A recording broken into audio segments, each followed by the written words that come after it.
You have made an excellent decision to click on this video. Whatever you do, do not skip this video. I do realize that it is long. It doesn't matter how long it takes you to go through this video, but do not skip this video. Among countless other amazing things, this is the only video where you will hear the extremely important prophetic significance of Jimmy Carter's funeral. You will also only hear the full, extremely prophetic significance of Hurricane Beryl in this video, among many other things. Do not skip this video.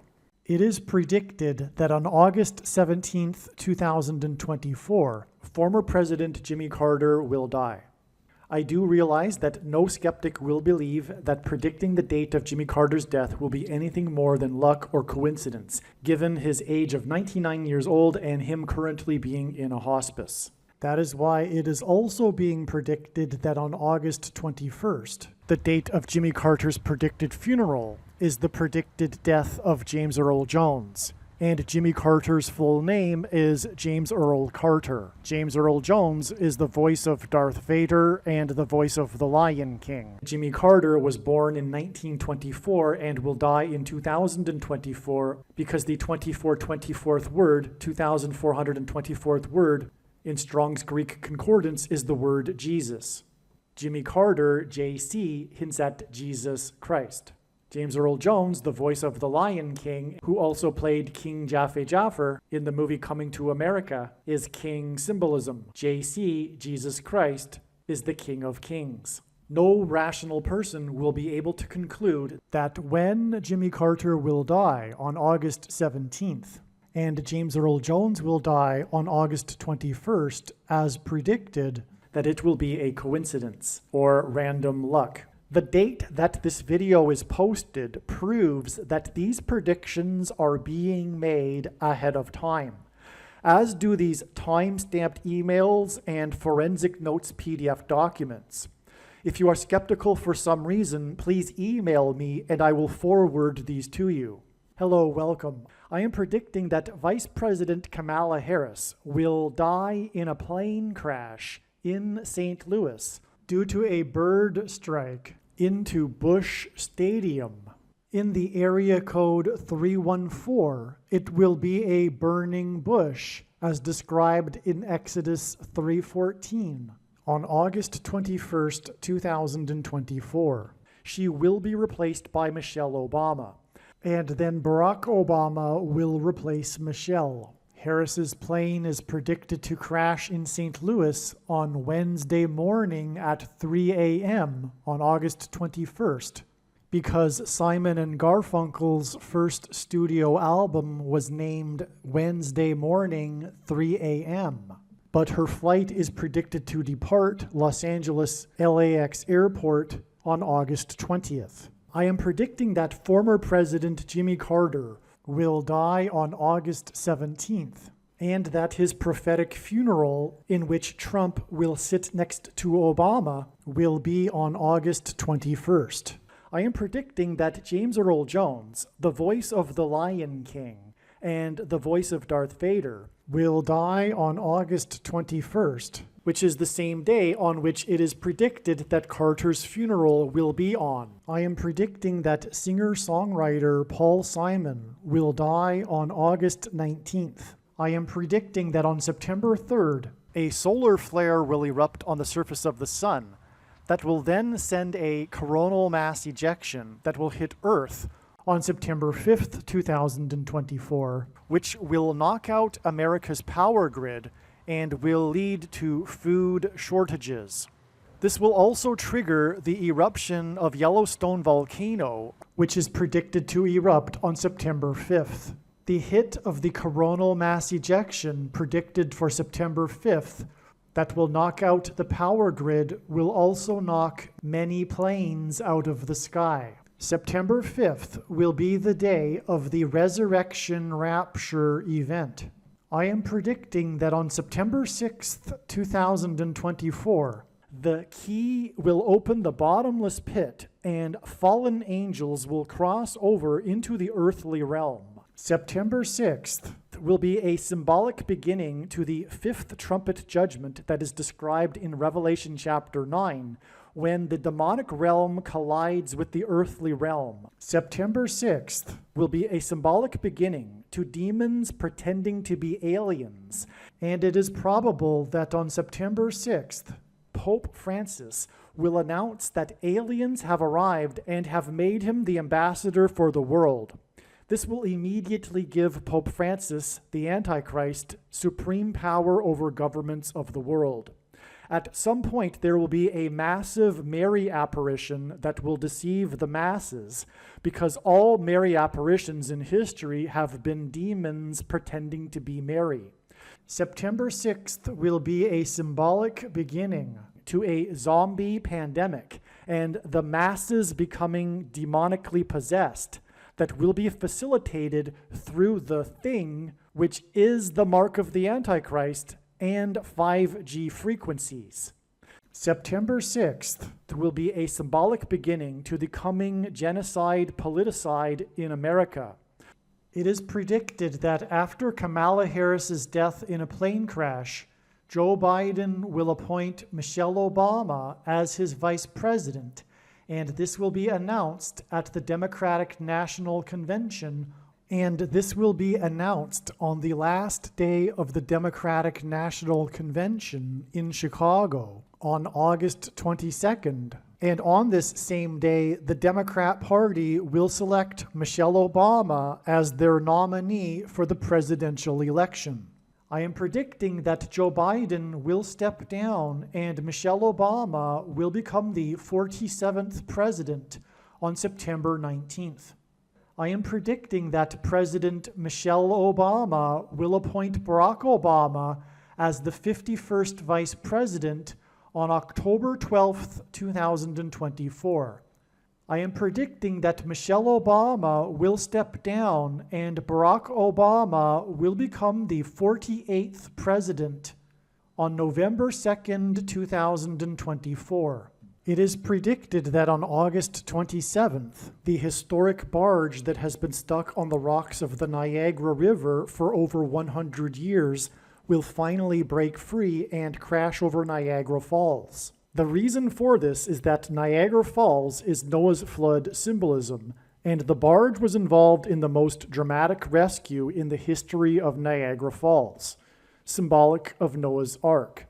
Niagara in the native language means straight, narrow way, and Niagara's Horseshoe Falls is perfectly aimed at the CN Tower in downtown Toronto, because Toronto and its tower are symbolic of the Tower of Babel. In a game of horseshoes, the object is to aim the horseshoe and throw it at the metal stick, which is why the Horseshoe Falls is perfectly aimed at the metal stick that is the CN Tower. God is communicating that as testament for those who will live in the 1,000 years of Christ's reign on earth, the geography of North America will, as a result of a massive earthquake, be divided by a body of water from the Great Lakes to the Mississippi Delta.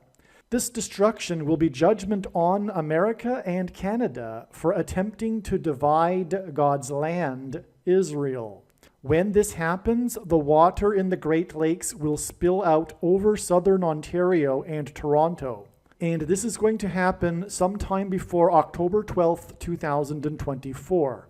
I am predicting that dirty bombs will explode in Manhattan, New York City, and there will be a large-scale evacuation on August 25th. I am predicting that Israel will bomb Iran on August 26th.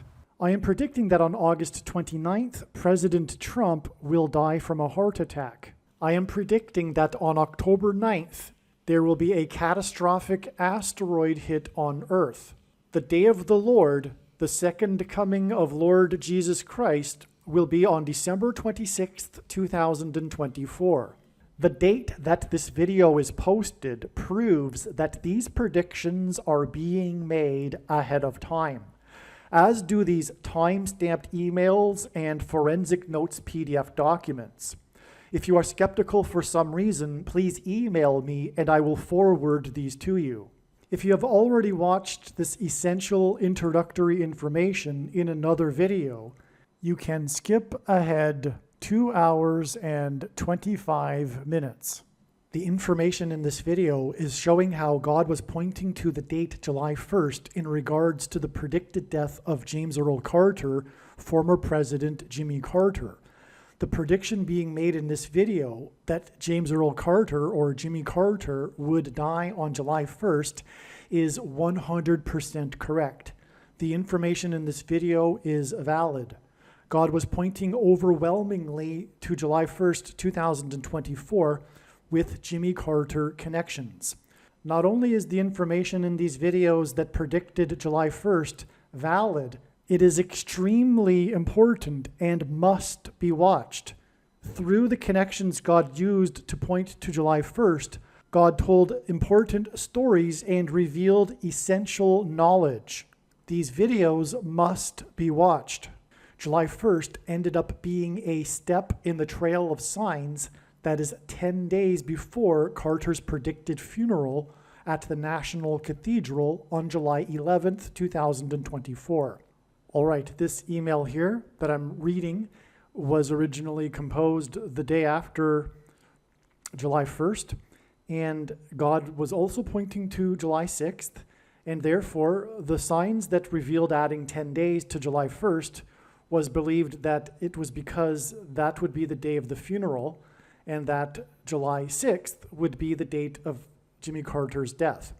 It turns out that we received amazing prophetic signs on July 6th as well that confirmed all of the analysis for Jimmy Carter, and this will be explained in another video, so make sure you watch all of the Jimmy Carter videos. There will be, for example, a video dedicated to the prophetic signs that God is using to point to the extremely important prophetic sign that will be the funeral.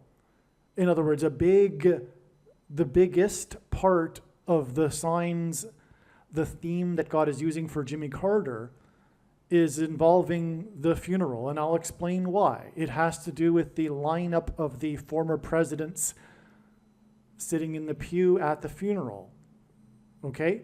And anyway, it is now believed that, well, the signs confirm it as well, including this 10 days. This 10 days that was for adding to July 1st was to get to the date of Jimmy Carter's death, not his funeral, okay? So this is correct, this 10 days, and I, again, will explain how we get this 10 days from the signs that occurred on July 1st. In just a minute, I'll explain that. Now, the rest of this paragraph here, I simply speak about how this movie, which was being pointed to on July 1st, this movie named How to Lose a Guy in 10 Days, believe it or not, you'll see this is a movie God pointed to, and believe it or not, if you are new to this, even this concept of God using pop culture, well, get used to it because this is how it works. God is highly involved in the world. That's the thing that surprises people. Even Christians will be shocked to learn how involved God has been throughout the years in history.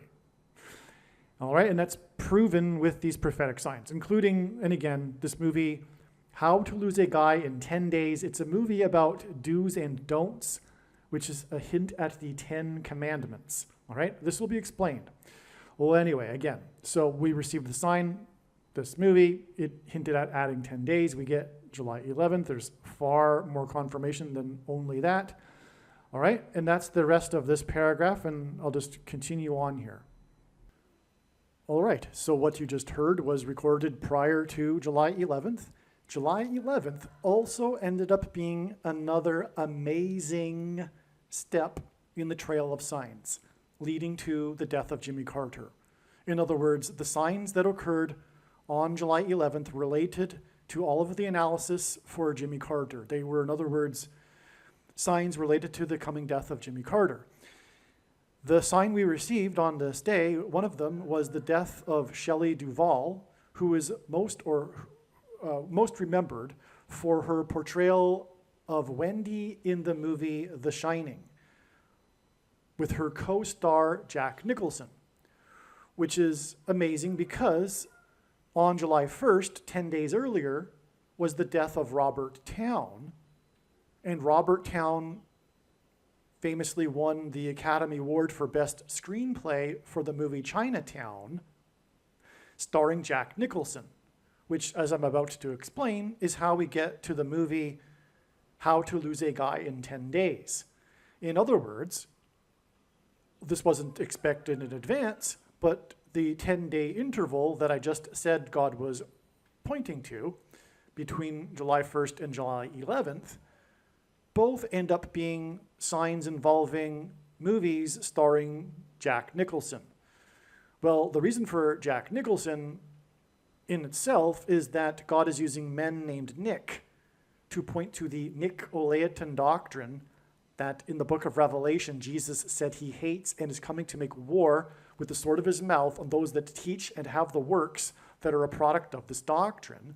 And also in Revelation chapter 2, the same chapter, God or Jesus speaks of a 10 days period of testing for the saints in context of Nicolaitan doctrine. And that is because the vast majority of American Christians are Nicolaitans. And Jesus is coming to make war on this. Please make no mistake. I know far better than you the reason for the purpose of this prediction that is from God for the death of Jimmy Carter. I know what is going on. And the purpose of the prediction is to prove what I am saying, which is that if you are listening to this and you are a Christian, you most likely have the Nicolaitan doctrine. Now, to explain it would require at minimum another 10, 15 minutes. So I'm not going to do it because I've explained it so many other times in other videos, and maybe even I do it later in this video. But you need to watch the 23 church signs video, okay? Nicolaitan means ruling over the laity. Jesus forbid pastors. Pastors are the problem, as are priests, bishops, and popes, etc. The warning that Jesus gave, the first one of many people coming claiming to be anointed, leading many people astray, are pastors. All right, but that's all I'm going to say. Also read the links in the description box below this video. Now, the sign involving Shelley Duvall, who died at the age of 75 on the day of the 75th anniversary of the NATO summit, hinted at adding 7 + 5 days to get to July 23rd, which is 7/23. And one of the most referenced things in cinema is from the movie The Shining, Room 237. Room 237 hints at 7/23. Outside the US, the date 7/23 is written as 23/7, which hints at room 23/7. And also, 2 + 3 = 5, and then 7 gives us a 7 and a 5, just like the death of Shelley Duvall at the age of 75. So room 237 also hints at 2 + 3 = 5 + 7 = 12, and it is 12 days after July 11th that we get July 23rd, the date it is predicted that Jimmy Carter will die, and that's also why Shelley Duvall died at the age of 75 on the 75th anniversary of the NATO summit, which also hints at adding 7 + 5 to get July 23rd. Now, trust me, I am only scratching the surface here. I have made an amazing video. It is so profound, you have no idea. I can't exaggerate that. I can't express that enough, okay? And it is titled The Shining Video. I've titled this movie, or this video that's explaining in far more detail than I just have, the signs that occurred on July 11th. And I've titled the video The Shining. It is an absolute must-watch. Of course, the wise person will recognize when the prediction comes to pass that every minute of every video should be watched, including every minute of every Jimmy Carter video. But make sure you watch the Shining video on this channel.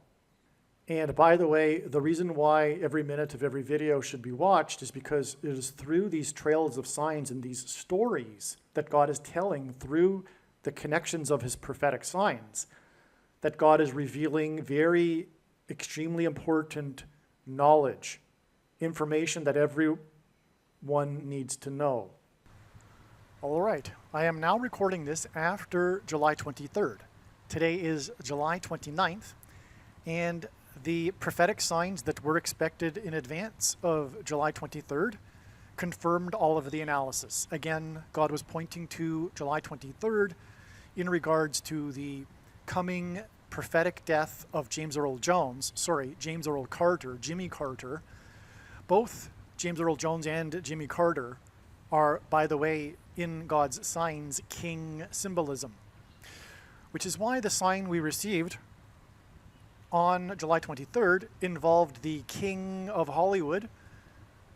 This is a nickname for Clint Eastwood. He also goes by the King of Western movie genre, the King of Western, the King of Hollywood, Clint Eastwood. We had more movie signs, and so much was opened up. God showed so much amazing information and revealed it through the signs that occurred on July 23rd that another separate video will be made, and it'll be titled the Unforgiven video. There'll be a thumbnail with a picture of Clint Eastwood on it, and it'll be titled Unforgiven. This is the movie in which Clint Eastwood directed and starred in and won many Academy Awards. And of course, the name Unforgiven is a prophetic hint at God's judgment for America and it being unforgiven, having not repented. Clint Eastwood is known for saying in a published interview that Barack Obama was the biggest hoax on America in American history. Obama is the biggest hoax on America in history. And he said this right after, just a week after, his famous speech he delivered at the Republican National Convention, in which he spontaneously pretended to be interviewing Barack Obama, sitting next to him. And he was mocked in the media for this, which is why he gave this interview to his hometown, small town in California, the local newspaper, which published this interview, in which Clint Eastwood said that the biggest hoax in American history was Barack Obama.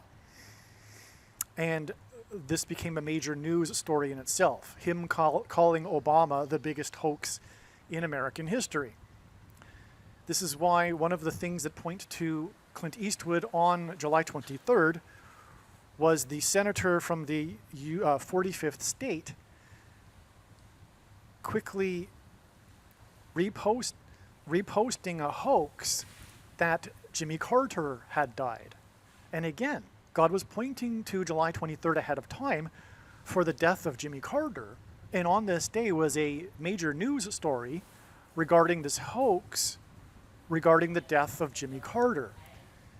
This senator from the 45th state reposted this, and the senator's name is Mike Lee, and he quickly reposted it without checking to see if it was real, which hints at Quick Mike, the name of the character at the center of the plot in the movie Unforgiven. One of the other news stories on this day that confirms all of this is the announcement, the report in the New York Post regarding the announcement from the Monterey County Health Department regarding how it is that Clint Eastwood's wife died. I will be explaining more. I'm just going through this very superficially here. This just briefly to explain how it is that July 23rd was confirmed, the analysis was confirmed, and how it reveals adding an additional 9 days to get to the date that it is predicted that Jimmy Carter will die on August 1st. This Senator Mike Lee, who hints at Quick Mike, also posted another hoax 6 + 6 + 6 days earlier, which hints at the Antichrist's number 666. He did the same thing. He quickly reposted a hoax regarding Joe Biden's regarding a medical emergency that Joe Biden supposedly had on his Air Force One. This is because all of this is connecting to the death of Kamala Harris in her Air Force plane.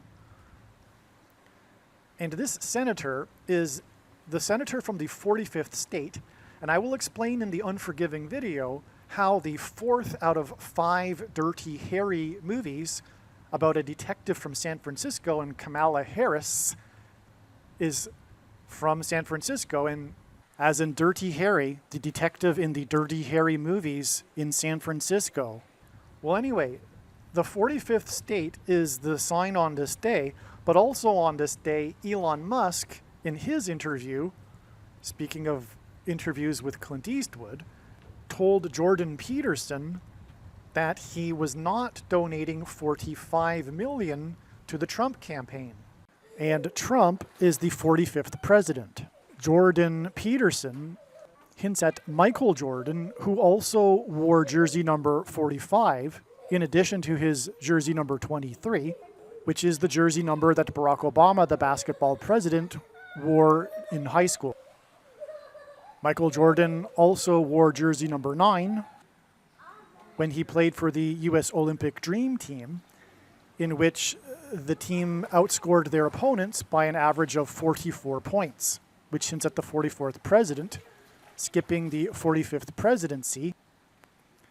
And the number 45 is the 9th triangular number. In the Unforgiven video, I will explain how the news of Clint Eastwood's wife and his death points to the death of his former girlfriend and wife, Sandra Locke, who starred with him, Clint Eastwood, in the only Clint Eastwood directed Dirty Harry movie, the fourth of the 5 Dirty Harry movies, which also hints at the number 45. And again, 45 is the 9th triangular number. And this is why it is 9 days from these signs on July 23rd to the date it is predicted that Jimmy Carter will die on August 1st. The 4th of the 5th Dirty Harry movies made $150,000. This is one reason for it being revealed that 15 days after July 23rd and these Clint Eastwood-related prophetic signs will be the day that Kamala Harris will die in a plane crash on August 7th. The reason why this all points to Sandra Locke, the former girlfriend and wife of Clint Eastwood, is that throughout her entire career and for her entire public life after her public, is that throughout her entire career and also her public life after her career, she maintained a big hoax regarding her birth date. In her first role, she shaved off 6 years to get her role, which got her nominated for an Academy Award. 6 years is 2 times 3 years, which hints at 23. And this hints at Barack Obama, the basketball president, who wore jersey number 23. And it is what Clint Eastwood is alluding to when he called Obama the biggest hoax. He's alluding to the hoax of Obama having been born, his birth location, in the U.S., which is why the hoax of Clint Eastwood's girlfriend is relevant regarding her hoax about her birth date. Her hoax of 2 times 3 years, which hints at 23, pairs with the number 9, and this is how God's true big picture of signs, patterns, and connections works, which is only being explained on this channel. It works on the principle of second and third and multiple witnesses confirming a matter as the Bible says is required, and this is what makes what is being explained on this channel true and not a product of one's imagination, and different and unique than everything else on the internet that claims to be an analysis of God's prophetic signs. And if we think about it, one simple way in which God would provide a second witness for us is through pairing certain numbers together, such as 9 and 23. 23 is the 9th prime number. Barack Obama, the basketball president, wore 23 and became president in 2009. In other words, the hoax of Clint Eastwood's former girlfriend of 2 times 3 years confirms the addition of the 9 days from these signs related to Clint Eastwood on July 23rd to give us the date that Jimmy Carter will die on August 1st. Now again, I'm only scratching the surface here. This video that I'm speaking of, the video that will be titled The Unforgiven Prophecy, is so overwhelmingly astounding, it must be watched. And the reason is because through this story that God is telling, there is extremely important knowledge that everyone needs to know. All right, I am now recording this on August 3rd. The signs on August 1st confirmed all of the analysis. The story is amazing. God provided more prophetic signs that revealed an entirely different story, as each step along the way does. And the story that God told through the signs that occurred on August 1st brought in the story of President Gerald Ford, who Jimmy Carter beat in the 76 election, 1976. Gerald Ford was the football president. And one of the signs we received on August 1st that confirmed all of the analysis was a football game, the first preseason football game of the season, which, and I'll explain this in another video. It'll be a truly amazing video. Make sure you watch it. I don't know what the title of it will be yet, but it'll explain what I'm about to just briefly, the point here is to just tell you that the signs confirmed all of the analysis and revealed adding 4 more days. One of the signs was a football game that pointed to Gerald Ford, the football president, who Jimmy Carter beat. But one way in which God did this was through the football games one football game in particular in which Gerald Ford participated in, which was the Chicago Charities College All-Star football game, which was an annual football game played between the winner of the Super Bowl and an all-star team made up of college players. That ended in 76, the year that Gerald Ford was beaten by Jimmy Carter in the election. That was the last year of this annual tradition. And Gerald Ford played in one of these games. That game was against Chicago. It's also titled the Chicago Charities football game because it was played annually in Chicago, but it wasn't always involving the Chicago Bears. But anyway, the Antichrist is the 44th president who is from Chicago. One clue for adding 4 days. Also, the football game score, the one that occurred on August 1st, 2024, had a point difference of 4 points. The score was, which confirmed adding 4 days to get August 5th, the date it is now predicted that Jimmy Carter will die. The score was 21-17, and 21 hints at 3. The 17 hints at 8, which together hint at 38. Gerald Ford was the 38th president. Okay, also, the story, the sports media story of this game regarding this first football game of the season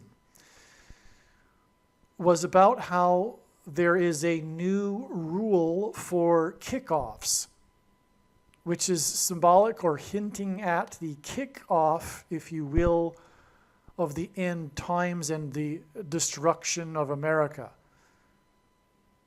And that is what Jimmy Carter symbolizes, which is explained in these videos. I have, importantly, let me see. Yes, extremely importantly, the Jimmy Carter funeral video. All of the videos that are making the prediction for Jimmy Carter's death should be watched, and the wise person will recognize this when the prediction comes to pass. But the funeral video is, unlike the other videos, it's the only one that's really talking about the prophetic signs pointing or regarding the funeral, which will be a massive prophetic sign. Anyway, Jimmy Carter is symbolic of Methuselah, and the name Methuselah means when he dies, destruction. Methuselah died in the Bible at the time of the flood, when it began.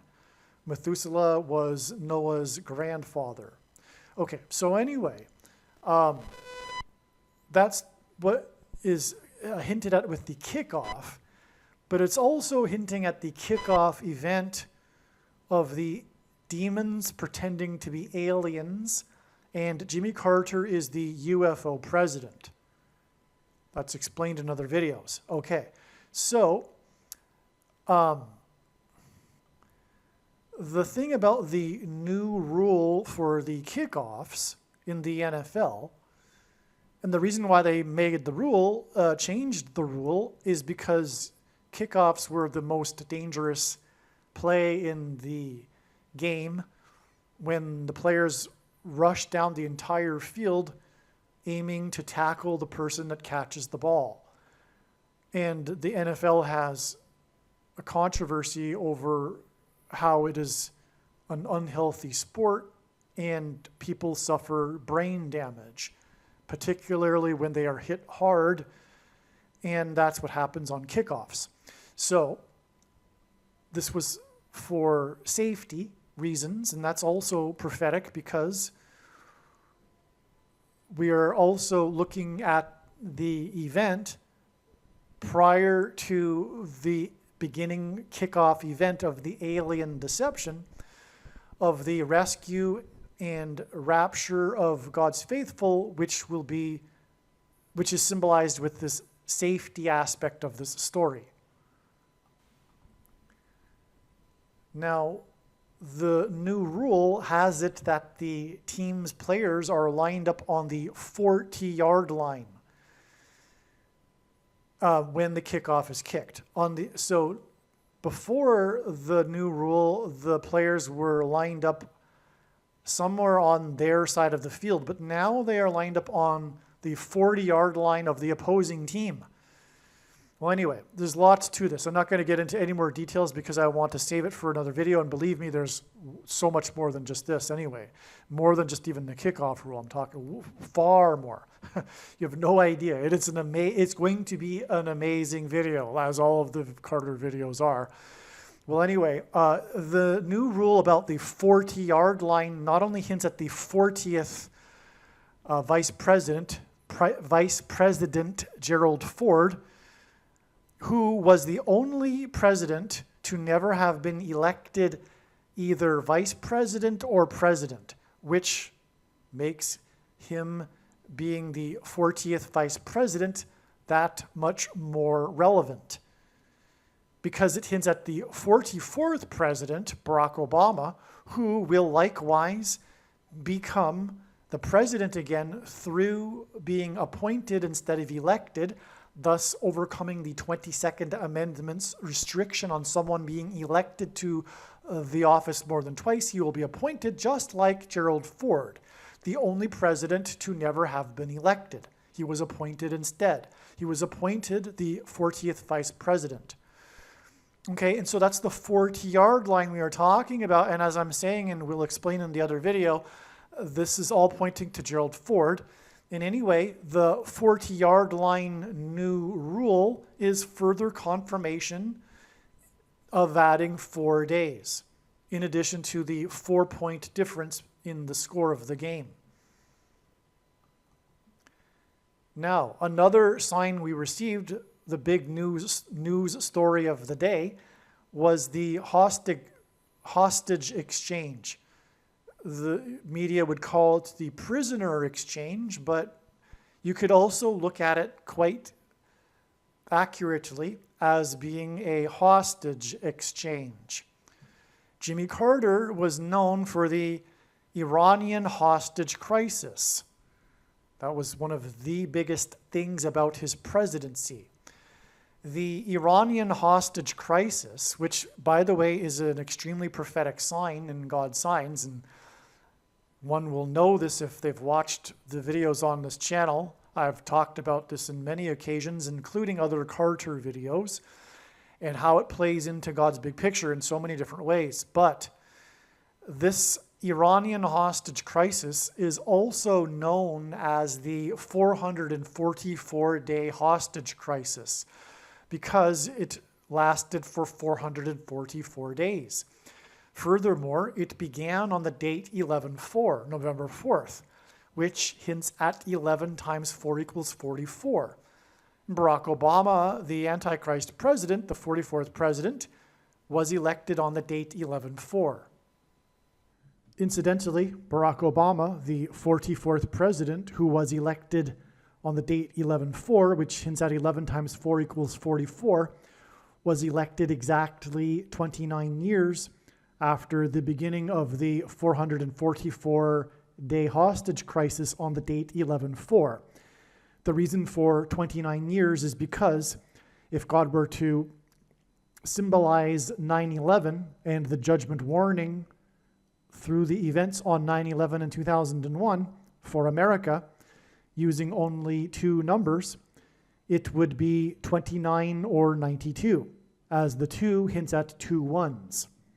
And so anyway, this prophetic sign involving the hostage crisis, which was an exchange of 24 hostages total, hints at the 444-day hostage crisis, which is further confirmation of adding 4 days. 444-day hostage crisis hints at 4 days to the date it is predicted that Jimmy Carter will die on August 5th, 4 days after August 1st. The last thing to mention here before just moving on here is that it was 24 hostages, and Jimmy Carter was born in the year 24 and is predicted to die in the year 2024, born in 1924. And that is because Jesus Christ was, the name Jesus in the Greek concordance is G2424, which incidentally is why Jesus Christ will return in the year 2024. It hints at 2 times 24, in other words, 2424. Also, JC hints at Jimmy Carter. Jesus Christ, the initials are hinted at with Jimmy Carter. The initials for Jimmy Carter, I should say, JC, hint at Jesus Christ. And so that's why 24 hostages.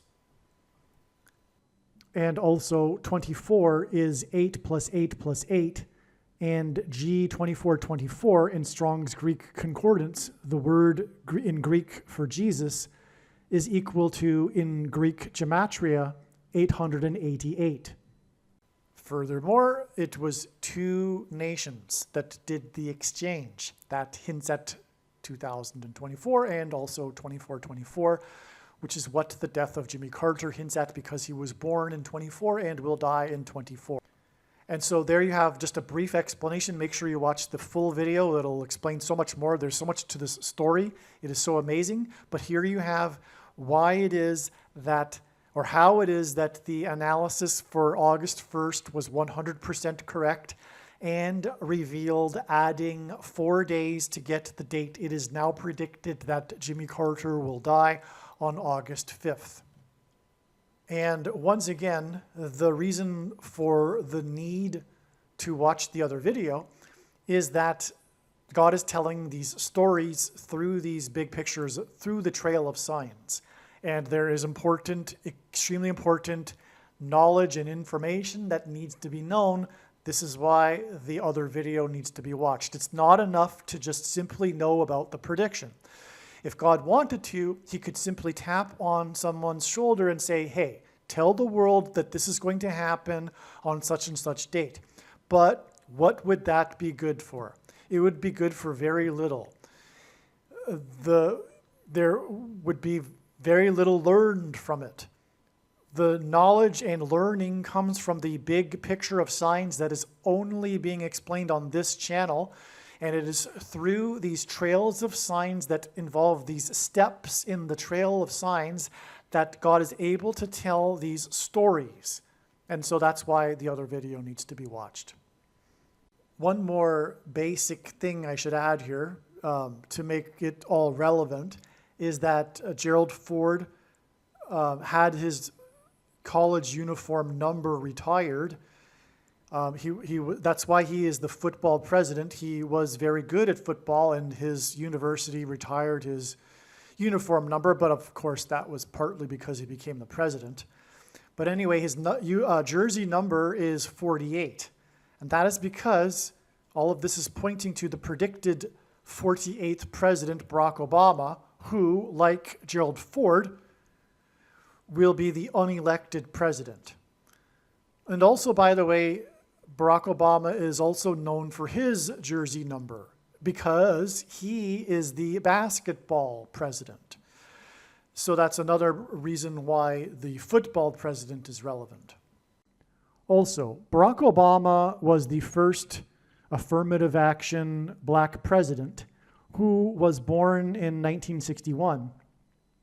And Gerald Ford, part of the story of his college football days is the time in which his Wolverines from Michigan were told by Georgia Tech, the team from the fourth state, the state that Jimmy Carter is known for being from, told the Michigan team that they wouldn't play the Michigan team, if their black player would play in the game. And this black player was Gerald Ford's best friend on the team and the guy that he would room with when they went on road trips. This black player of the Michigan Wolverines was number 61, which hints at Barack Obama, who was born in 61. 61 is the 18th prime number, and 18 is 6 plus 6 plus 6, which hints at the number of the Antichrist in Bible prophecy, 666. All right, I apologize. I took a little longer than I should have to explain some of the things regarding August 1st and how the prophetic signs on that date confirmed the analysis. For one thing, what I just explained, there's so much more to it, and it's explained in the video that I made that will be explaining all of this. So anyway, August 5th also turned out to be a step in the trail of signs, and it was recognized that it would be before August 5th. I think it was August 3rd that it was recognized that it would only be a step. Maybe it was August 4th, but regardless, the date didn't come and go before it was recognized that it would only be a step. The reason why the clue came in and to look at a further date down the road was because it was known that on August 5th, this Hurricane Debbie, which wasn't a hurricane at the time of this discovery, it was thought that it could become a hurricane. But anyway, Hurricane Debbie hints at Judges chapter 4 in the Bible regarding Deborah and Barak, the leaders of Israel. And the story about Hurricane Debbie, it was known that it would first hit Florida and then Georgia, the fourth state, which confirmed adding the 4 days. Not only that though, it hit Florida first, and Florida is the 27th state, and 27 is 3 times 9, which hints at 39 and the 39th president, who is from the fourth state. Not only that, now it is August 7th, as I'm recording this, and it's now reported that 4 people died in Florida due to this storm. That was known to be the sign to confirm the adding of 4 days from August 1st. And not only that, that same story talks about how 4 times 400 flights were canceled, which is more confirmation for the 4. And that all said makes all of this confirmation for adding 4 more days to August 5th. To get the date, it is now predicted that Jimmy Carter, who is from the fourth state, will die on August 9th.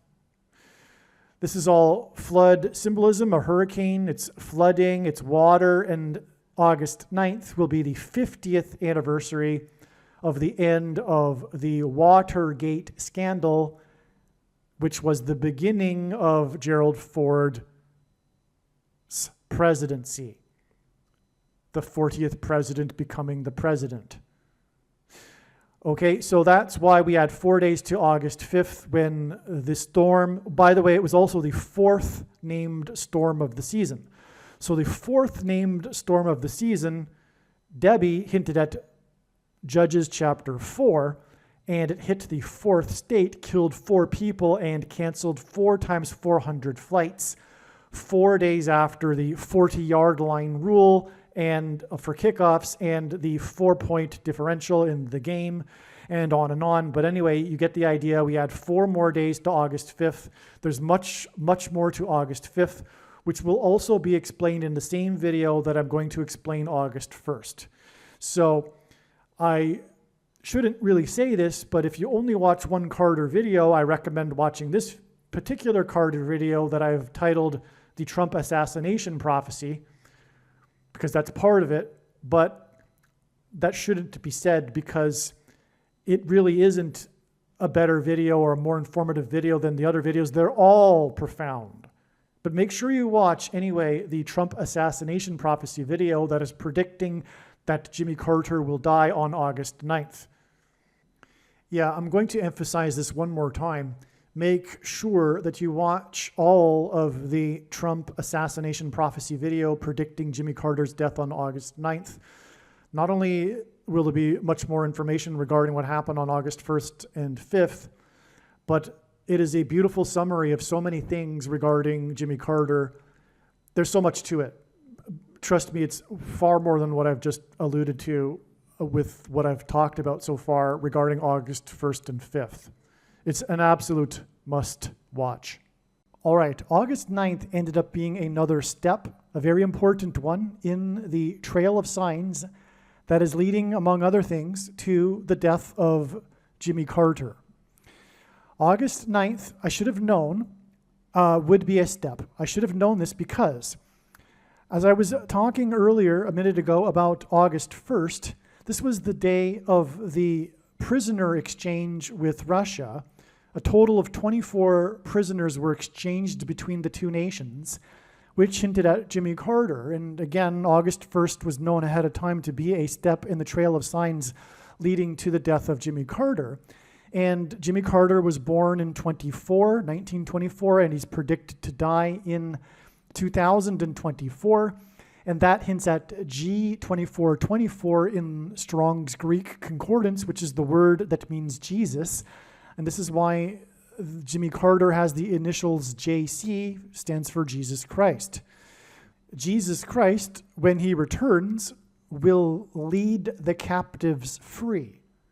This is a phrase, if you will, in the Bible regarding the second coming of Lord Jesus Christ. And so, Jimmy Carter, his presidency was, of course, known for the Iranian hostage crisis.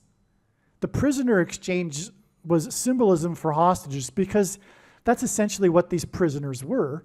And that's part of the story, in fact, although the media doesn't use the word hostage. The media stories talk about how these, especially on the Russian side, these American prisoners were held for no legitimate reason, and so they were essentially hostages.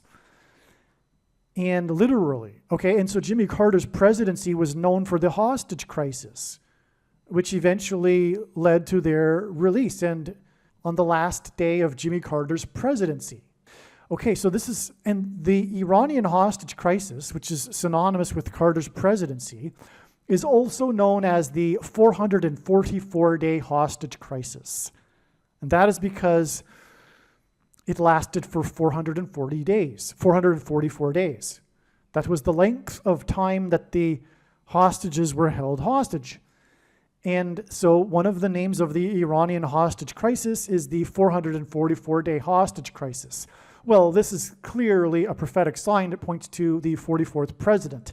I've explained in the Jimmy Carter malaise video, the thumbnail for that particular video is the malaise speech video. I've explained how Jimmy Carter has many parallels with Barack Obama, the 44th president. Furthermore, the 444-day hostage crisis began on the date 11/4, November 4th, which hints at 11 times 4 equals 44. the 444-day hostage crisis that began on the date that hints at 44 was exactly 4 times 4 weeks after one of the other big things that the Carter presidency is known for, which is his malaise speech, which again I outline in the malaise video. And that speech is essentially, it is in proper light with the eyes to see, a judgment warning from God. I recommend reading that speech and interpreting it as a warning from God regarding the state of America and the coming judgment and destruction.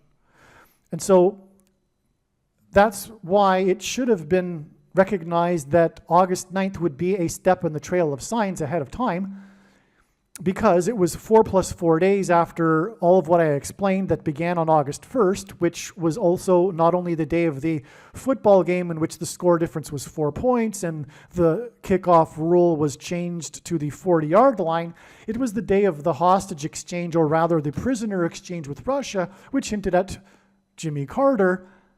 And it was a 444-day hostage crisis, which could have easily been added to August 1st ahead of time as 4 plus 4 plus 4 days, because August 13th, furthermore, was already known to be a very significant date that God is pointing to.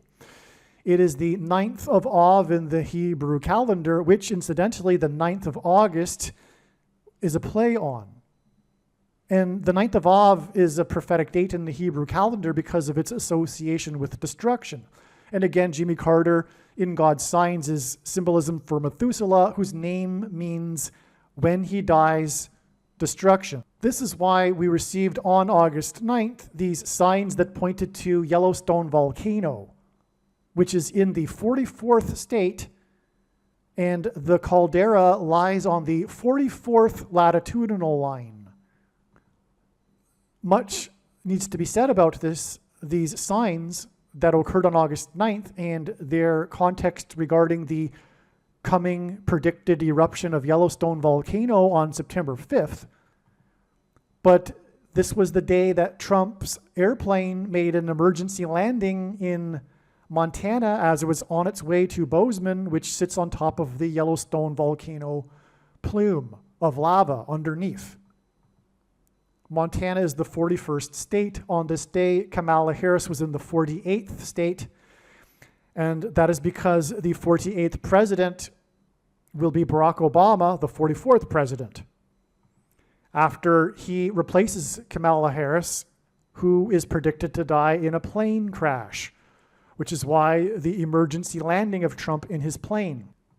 Now, there are so many things to say here, but I will just say this.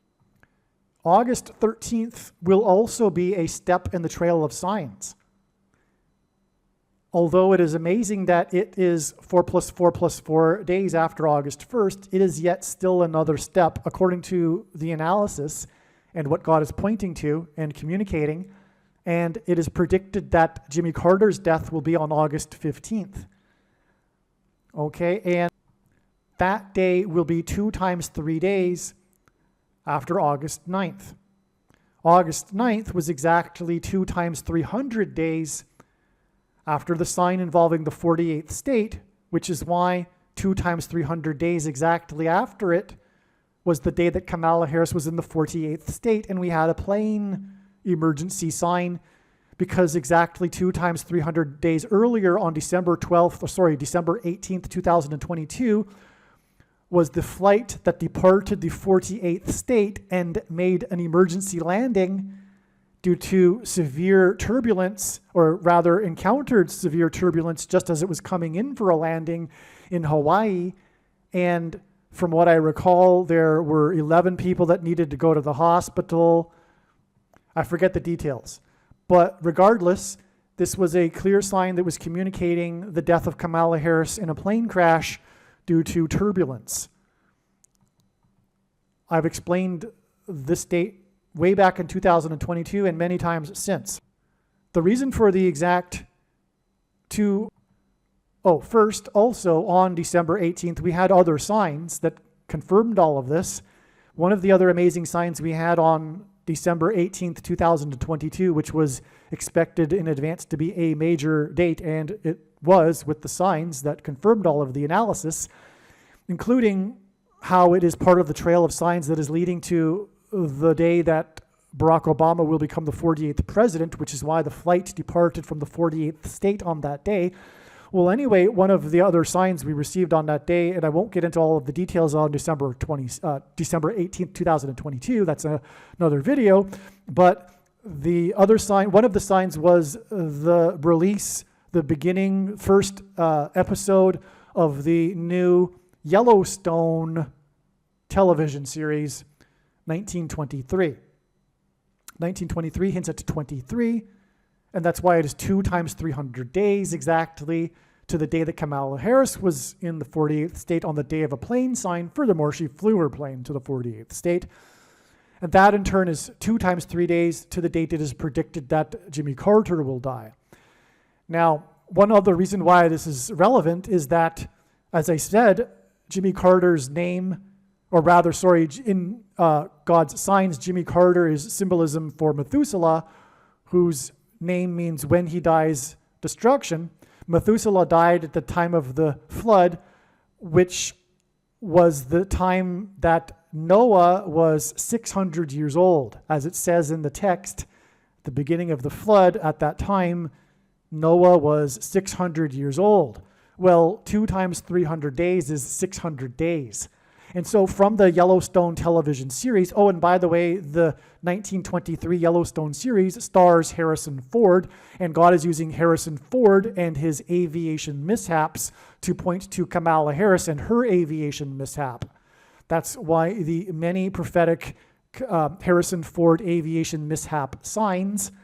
Also, Harrison Ford is known for his many roles in his acting career of him being a pilot, and he's also known for his aviation hobby. He is, in fact, the spokesperson for the aviation community. He narrated the IMAX documentary Age of Airplanes, and on and on.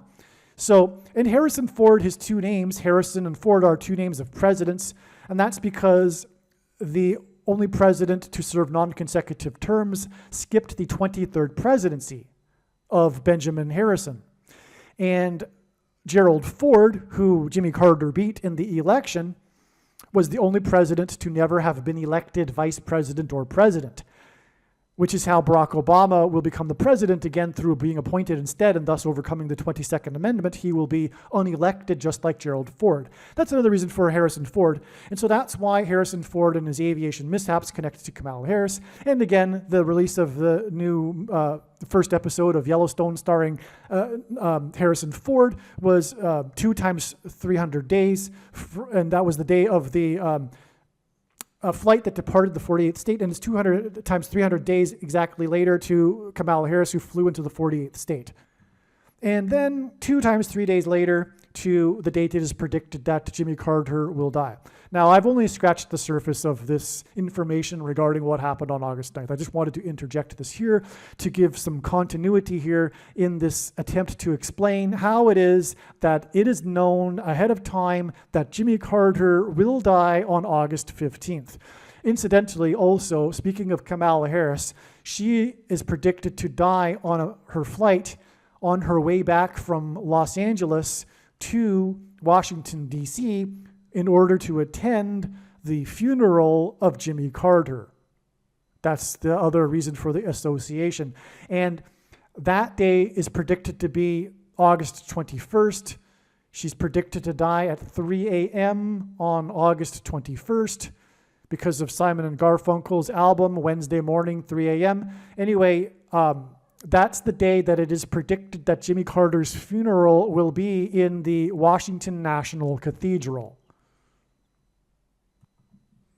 And then Jimmy Carter's party, the Democrat Party, the following day, on the last day of the Democratic National Convention, is predicted to nominate, well, it is predicted that Joe Biden will make Michelle Obama his vice president, and it is predicted on that same day, the day after Kamala Harris's death, it is predicted that the Democrat Party will select as their nominee for the presidential election Michelle Obama.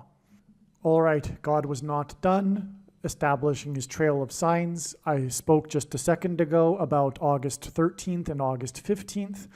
August 13th was known to be a step in the trail of signs. August 15th was also recognized to be a step in the trail of signs, and not the day that Jimmy Carter is predicted to die, before the day ended. It was recognized around 7 p.m. when I woke up here in the time zone that I'm in the morning, realizing that it would be a step and that Jimmy Carter's death would be on August 17th.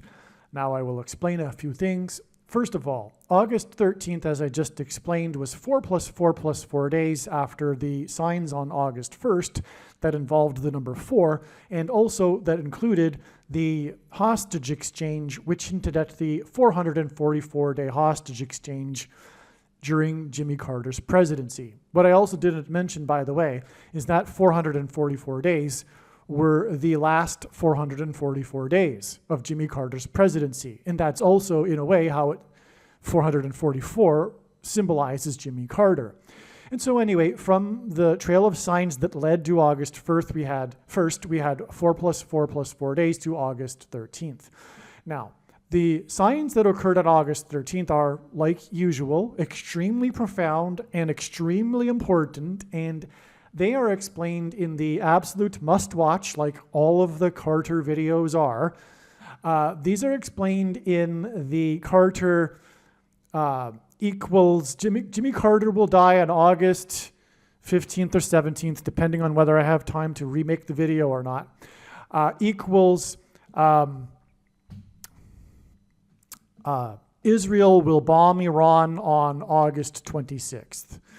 On this day, we had a Jewish protesting group of Jewish protesters. Okay, this was the 9th of Av, which is the date associated with the Hebrew calendar date that's associated with destruction and calamity for Israel.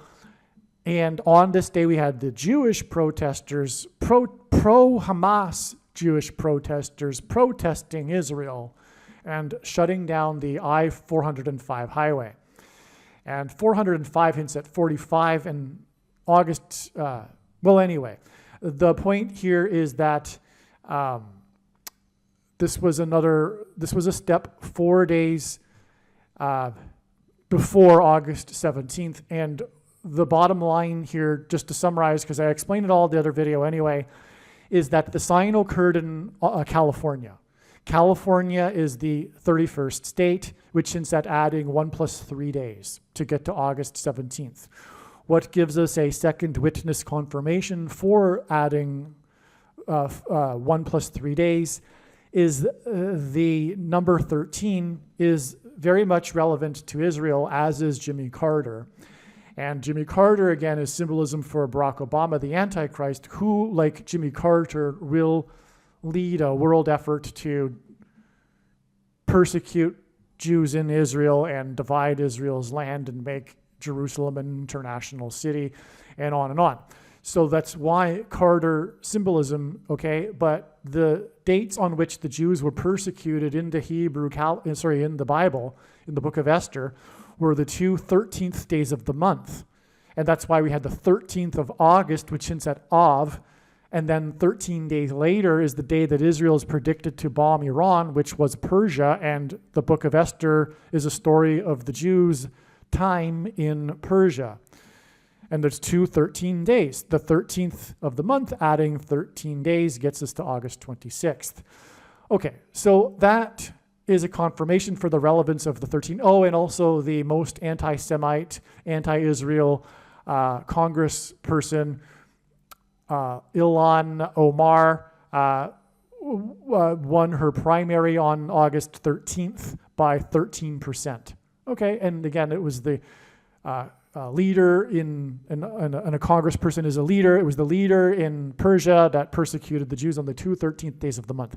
Anyway, that is a confirmation for the relevance of the number 13 and 1 and 3, which is why we add 1 + 3 days to get August 17th from August 13th, the date it is now predicted that Jimmy Carter will die. Now, regarding August 15th, I have some more amazing information that I'm just going to read. All right, here we can see that this email is composed predicting that Carter will die on August 17th, is composed on August 15th, 5:12 p.m. All right? Okay. Now, this email is documenting the prediction that former President Jimmy Carter will die on August 17th and that his prophetic funeral in the National Cathedral will be on August 21st.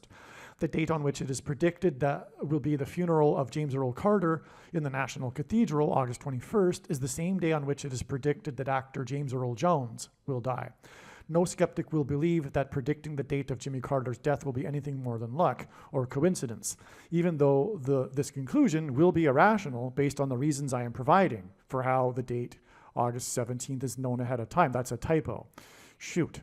Therefore, God has designed it so that two predictions are tied together: the predicted deaths of James Earl Carter and James Earl Jones, 4 days apart on August 17th and August 21st, respectively. No rational person will be able to conclude that predicting the dates of the deaths of both of these men 4 days apart will be a coincidence. Also, Carter became the president in 77, and it is also predicted that the 49th, as in 7 times 7, Vice President Kamala Harris will die in a plane crash on a flight on August 21st that will mirror that of Flight 77 on 9/11. To confirm his signs and connections, God pairs the numbers 23 and 44 together, as the 44th president was the basketball president who wore jersey number 23 in high school. The date of Carter's predicted death, August 17th, hints at 8 times 17 equals 136, which is the 44th semi-prime number, a number that is only divisible by two other prime numbers, which God uses in his signs and connections. It is predicted that 2 + 3 days, which hints at 23, after Carter's death, Michelle Obama will be appointed the vice president and the presidential nominee for the Democratic Party on the last day of their convention in Chicago, which will lead to the return of the 44th president as the 48th president. Carter, the UFO president, and the 44th president is the Antichrist. Carter is the UFO president, and the 44th president is the Antichrist. Carter is predicted to die 4 times 4 + 4 days before Pope Francis will announce that aliens, demons pretending to be aliens, have arrived and have made him the ambassador for the world on September 6th. If not, it'll be something symbolic in this regard. This connection is also 9 + 11 days, and this hints at the fallen angels crossing over into the earthly realm in Revelation 9:11. The reason that Jimmy Carter will die on August 17th is that August 17th hints at the area code 817, which is the area code for Fort Worth, Texas. Fort Worth is known for the seminary schools that churn out the nation's paid pastors that teach the heretical and Gnostic doctrines. Jimmy Carter's death on August 17th will communicate that Jimmy Carter, is a quote-unquote Christian who is not going to make it. He is symbolism for quote-unquote Christians that are not going to make it, at least not the rapture, which is the vast majority of quote-unquote Christians. Matthew 24:4-5, quote, "And Jesus answered and said unto them, Take heed that no man deceive you, for many shall come in my name, saying, I am Christ, and shall deceive many," unquote. Christ is Greek for Messiah, which is Hebrew that simply means anointed one. It does not mean Lord Jesus Christ. There are examples in the Bible of Messiahs, anointed ones, that are not a reference to Lord Jesus Christ. Okay? So, and ignore the Calvinist translations, the translations that promote pastors and teachers that say the Christ. Okay? It's just anointed one. Okay? Many anointed ones will come and deceive many. There have been few people that have come claiming to be Lord Jesus Christ, and they haven't led many people astray, nor will they, because it is recognized by people that those people are in poor mental health. What has led many people astray over the centuries and continues to, and today it is more dangerous than ever to be following a pastor, is pastors, priests, reverends, and bishops and popes. Okay, so anointed is what pastors, reverends, and priests, and popes, and bishops, and popes claim to be. Jesus said in the book of Revelation that he hates the Nicolaitans and their teachings and works, and that he is coming to make war on the Nicolaitans with the sword of his mouth in the end times, which is now. Jesus' reference to Nicolaitans includes the sycophant followers of the so-called anointed ones, quote-unquote pastors. The word Nicolaitan comes from Greek and means ruling over the laity. Jesus forbid calling anyone your teacher or leader. The writings of Paul on this subject flatly contradict the writings of Jesus, Peter, and John. The question is, what are you going to make of the contradictions? Because they clearly do contradict. We have a problem here with those that believe that the Bible is inerrant. Okay, that's the issue. But if you do believe the Bible is inerrant, what are you going to make of the passages that Paul wrote that clearly contradict the other passages that Peter, John, and Jesus wrote? And I will leave a link in the description box below if you're not familiar with these passages that contradict Paul's teaching on this subject. You'll have your eyes opened, all right? Now, so Jesus forbid this, okay? There is only one teacher and one flock, Jesus' flock. As he said, there would be one flock. And he is angry with the 45,000 denominations, the 45,000 different Christian denominations that are the direct result, the consequence of the monetization, preaching for money, which pastors do, which Jesus forbid, the monetization of the church. The only thing that Jesus got violently angry for when in his first coming was when he got angry and violently at the monetization, the people that had monetized the church, and anointed ones. The 45,000 denominations are the institutionalization of the errors that are within these denominations, because they all claim to be correct, and so none of them are correct, obviously. And the errors that are institutionalized because of this, for the most part, would not be with us today if it weren't for the institutionalizing of these through paid pastors and through paid pastors, through leaders preaching for money, which Jesus forbid because he knew this would happen. Jesus hates this. Okay, that's why Carter will die, who is symbolism for Methuselah, whose name means when he dies, destruction. The thing is that the reason why God has given me a voice through this prediction, the reason why this channel is providing so much knowledge that other channels do not, the reason for the many predictions here, the reason why this channel knows what's happening and the other channels don't, for the most part, is because this is really the only channel that is talking about what God is really angry with. The focus of his creation is his church. And the reason for the state that America is in today is because of the church. The Nicolaitan church. The American evangelical church. It's not just evangelicals, of course, but Jesus it reproves whom he loves. And the Church of Laodicea is most definitely the American evangelical church. And it's because of the pastors and their doctrine that comes out of Fort Worth. And make no mistake, I know far better than you the reason and purpose for this prediction, that Jimmy Carter will die on the date 8/17, it points to Fort Worth. Because God is very angry, because Dallas-Fort Worth is the capital of evangelicalism. And Jesus is coming to make war with the sword of his mouth on this, on the pastor system that teaches the heretical Gnostic, and I mean that literally, and John called the Gnostics antichrists, the Gnostic doctrine, the Nicolaitan doctrine of our day.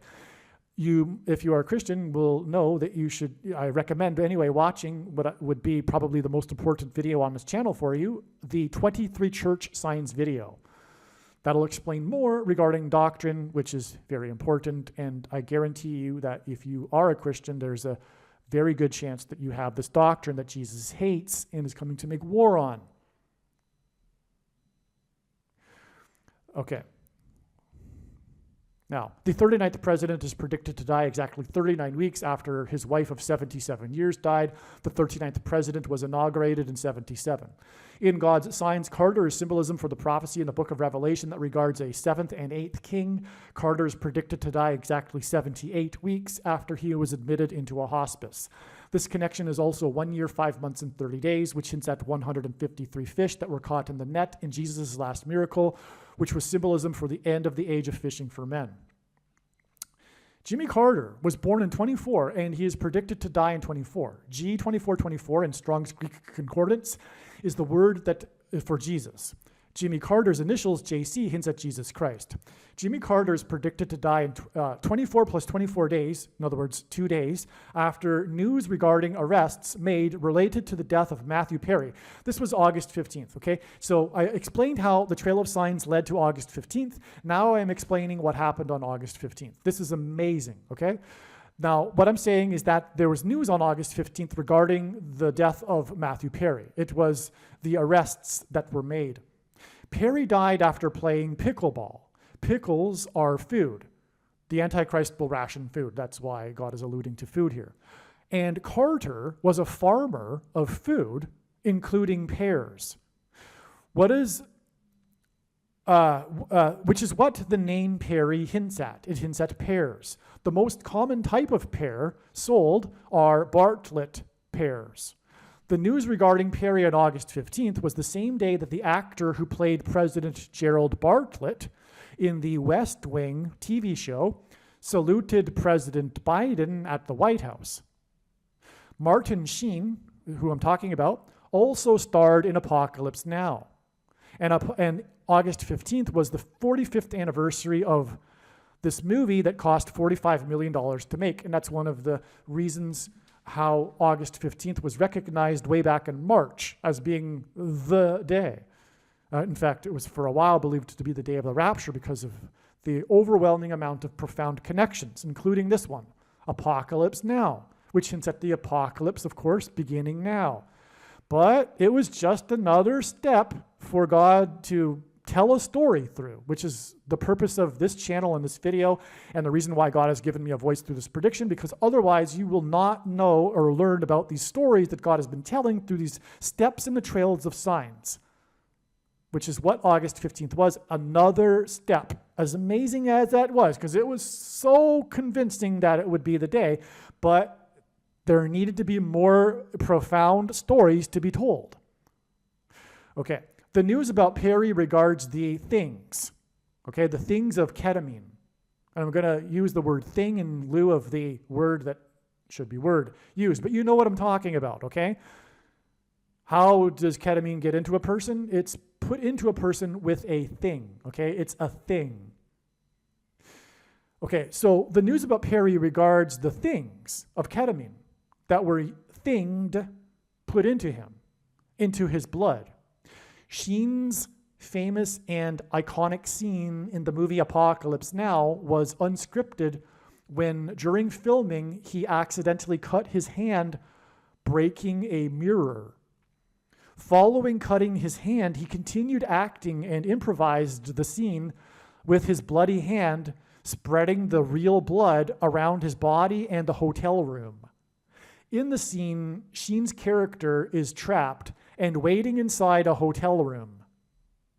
Apocalypse Now was released in 1979, the year during the Carter administration in which began the Iranian hostage crisis of trapped Americans waiting in their rooms for their release. Apocalypse Now was released exactly 9 times 9 days before the 444-day hostage crisis, and to confirm his signs and connections, God pairs the numbers 9 and 44 together as the 44th president became the president in 2009. And again, that's the reason why the last 444 days were the Iranian hostage crisis, is because it points to the 44th president, Antichrist. Oh, and also Persia hints at the Antichrist, which is Iran, because of the story in the Bible. And so that's further confirmation that the Iranian hostage crisis that was 444 days long pointed to the 44th president, Antichrist. Okay, now where was I?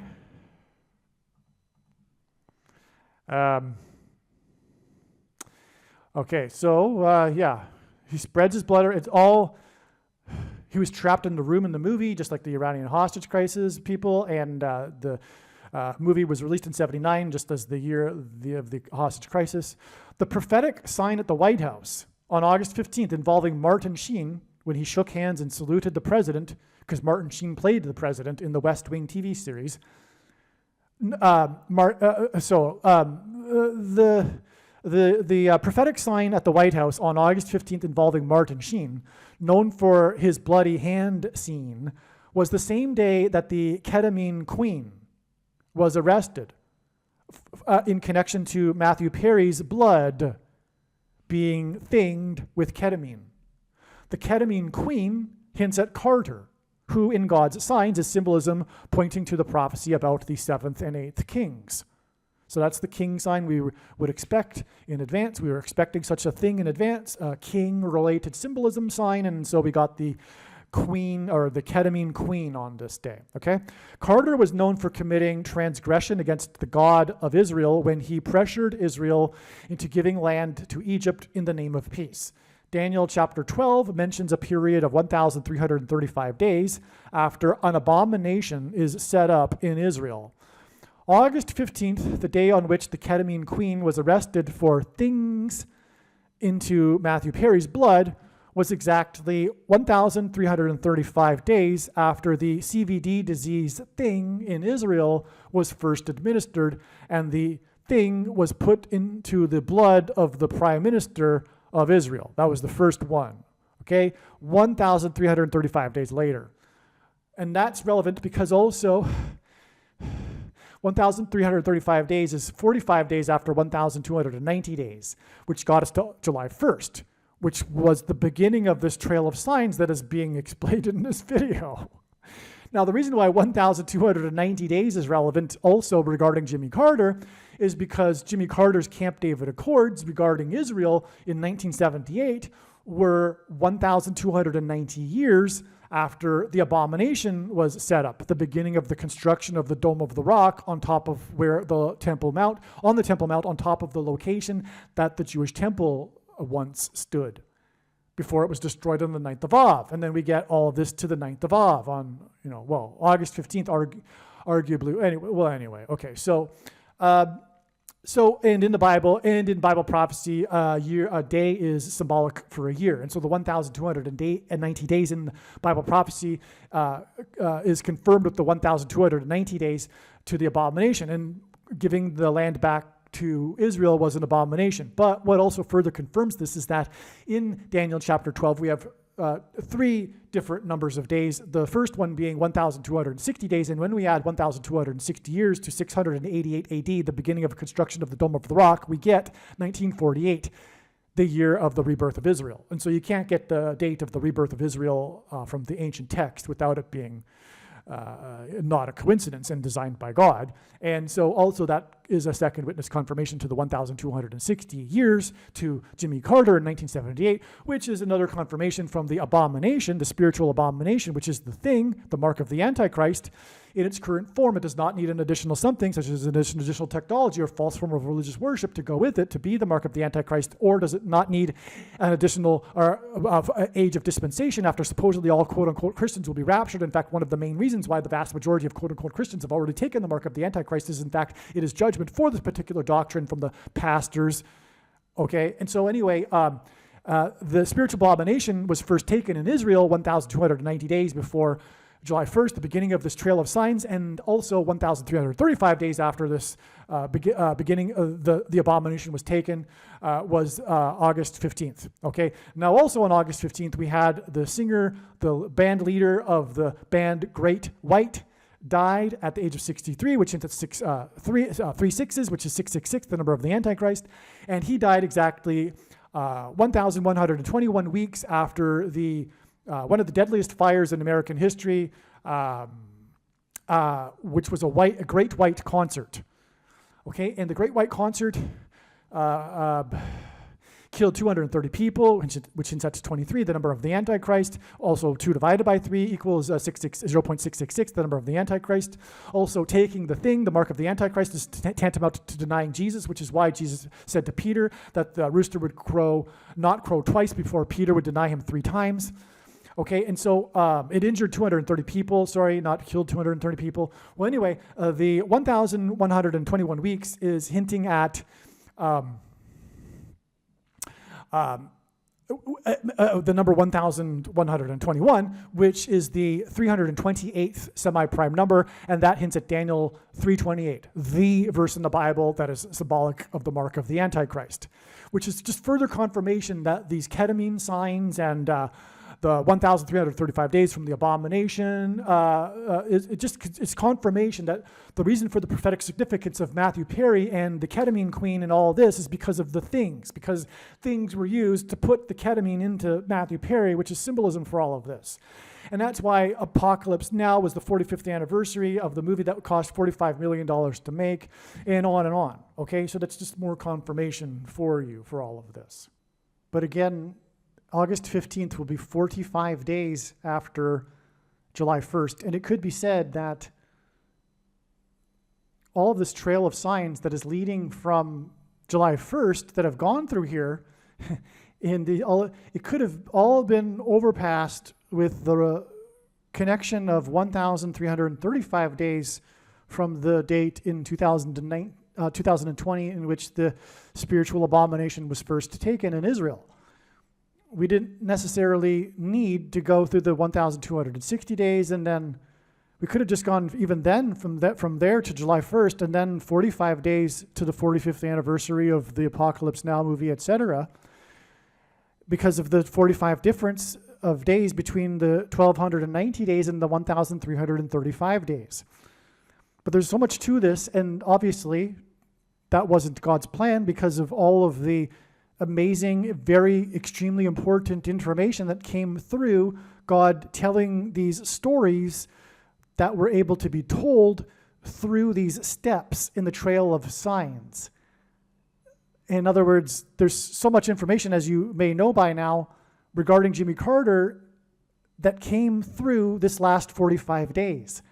And that wouldn't have been possible had it not been for these intermediary steps. Although, as I'm now explaining, weren't even necessary, including even July 1st for that matter, because we could have simply added 1,335 days from December 19th, 2020 to get August 15th, and that would be the end of the story. But that would be tantamount equivalent to God tapping someone on the shoulder and saying, tell the world that such and such is going to happen on such and such date.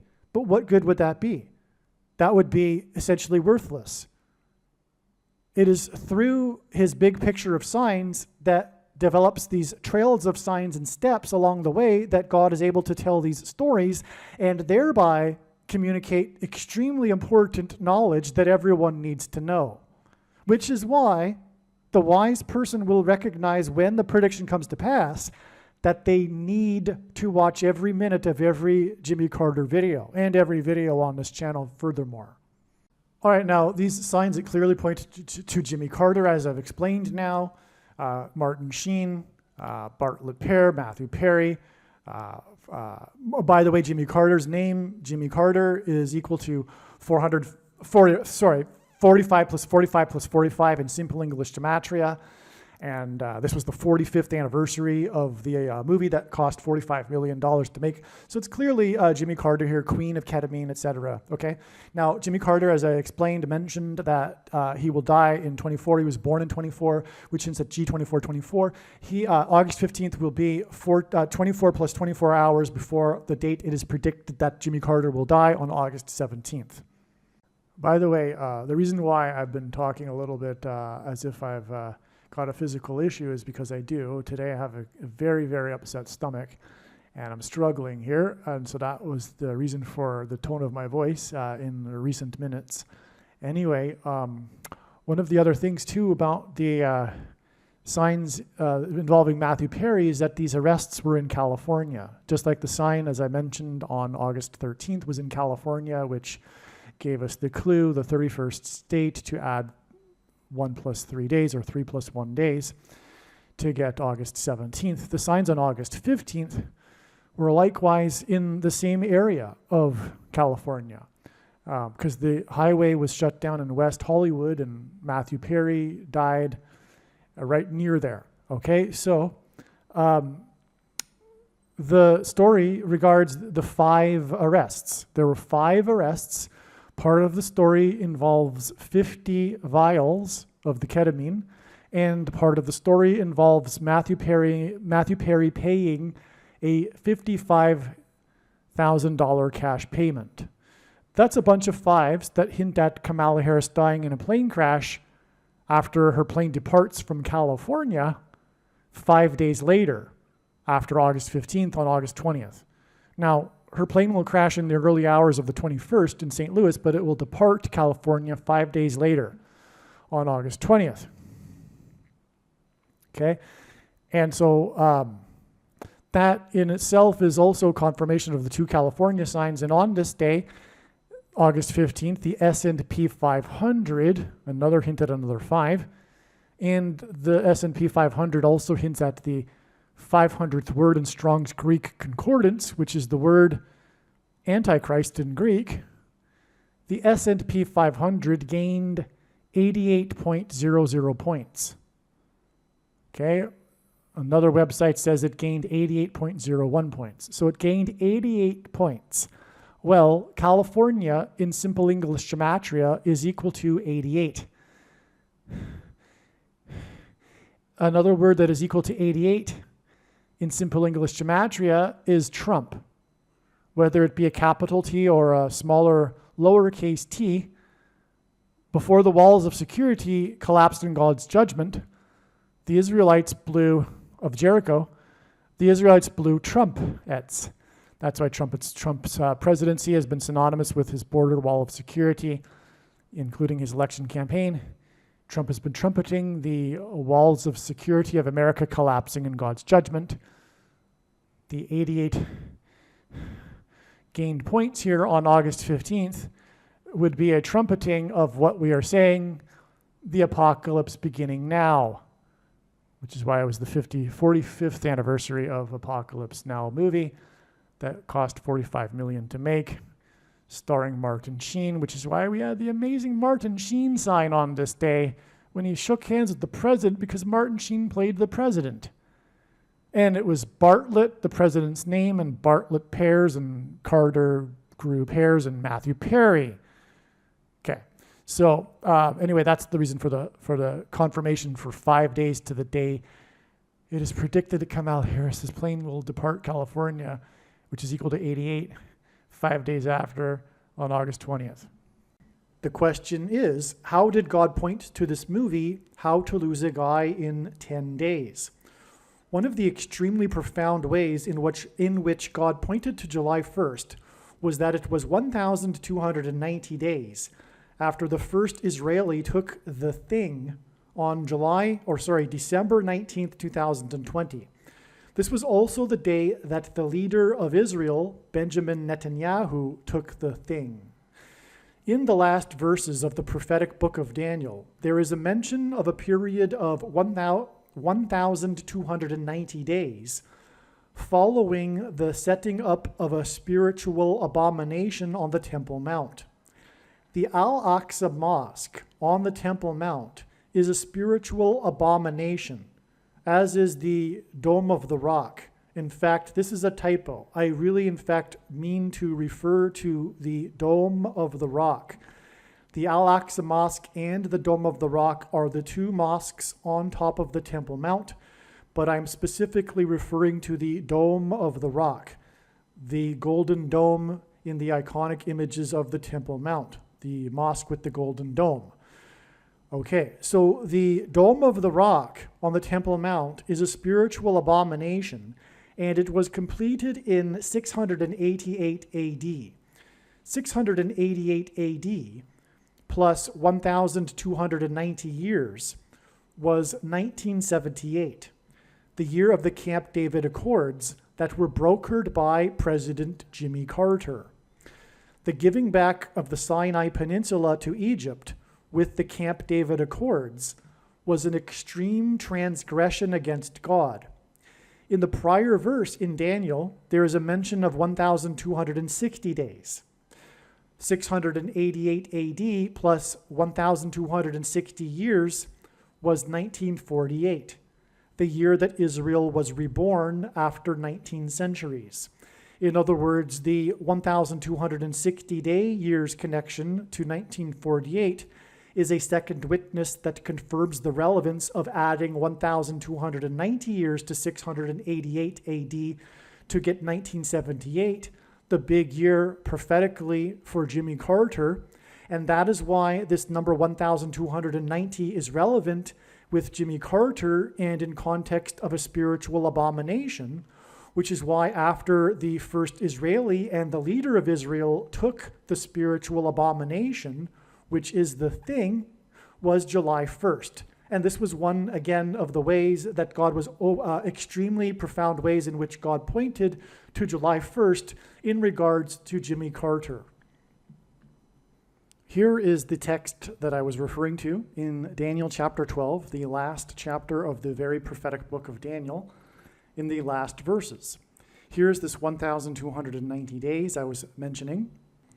And again, from the prophecy in Ezekiel, where God told Ezekiel to do something for a number of days that it would symbolize a number of years, we know that this can be interpreted as a period of years. And anyway, we are also here in this passage, there is a mention of this abomination, all right?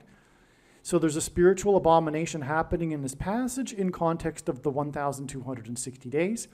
What I am referring to, of course, is not the primary fulfillment of this prophecy. This is just a symbolic secondary fulfillment that God is using in his big picture of science. It's very important. We are talking about the mark of the Antichrist, and then 1,290 days later, we get July 1st, but that's a parallel with the abomination, because this is talking about the Temple Mount. It's talking about the regular burnt offering, which is what the ancient Jews used to do on the Temple Mount. It's talking about the temple, the Jewish temple, and it's talking about an abomination. And today, the Dome of the Rock sits directly on top of where the former Jewish temple stood. The Jews would love, or the Orthodox religious Jews would love to rebuild the temple, and they can't because the Dome of the Rock is there, because it is an abomination. And that was completed in 688 AD, and when we add the 1,290 years, we get 1978, which was the year of the abomination orchestrated by Jimmy Carter, with the pressure to have Israel return land for peace, the biggest transgression against God. Here is the 1,260 days I mentioned. It's mentioned 7 times in Bible prophecy. Sometimes it's mentioned as 1,260 days, and sometimes it's mentioned as time, times, and a half time. That's because the time is 1 year, and times is 2 years, and a half time is a half year. So that's a total of 3.5 years. And in biblical prophetic years, year is 12 months of 30 days each, and so 3.5 years is 1,260 days. And if we add this to the Dome of the Rock, just like we added the 1,290 days, we get 1948, the year that Israel was reborn. And you can't get 1948 in the Bible unless it is the inspired word of God. What I meant a minute ago about what Jimmy Carter did with the Camp David Accords, which is when Israel gave back the Sinai Peninsula to Egypt. What I meant by it being the biggest transgression is that this is the biggest transgression that the world collectively will do in the end. The division of Israel and the making of Jerusalem an international city, led by a world body led by the Antichrist, Pope Francis and Barack Obama. There are 2 Antichrists. Now, upon further consideration, I need to be more precise about what I said earlier about this 1,290 days that I'm describing not being the primary fulfillment. What really needs to be said is that, contrary to what most people that are interested in Bible prophecy still believe, is that these numbers of days are actually literal, and they are to have a literal fulfillment. They are only symbolic, and they are used in multiple ways. And this is, again, one way. And I would actually say that this is the primary way because of what is now known, which is that the 1,290 days before the Day of Atonement, the day of the Lord's return, was in 2021. And there was no symbolic beginning. There was a symbolic 1,260 days beginning on May 2nd, 2021, which is explained in other videos. But this is actually a primary fulfillment. And one thing to add to this is because the next verse speaks of this 1,335 days, and what it is referring to is the date, the event of the resurrection rapture. And that will be 1,335 days after the same starting point that we add the 1,290 days to, which again was December 19th, 2020, the date that the first Israeli and the Israeli leader took the spiritual abomination, the mark of the Antichrist. 1,335 days after that date is August 15th, and that will be the date of the resurrection rapture, the first of two raptures, the first fruits rapture. The second rapture will be on September 5th. And the prediction being made in this video will prove this, and this is the purpose of this prediction that is from God. Make no mistake, I know far better than you the reason for this prediction. It is to prove that the resurrection rapture event will be on August 15th, 1,335 days after December 19th, 2020. And anyway, this is how important July 1st is. God pointed to this. You'll see as I will explain. And it is, July 1st was 1,290 days after the spiritual abomination in Israel. And also, this is how creative God is. If we think about it, this is one major reason why God established July 1st as a step in the trails of signs that are leading to the death of Jimmy Carter. Like I said, it was clear God was pointing to July 1st, and you'll see, I'll explain what happened on July 1st, and you will agree. But one reason being for doing that is in order to establish this, what I just mentioned, the extra 45 days. God needed to establish July 1st in order to add the 45 days, which will also be explained, by the way, in these videos. And that could only have come through establishing July 1st and this 1,290 days connection related to Jimmy Carter. In other words, God wanted to establish and prove that the resurrection rapture event will be on August 15th, 1,335 days after the abomination was taken in Israel, the first one. And that needed to be done with this context of the abomination and the 1,290 days getting us to July 1st. So there you have it. That's one reason for what I'm about to be explaining, which is what happened on July 1st. All right, before we continue with this explanation, this truly amazing and very essential, important, necessary explanation for what happened on July 1st, there's more to be said. That is that it is now known that August 15th, the end of the 1,335 days from the date that the thing was first taken in Israel, the spiritual abomination, the mark of the Antichrist, will not be the day of the rapture. That has been known for a while now. And it will instead be the date that it is predicted that Jimmy Carter will die. This is amazing. It will be the 45th anniversary of the release of the movie Apocalypse Now that cost $45 million to make. And what I'm going to do is read a brief paragraph here before continuing with this explanation for what happened on July 1st. I'm just going to explain a few more things here that are truly profound. But again, August 15th will be 45 days after July 1st. And it could be said that all of this trail of signs that is leading from July 1st that have gone through here, it could have all been overpassed with the connection of 1,335 days from the date in 2020, in which the spiritual abomination was first taken in Israel.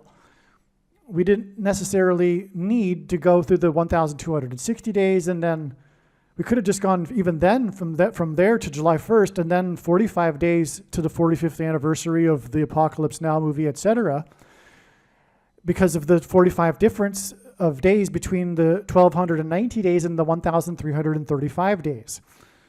But there's so much to this, and obviously that wasn't God's plan because of all of the amazing, very extremely important information that came through God telling these stories that were able to be told through these steps in the trail of signs. In other words, there's so much information, as you may know by now, regarding Jimmy Carter that came through this last 45 days. And that wouldn't have been possible had it not been for these intermediary steps, although, as I'm now explaining, weren't even necessary, including even July 1st for that matter, because we could have simply added 1,335 days from December 19th, 2020 to get August 15th, and that would be the end of the story. But that would be tantamount equivalent to God tapping someone on the shoulder and saying, tell the world that such and such is going to happen on such and such date. But what good would that be? That would be essentially worthless. It is through his big picture of signs that develops these trails of signs and steps along the way that God is able to tell these stories and thereby communicate extremely important knowledge that everyone needs to know. Which is why the wise person will recognize when the prediction comes to pass that they need to watch every minute of every Jimmy Carter video and every video on this channel furthermore. All right, this is briefly what I wanted to read before we continue with the explanation for what happened on July 1st.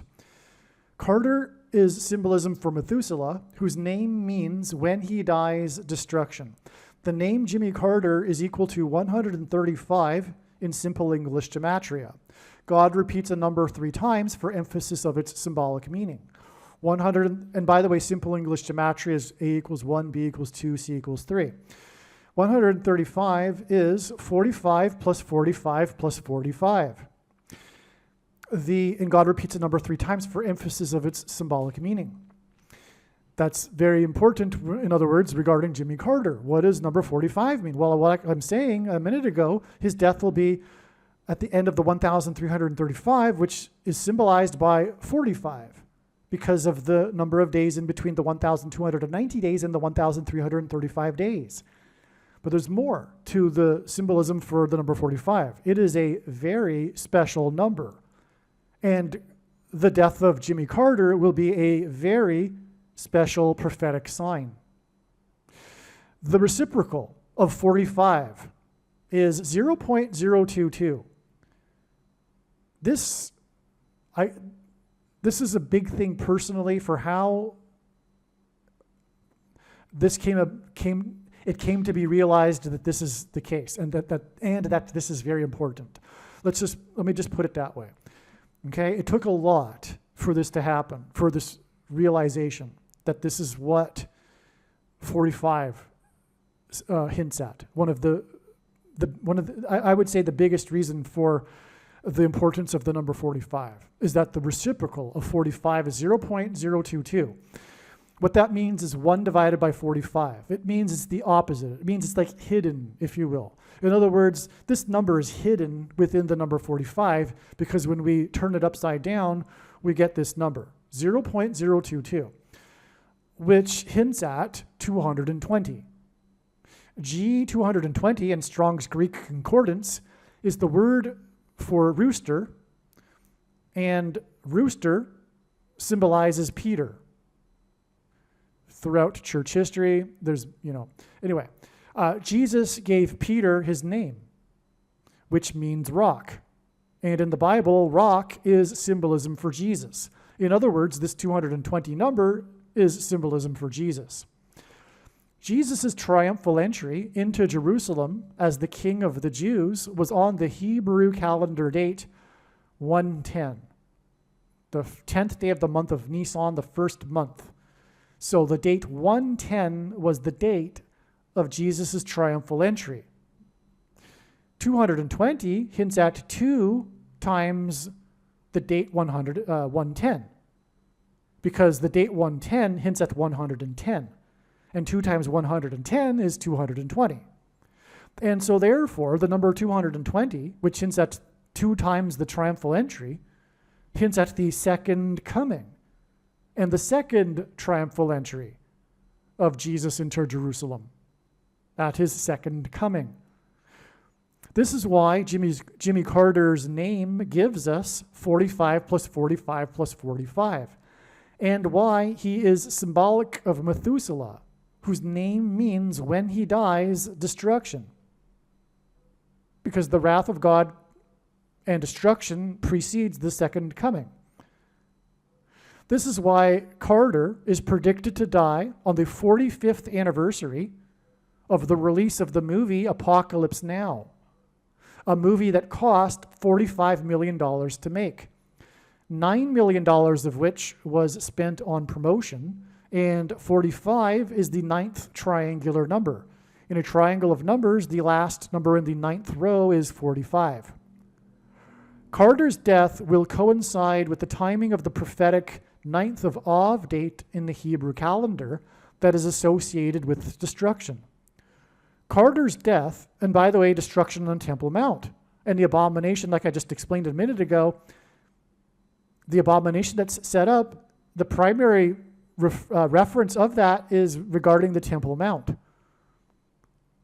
But in the New Testament, God's temple is the body of a follower of Christ, which is why the mark of the Antichrist that was put inside people's temples was a spiritual abomination. Carter's death will also be on the 79th anniversary of Victory Day at the end of World War II in 1945. The number 79 is the 22nd prime number, 22. World War II ended in 45, which hints at 0.022, and hints at the second coming, as in the second coming. 2, as in World War II, as in 79 years, 22nd prime number. To confirm his signs and connections, God pairs 9, 23, and 44 as the 44th president and basketball president who wore jersey number 23 became the president in 2009. Carter's predicted death on August 15th will be 2 times 3 days after the related prophetic signs on the 9th of August, which hints at the 9th of Av, involving Yellowstone volcano in the 44th state. The 9th of Av was the 79th. The 9th of August was the 79th, as in 22nd prime number, anniversary of the second of 2 bombs dropped in Nagasaki in 45, the 9th triangular number. I'll repeat that.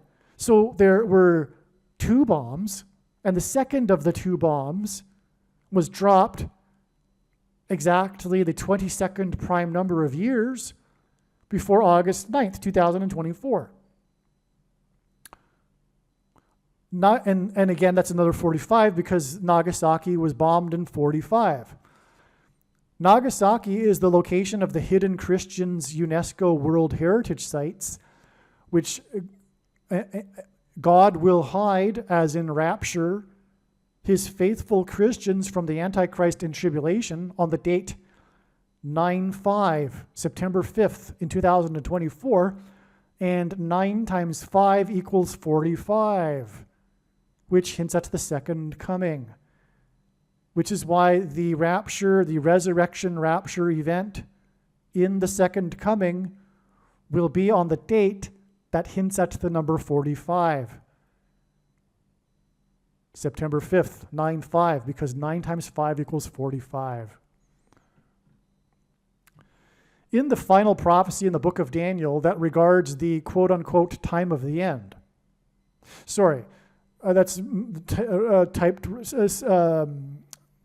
written incorrectly. The final prophecy in the book of Daniel regards the time of the end. This prophecy describes a period of 1,290 days from the time that an abomination is set up on the Temple Mount in Jerusalem, as well as a period of 1,335 days from this time that an abomination is set up on the Temple Mount. The difference between 1,290 days and 1,335 days is 45 days. Jimmy Carter pressured Israel to give land to Egypt in exchange for so-called peace. This was transgression against God, as clearly outlined in the Bible. In Bible prophecy, one day can be symbolic of 1 year. The Camp David Accords were brokered by Carter in 1978, 1,290 years after the year 688, when construction began on the Dome of the Rock, which is an abomination, on the Temple Mount in Jerusalem, directly on top of the location where the ancient Jewish temple stood. This period of 1,290 days from the setting up of the mentioned abomination in the book of Daniel hints at G129. Okay, so again, in the prophecy, a period of 1,290 is in context of the setting up of the abomination, which is why from the setting up of the abomination, the Dome of the Rock, we get Jimmy Carter and him pressuring to give land back to Egypt. Okay, so, but this 1,290 number in this setting up of the abomination prophecy hints at G129 in Strong's Greek Concordance, which is the word for blood. The mark of the Antichrist is a spiritual abomination, and it is the CVD thing that affects people's blood. In the New Testament, it is said that God's temple is the physical body of a follower of Christ. The first injection administered into a human body in Israel was on December 19th, 2020. On this day, the Prime Minister of Israel publicly took the thing. The word abomination hints at Obama nation. 1,290 days after December 19th, 2020. Oh, and you know what? If you have the eyes to see it, that date hints at 1,290 and 129. Look at it. That's amazing. And you know what? You really do need the eyes to see that, because I know so fully well and so confident am I that it is relevant to add this number to this date. I'm now able to see it. That date, the 12 and followed by the 9, cancel out the 1 because it's repetitive, and cancel out the 2 and the 0 because it's repetitive. Well, zeros cancel out anyway because they're zeros. You've got 129. Anyway, so 1,290 days after December 19th, 2020 was July 1st, 2024, which I'm about to continue explaining. The day that Obama's Supreme Court pick, Justice Sotomayor, in response to the Supreme Court's decision regarding immunity for the 45th president, said that America now has a king. Likewise, on July 1st, Biden delivered a speech in response to the decision and said that America was founded on the premise that it does not have a king, which is rich given that he is a dictator king because of everything that he is and the shoplifted referendum. God is using Jimmy Carter as a prophetic sign that points to the prophecy in Revelation chapter 17, verse 11, that regards a series of successive kings. This prophecy regards 5 kings and a 6th and 7th king that are followed by an 8th king. The number 1,711 hints at Revelation 17:11 that regards the 5th through 8th kings prophecy. 1,711 is the 58th triangular number, And 58 hints at this prophecy in Revelation 17:11 regarding the 5th through 8th kings. The reciprocal of the number 89 is 0.01123, and 1123 is the 188th prime number. And God uses this in his connections to point to H188, the word in the Hebrew concordance that means woe! This word is used in the Bible in the context of extreme judgment from God. July 1st in 2024 was also the day that Robert Town died at the age of 89, 1,711 days after Robert Evans died at the age of 89, which hints at woe! As I just explained. The two men worked together on the famous movie Chinatown, which in turn hinted at the Manchurian Candidate, who is Barack Obama, Obama Nation. July 1st was 1,290 days after the first abomination that affects a person's blood was put into a human temple in Israel. July 1st, 2024, and the court's decision regarding the 45th president is 45 days before it is predicted that former President Jimmy Carter will die, the president who pressured Israel to give land to Egypt. The president who pressured Israel to give land to Egypt 1,290 years after the abomination was set up on the Temple Mount, which makes the day that it is predicted that Jimmy Carter will die 1,335 days after the abomination thing was first administered into a human temple in Israel. Daniel 12, verses 11 through 12, quote, "And from the time that the regular burnt offering is taken away and the abomination makes desolate is set up, there shall be 1,290 days. Blessed is he who waits and arrives at the 1,335 days." Now, again, the 1,335 days completion on August 15th is no longer believed to be the date of the resurrection rapture, which is what, of course, is being referred to by blessed is he who waits and arrives at that date. But it will be at the end of the 45 days and also 1,335 days, which I have now explained symbolizes or is symbolism for 45 days and the other way around and vice versa.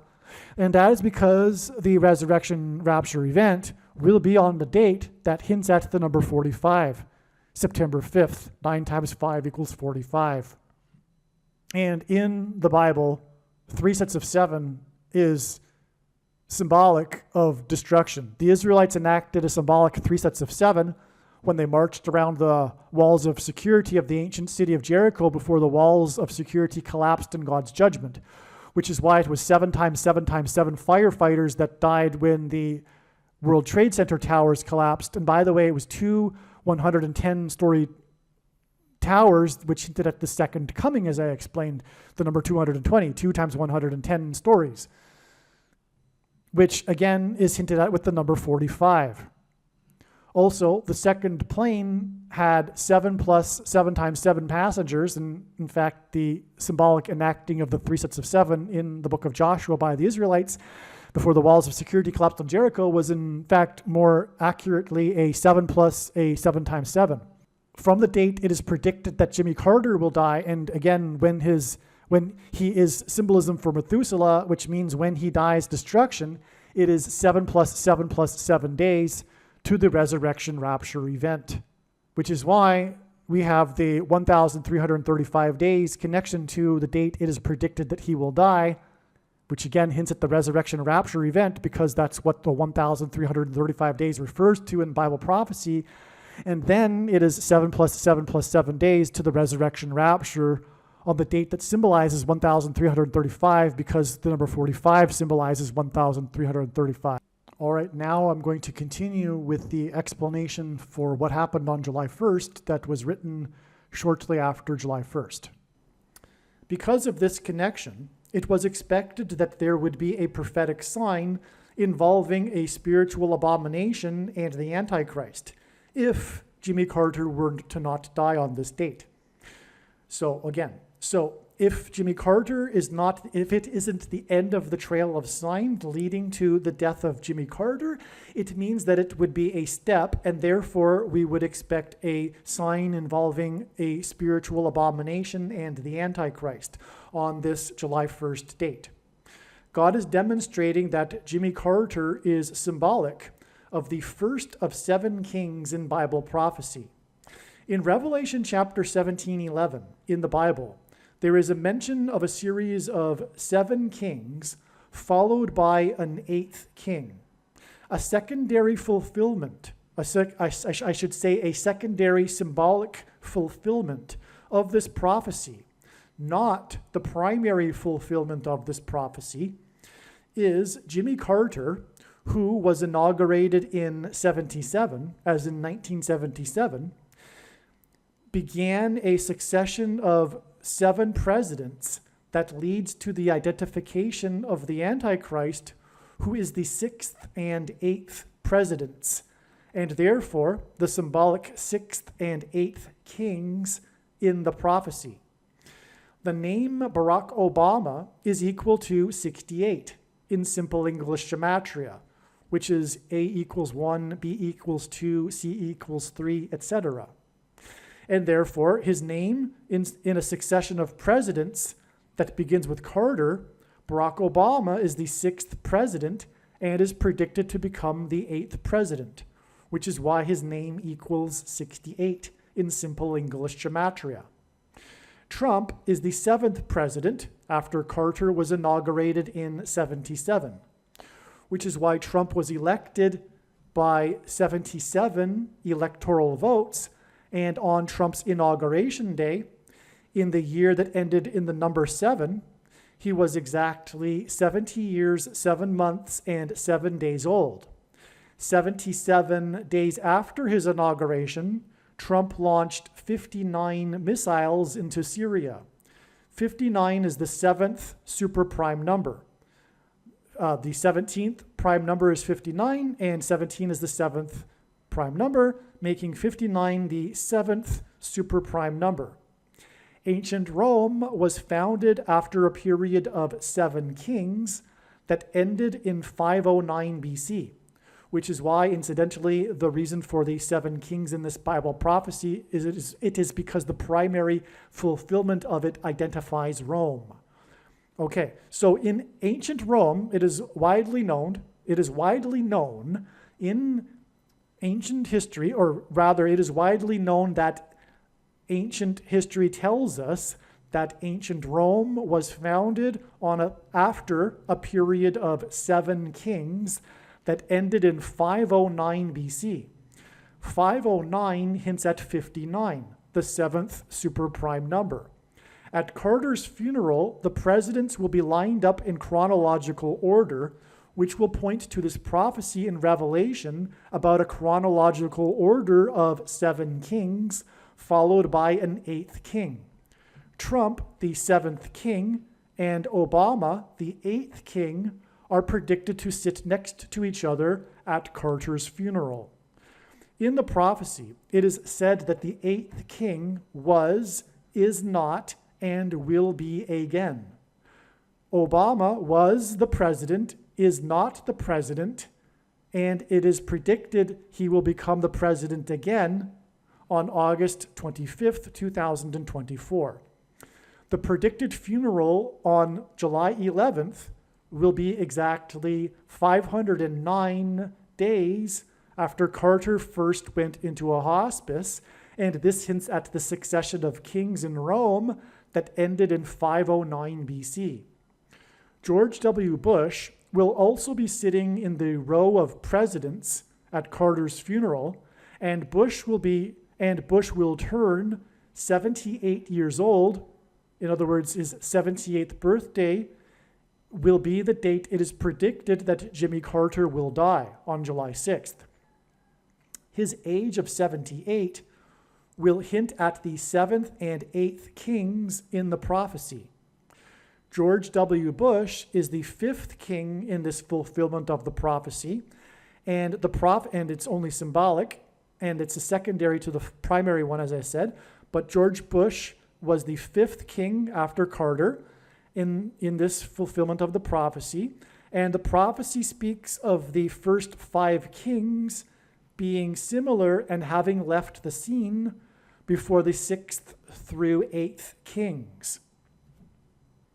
As mentioned, on July 1st, it was expected that either Jimmy Carter would die or there would be prophetic signs that provided king and spiritual abomination symbolism. On July 1st, the Supreme Court ruled that the president is entitled to immunity from prosecution for official acts of his duties as president. President Biden is not the symbolic 8th king in this prophecy because he is a puppet of Obama's people in the permanent government ruling class of Democrats in Washington, otherwise known as the deep state. In response to the Supreme Court's decision, acting President Biden delivered a speech about how America was founded on the notion that it would not have kings, which is ironic and prophetic because, like everything the left claims these days, the opposite is true, and Biden, the puppet of Obama and his people, is America's first king dictator. Also, in the Supreme Court's dissenting opinion, Justice Sotomayor, Obama's first appointee, said that America now has a king. She used the word king for America's leader on the date it was expected there would be a symbolic Antichrist king sign. Prior to July 1st, we also expected a sign with spiritual abomination symbolism. On this date, famous Hollywood screenwriter Robert Towne died at the age of 89. So, Robert Towne died on July 1st, this date that we were expecting a spiritual abomination. And he died at the age of 89. Robert Towne died at 89, exactly 1,711 days after the death of famous Hollywood movie producer Robert Evans died at the age of 89. So they both died at the age of 89. 89 is the 24th prime number. These two men worked together in Hollywood, and their two deaths at the age of 89, which hints at the 24th prime number, hints at Jimmy Carter, who was born in 24, as in 1924, and will die in 24, as in 2024. Jimmy Carter's initials, JC, hint at Jesus Christ, and G2424 in Strong's Greek Bible Concordance is the word Jesus. Robert Towne's death on 7/1, July 1st, 7/1, 1,711 days after the death of Robert Evans, hints at the prophecy in Revelation 17:11 about the 7 kings followed by an 8th king. All right, so the 1,711 days hints at Revelation 17:11, which is why Robert Towne died on the day the Supreme Court Justice said that America now has a king. This hints at the coming Antichrist king, who will be defeated by the King of Kings at his second coming in 2024. If the starting date is not included in the calculation, this period of 1,711 days in between the deaths of Robert Evans and Robert Towne is also 1,710 days, and 171 is the 18th triangular number, and 18 is equal to 6 plus 6 plus 6, and 666 is the number of the Antichrist in Bible prophecy. In Bible prophecy, the period of the Antichrist's rule is symbolized by 7 years. Robert Evans is credited with making Paramount Studios a major success after ruling as its chief for 7 years, as in the Antichrist's period of 7 years. Robert Towne won the Academy Award for Best Screenplay for his movie Chinatown, which Robert Evans produced. The movie starred Jack Nicholson, and during its production, Nicholson learned from a reporter that his deceased sister and mother were in reality his mother and grandmother, which was an eerie coincidence, given that in the movie, which Nicholson was filming at the time of him learning this, Nicholson's character learns the shocking secret that Faye Dunaway's character is both the sister and the mother of another character as a result of incest with her father at the age of 15. The movie was directed by Roman Polanski, who is known for the sexual relationship he had with a 13-year-old girl. Polanski's pregnant wife, Sharon Tate, was murdered by Manson family members. Polanski directed the movie Rosemary's Baby, which Robert Evans also worked on. The horror movie Rosemary's Baby is about a pregnant woman who gives birth to the baby Antichrist. In the movie, the baby has the eyes of his father, Satan, and the baby is an abomination. Robert Evans died exactly 2,620 weeks after the release of Rosemary's Baby, and 262 is the 84th semi-prime number. The name Obama is equal to 84 in Hebrew gematria, and Obama was born, the Antichrist was born, as in Rosemary's Baby's Antichrist birth, on the date 8/4. Therefore, the movie Rosemary's Baby connects to the death of Robert Evans, and his death connects to the death of Robert Towne on the date that it was expected that there would be a prophetic sign involving a spiritual abomination. Robert Evans's last movie that he produced was How to Lose a Guy in 10 Days, which is why it is predicted that Jimmy Carter's prophetic funeral, in which the presidents will be lined up in chronological order, will be 10 days after the death of Robert Towne, which was the same day that the Supreme Court Obama appointee said that America now has a king, as in the Antichrist king, Barack Obama. What is also amazing is that on July 1st, the date that we were expecting a sign involving Jimmy Carter and his death, was the day that the Jimmy Carter Presidential Library announced that for Jimmy Carter's 100th birthday celebration, the library is planning to have a film festival, a movie festival, and the festival will be running from 10 a.m. until 10 p.m., which hints at the movies that I just mentioned, including the movie How to Lose a Guy in 10 Days. In other words, the 100th birthday celebration with a film festival hints at the movie How to Lose a Guy in 10 Days.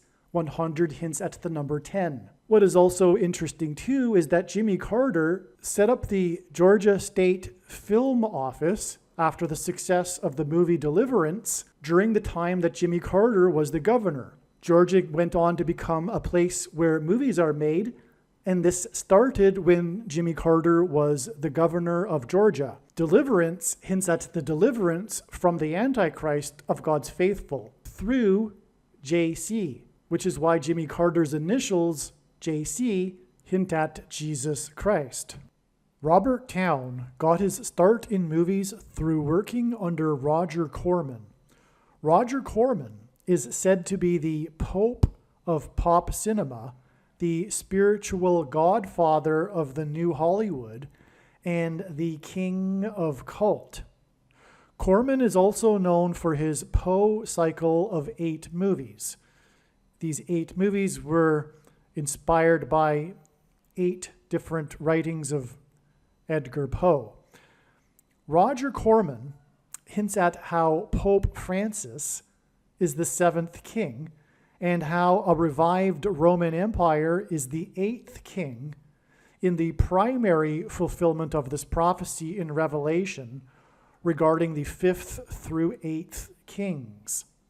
This is why Roger Corman died 58 days before it is predicted that Jimmy Carter will die on July 6th, 2024. In the secondary fulfillment of this prophecy, Obama is the eighth king, and 8 movies in the King of Cults Poe cycle also hints at 4+4 and the 44th president. Robert Towne also wrote the screenplay for the Tom Cruise movie Days of Thunder. The name Barak in Hebrew means lightning. In Luke 10:18 in the Bible, Jesus said that he saw Satan falling like lightning from heaven. The name Barack Obama in Hebrew means lightning from heaven. Barak means lightning, Bama means high place, which in the Bible is a metaphor for heaven, as it is said that Lucifer fell from the high place. And O, in the language Jesus would have spoken, Aramaic, is the word from. And so Barack Obama means lightning from heaven. Either Jesus didn't know what he was saying when he said this, or he knew that there would be a famous president named Barack Obama and said this anyway, knowing that it would confuse us, or he was revealing the identity of the Antichrist. Obviously, the latter option is the only one that makes any sense. Days of Thunder was released on June 27th, 1990, exactly 34 years and 1 month before what is predicted to be Seven Thunders Day on July 27th, 2024. July 27th, 2024 will be a symbolic beginning of the 7 thunders of judgment that are mentioned in the book of Revelation. In other words, 7/27 or July 27th, 2024 will be the beginning of the Days of Thunder. The 7 thunders will be supernatural phenomena such as demons pretending to be aliens and the demonic possession of the masses. 34 years and 1 month hints at 341, the 110th semi-prime number, and 110 is symbolic of the walls of security of Jericho that collapsed in God's judgment. Joshua, who led the Israelites before the walls collapsed, died at the age of 110, and this is why the twin towers that collapsed on 9/11 were 110 stories high. 34 years and 1 month is also 409 months, and 409 is the 40 plus 40th prime number, which hints at the 44th president, whose name means lightning. And again, this 409 months is a connection from the release of the movie Days of Thunder. To confirm his signs and connections, God pairs the numbers 23 and 44 together, as the 44th president is also the basketball president who wore jersey number 23 in high school. Robert Towne's Days of Thunder cost 2 times 30 million, which hints at 23, to make, and it was released 44 days before the release of Robert Towne's sequel to his Chinatown movie, The Two Jakes.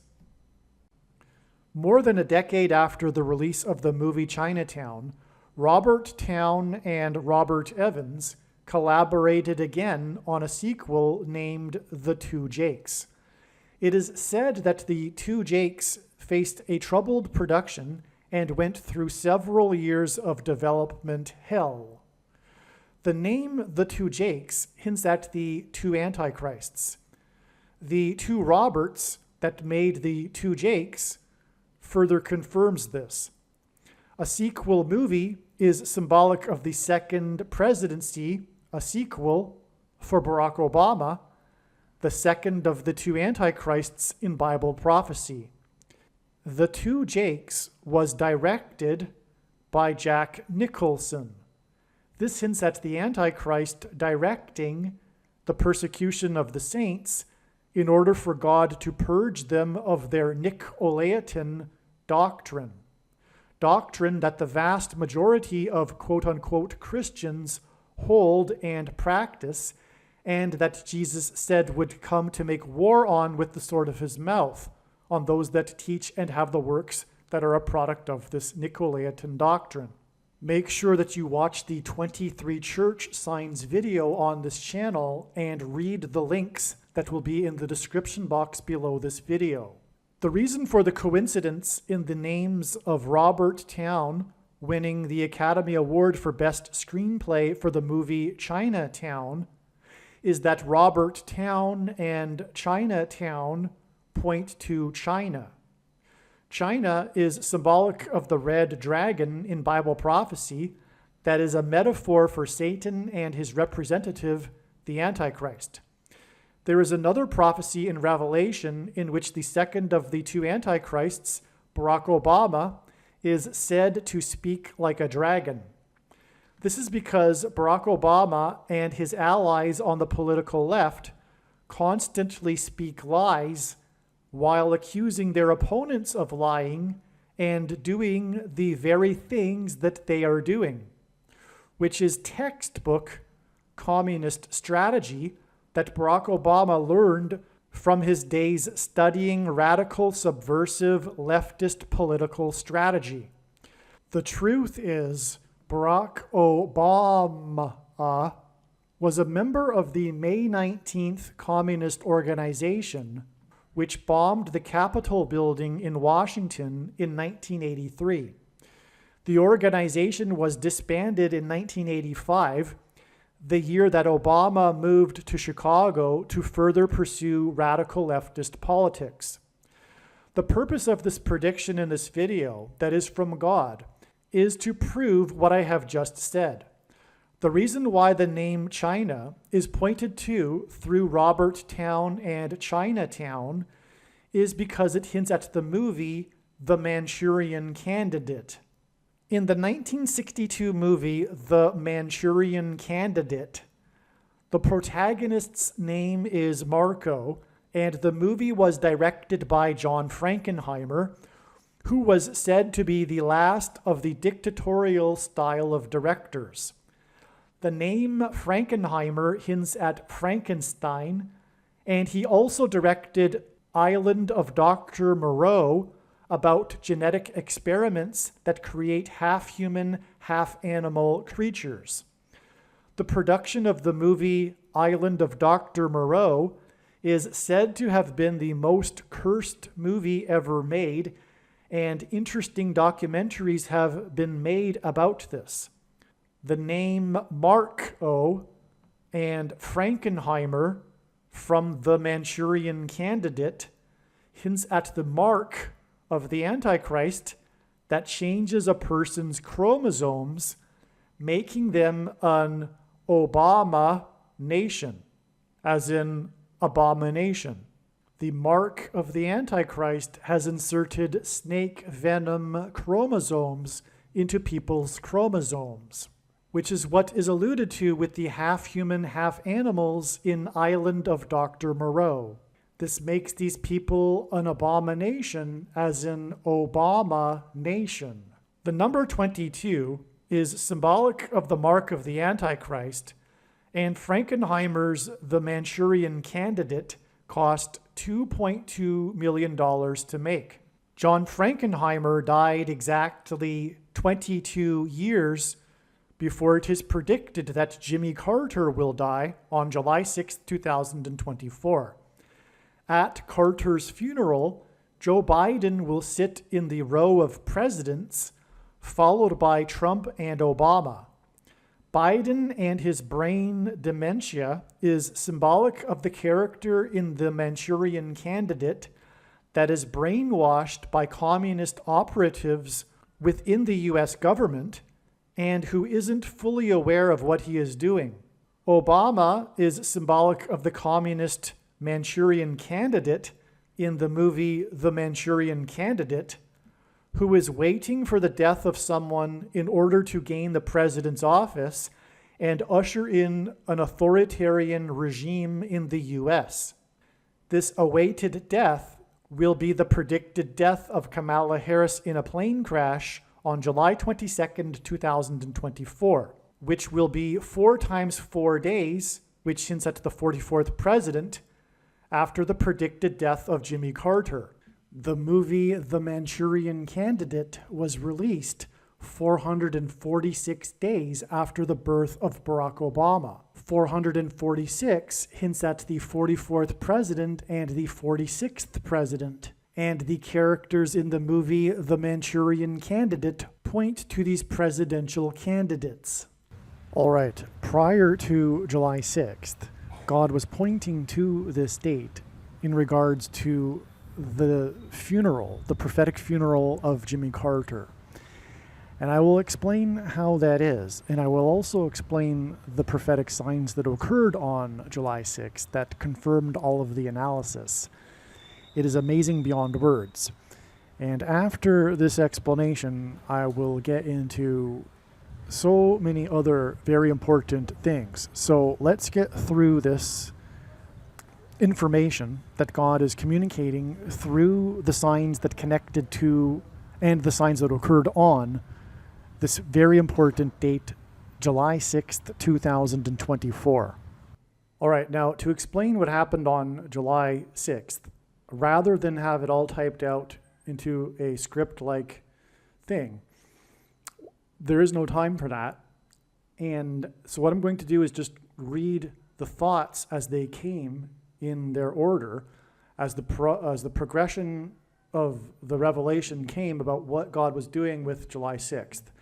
It's also a little bit, it's not complicated, but it's a little bit complex. But don't worry, I'm confident in my ability to teach this and explain it simply. All right, so the first thing to know is that it is believed that the day that Jimmy Carter will die, July 11th, is in itself, well, first of all, it's symbolism for 7 times 11, which is 77. And Carter, as I mentioned, was inaugurated in 1977 and began this succession of 7 kings, which culminated with the 7th King Trump, for example, and on, as I explained. So that's one reason why he will die on the date 11/7, or rather 7/11. It will hint at that. It'll hint at the number 77. But also, the date 7/7 hints at this. And the reason why that's relevant today, as I'm speaking, it is actually the early morning, because I'm in a time zone that's ahead of the U.S., so it's actually quite early. It's early morning East Coast time, and today it is expected that later in the day, in the evening, Hurricane Beryl will hit Texas, and including Harris County. And God has been using Harris County in his signs to hint at the coming disaster of Kamala Harris, which is how Barack Obama, the Antichrist, will become the president again through her replacement after her death in a plane crash in St. Louis, which will also be due to weather, turbulence, lightning. It'll bring her plane down. So this is one reason why this Hurricane Beryl. Now, Beryl hints at Barry, and Barry is the name of Barack before he changed it as an adult. He changed his name from Barry to Barack. And who does that? Barack Obama does that. He changed his name from a good American name to something that isn't American. And that wasn't only just for fun or because he didn't like his name Barry. He did it also for strategic reasons. And the strategy was between him and Bill Ayers that he would never really reach very far or climb very high in politics as a African American. He needed to have this multicultural aspect to his identity and his identity to sell to the American people in order to be able to have him rise even as far as the president's office. That was recognized. That's why the whole story of, his autobiography, Dreams from My Father, that was all planned. It was written by Bill Ayers. Bill Ayers even said so. You can even find him saying so in a video. It's not a conspiracy theory. Barack Obama didn't write that book. It was a conspiracy, if you will. The two conspired to concoct this multicultural Barack Obama, which isn't true. Now, don't get me wrong, Barack Obama was born in Kenya, and his supposed father, not his real father, who was pretending to be his father due to, well, it's a long story, so is Barack Obama Sr. And so Barack Obama capitalized on this, knowing that he wasn't his real father, but capitalized on this anyway, changing his name to Barack for strategic reasons, not because he was in pursuit of his real father. It's a big hoax. Anyway, the brilliant documentary that must be watched is the documentary named Dreams from My Real Father. I can't get into it here. I'm going off on a tangent. And the long story short is that Barack Obama's mother got knocked up by the communist organizer Frank Marshall Davis. She was seduced by Frank Marshall Davis at the age of 18 and got pregnant. And Barack Obama's grandfather, his job was threatened because the way in which his daughter came to cross paths with this communist organizer in Hawaii was through him, because Barack Obama's grandfather was an undercover CIA agent sent to Hawaii to monitor the communist movement there. And Barack Obama Sr. was part of a program bringing in students from Kenya in order to combat the communist movement in Kenya. And the idea was that Barack Obama Sr. would play the role of the father and pretend to be the father in return for being able to stay in the country and pursue his doctorate. To make this story believable for immigration, they decided that they would have the birth in Kenya, because besides that, Barack Obama was never around or in even Hawaii for very long with Barack Obama's mother, so the story wasn't believable. They needed to make it believable by traveling to Kenya and having the birth in Kenya. All right, now, so Beryl is going to hit Texas, and that's symbolism for flood. There probably will be some flooding. First of all, actually, just to rewind a little bit, the country of Mexico, its geographic shape resembles a shofar, a trumpet. The mouthpiece of the trumpet is the Yucatan Peninsula, which is why this Hurricane Beryl first hit the Yucatan and did much destruction in the Yucatan.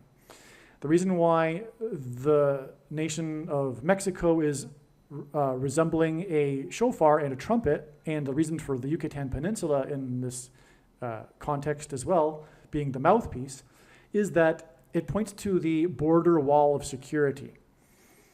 Because the signs are all about America. America is God's Gentile nation. People sometimes ask, well, why are you always so focused on America? And the reason is, clearly, obviously, because God is. These are the prophetic signs. I'm just reporting them. God is focused on America. He's using America just like he used Israel to bring about the special revelation of his identity into the world. And in the case of God's prophetic signs, America is the center of this form of special revelation, which is God's end times judgment warning signs. And so the reason why the border wall of security is so symbolic with Mexico, and thus its collapse currently is symbolic of what I'm saying, which is that it symbolizes the walls of security of the ancient city of Jericho collapsing in God's judgment after the Israelites blew trumpets. And that's why trump, which in archaic English means trumpet, why Trump and his presidency and election campaign were synonymous with his border wall of security. He was symbolically, in God's signs, trumpeting the collapse of America's walls of security and its destruction. Okay, so that's why Mexico is shaped like a shofar, and that's why Beryl first hit the Yucatan Peninsula and the mouthpiece of the shofar, the trumpet. Also, as would be expected, the wind speeds of Beryl, when it hit the Yucatan Peninsula, the mouthpiece of the trumpet, were 110 miles per hour. This was so predictable because the number 110 is used frequently in God's big picture of end times warning signs of judgment for America, because Joshua, who led the Israelites around the walls of security of Jericho before they collapsed after blowing trumpets, died at the age of 110. Also, the Israelites, led by Joshua, entered the promised land on the date 110, which hints at 110. Also, on 9/11, the collapsed towers were 110 stories. The reason why there were two of them is that Jesus also had his triumphal entry into Jerusalem officially as the King of the Jews on the date 110, which again hints at 110. Two towers of 110 stories hints at the second coming, the second triumphal entry, if you will. And so that's why the wind speeds that blew into the mouthpiece, and that's another thing, the symbolism here of the hurricane is about its winds, and it's hitting the mouthpiece, which is symbolic of blowing into the trumpet. But the wind speeds were 110 miles per hour. It's amazing. Now, as I'm about to explain, the Beryl hurricane is, well, I recorded what I'm about to explain yesterday, but as we speak, it's hours away from hitting Texas on the other side of the border wall of security on the date 7/7. And that's also by design because of this parallel with the book of Joshua. Because when the walls of security collapsed, the Israelites marched around the walls of security 7 times while blowing 7 trumpets. In fact, it's also 3 sets of 7 because they marched around the walls once per day for 7 days, and then on the 7th day they marched 7 times while blowing 7 trumpets, which is why the Beryl storm, with its 110 miles per hour that hit the mouthpiece of the shofar, will cross over the border wall of security, symbolizing the collapse of walls of security and entering the enemy, entering Jericho, entering America, and destruction coming for America on the date 7/7, because it hints at the marching around 7 times while blowing 7 trumpets. Now, after hitting the Yucatan, it is predicted the meteorologists are saying that it will land on 7/7, which is hinting at God's number, the number 7, but also it's pointing to Carter, who was inaugurated in 77. And again, he will die on the date 7/11 because it also hints at 77. Now, what I'm getting at here is this Noah's flood symbolism, and the flood began in Genesis 7:11.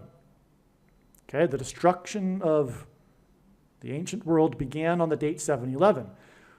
The death of Jimmy Carter will be a trumpet, if you will.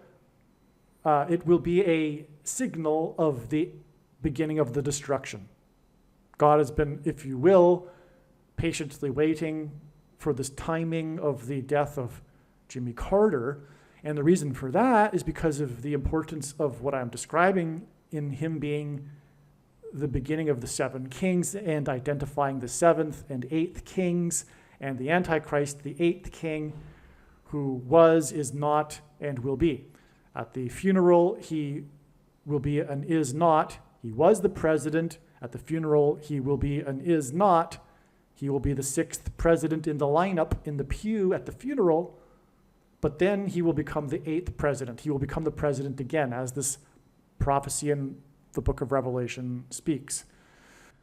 I said that rather quickly, and I want to make sure that that was appreciated and it was understood, because this is really foundational here. I said that fairly quickly because I've just repeated it so many times. in the other videos, but if this is the first video you were watching, I'll just repeat it again just to make it clear here. This is very, very important. This is the significance of Jimmy Carter here, the biggest significance. There is a prophecy in the book of Revelation that speaks of this succession of 7 kings, followed by an 8th king, okay? The 7th and 8th kings, well, so there's the primary fulfillment, and then there's, in God's signs, a secondary symbolic fulfillment. We are not going to be talking about the primary fulfillment in this video. The primary fulfillment is that the 7th king is Pope Francis, and the 8th king is representative, as it says in the prophecy, of a system, of a government, and that's a revived Roman Empire, which did have temporal power, which was stripped from it. Rome was stripped of its temporal powers over Western Europe, and by Napoleon, and Rome will be revived again, and it will be again. So the prophecy in the verse 1711 speaks of the 8th king that was, is not, and will be again. All right. Now, at Carter's funeral, when the presidents are lined up in the pew in succession, the order of presidents, we have an order of presidents beginning with Carter, who was inaugurated in 77, getting us to the 7th king, Trump. And next to Trump will be sitting Obama. And at that moment, he will be the 6th king. He will be the is not. He was the president. At that moment, he will not be the president, but he will again be the president, which is, again, how the text reads in this prophecy. So this is the big significance here. And again, this is another reason why this storm Beryl will hit the U.S. on the date 7/7. It's alluding to this prophecy about 7 kings. And it is about 7 kings too, because ancient Rome was founded after the period of 7 kings, which ended in 509 BC. All right, so that's also why he will die on this date that will symbolize 77. Again, the predicted date that Jimmy Carter will die will be July 11th, 7/11, which hints at 7 times 11 equals 77, because Carter was inaugurated in the year 77. And so the beginning of this destruction will be also hinted at with the date that Jimmy Carter will die, because it'll point to Genesis 7:11. And incidentally, God gave Noah a 7-day warning to load the ark, and the ark was loaded on or in Genesis 7:11 after the 7 days. But the 7-day warning began in Genesis 7:4, which is interesting because it's 7 verses before 7:11. Well, on the date 7/4, we had a prophetic sign in South Texas on the coast. 4 people were bitten by sharks. The sharks biting these people is like a warning. It's a warning of the coming shark, the Antichrist, which, by the way, God literally also used another shark sign, which was the 44 deaths due to being eaten by sharks in the Philippines, which at the time were American U.S. territory. That's another story, though. It's an amazing one, but we want to stay focused here. But so on the date 7/4, which symbolizes America, it was America's birthday, we had this judgment warning for America, which is interesting that the 7-day warning began in Genesis 7:4. And this is a warning for America on the date 7/4, which is symbolic of America. And it was 4 people that were bitten by sharks. Okay, so, and it was in South Padre Island, which is where this hurricane is going to hit. Okay, now Beryl, I did mention it. Beryl, by the way, is the 8th storm in the Atlantic named Beryl in history, which hints at 4 + 4, and the 44th president. So now the flood began at the time of the death of Methuselah. Methuselah was Noah's grandfather. And Methuselah died at the time of the flood. In fact, the name Methuselah means in Hebrew, at the time of death, destruction, or something to that effect. I forget exactly.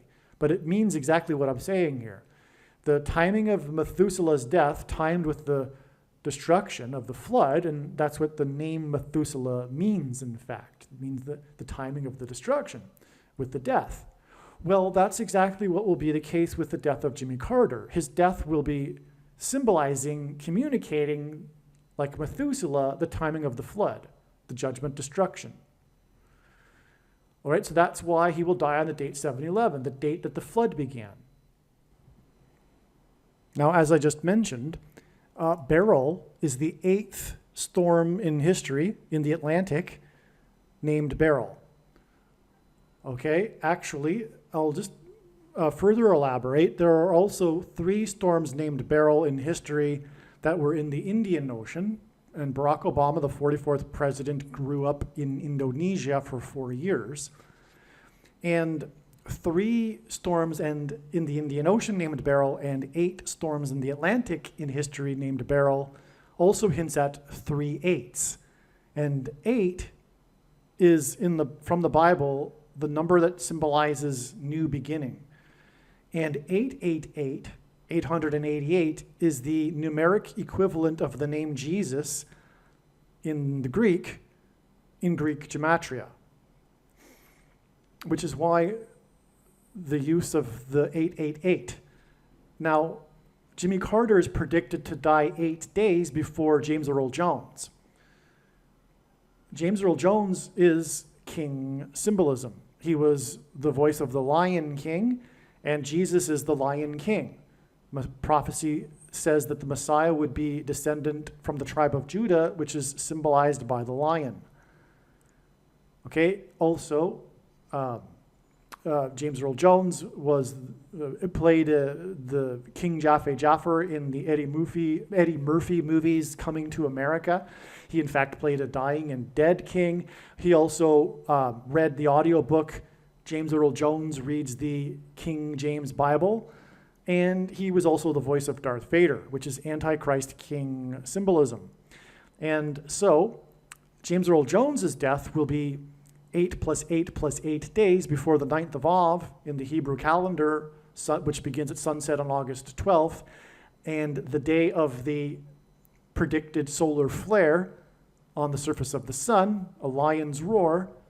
God is using this as a metaphor, a lion's roar for the coming solar flare, that eruption on the sun, that will send a coronal mass ejection that will knock out the power grid a couple of days later. Well, anyway, that's 8 + 8 + 8 days. That's hinting at Jesus, the King of Kings, and this is from the death of James Earl Jones, who is king symbolism, and furthermore, he's symbolism for the king of the tribe of Judah, Jesus. So, and again, James Earl Jones is predicted to die 8 days after the death of Jimmy Carter, who, as I'm explaining, is also king symbolism. Well, what is fascinating beyond words is that Methuselah, and again, I'm explaining how Jimmy Carter's death will be symbolic of the death of Methuselah, who died at the time of the flood, and that's what the name Methuselah means.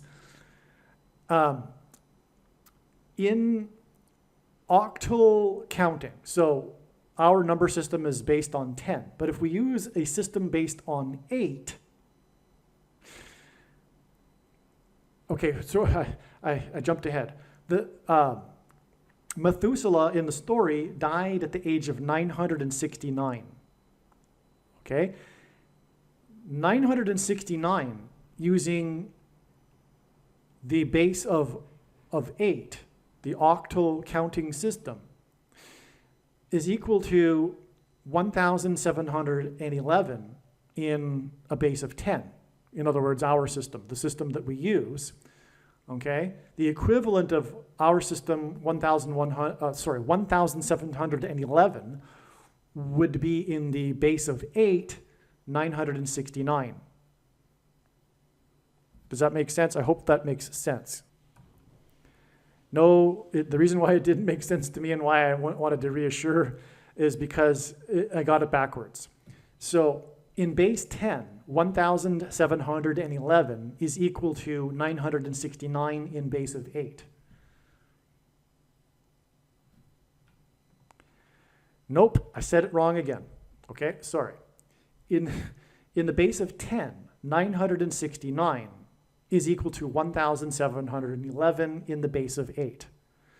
Okay, hopefully that's a little abstract, I know, but there's, because we're so used to counting in sets of 10. But if we count in sets of 8, all right, our system of 969 is equal to 1,711 in the base of 8. Okay, why that's so amazing is because it's the base of 8.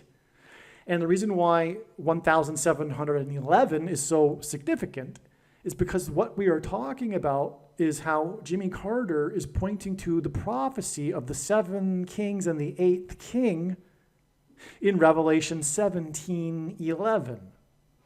Which is why in the base of 8, Methuselah, who died at the age of 969, in the base of 8, 1,711 is equal to 969 in the base of 10. Hopefully you got that. Just again, Methuselah died at the age of 969. And 969 in equivalent of it in the base of 8 is 1,711. Jimmy Carter is symbolic of Methuselah and Revelation 17:11. That's why it's so amazing. Now, hopefully you got that. Hopefully I had done my job there and taught it well enough for you to be able to appreciate that. Hopefully, if you did, your jaw is dropped because, again, beryl. So also beryl, the instance in which this word occurs in the New Testament is in Revelation chapter 20 in regards to the foundation of New Jerusalem, in which there are, as a metaphor, the use of stones, and the 8th stone, and it even says that the 8th stone in the New Jerusalem is beryl. So beryl is a type of precious stone, and it says in the book of Revelation that it is the 8th stone. So this Hurricane Beryl is the 8th Atlantic storm in history named Beryl, and in octal counting, 1,711 is the equivalent of 969, the age at which Methuselah died. And Methuselah is flood symbolism, as is the Hurricane Beryl. So, and Beryl is hitting on the date 77, which also hints at Carter, who was inaugurated in 77.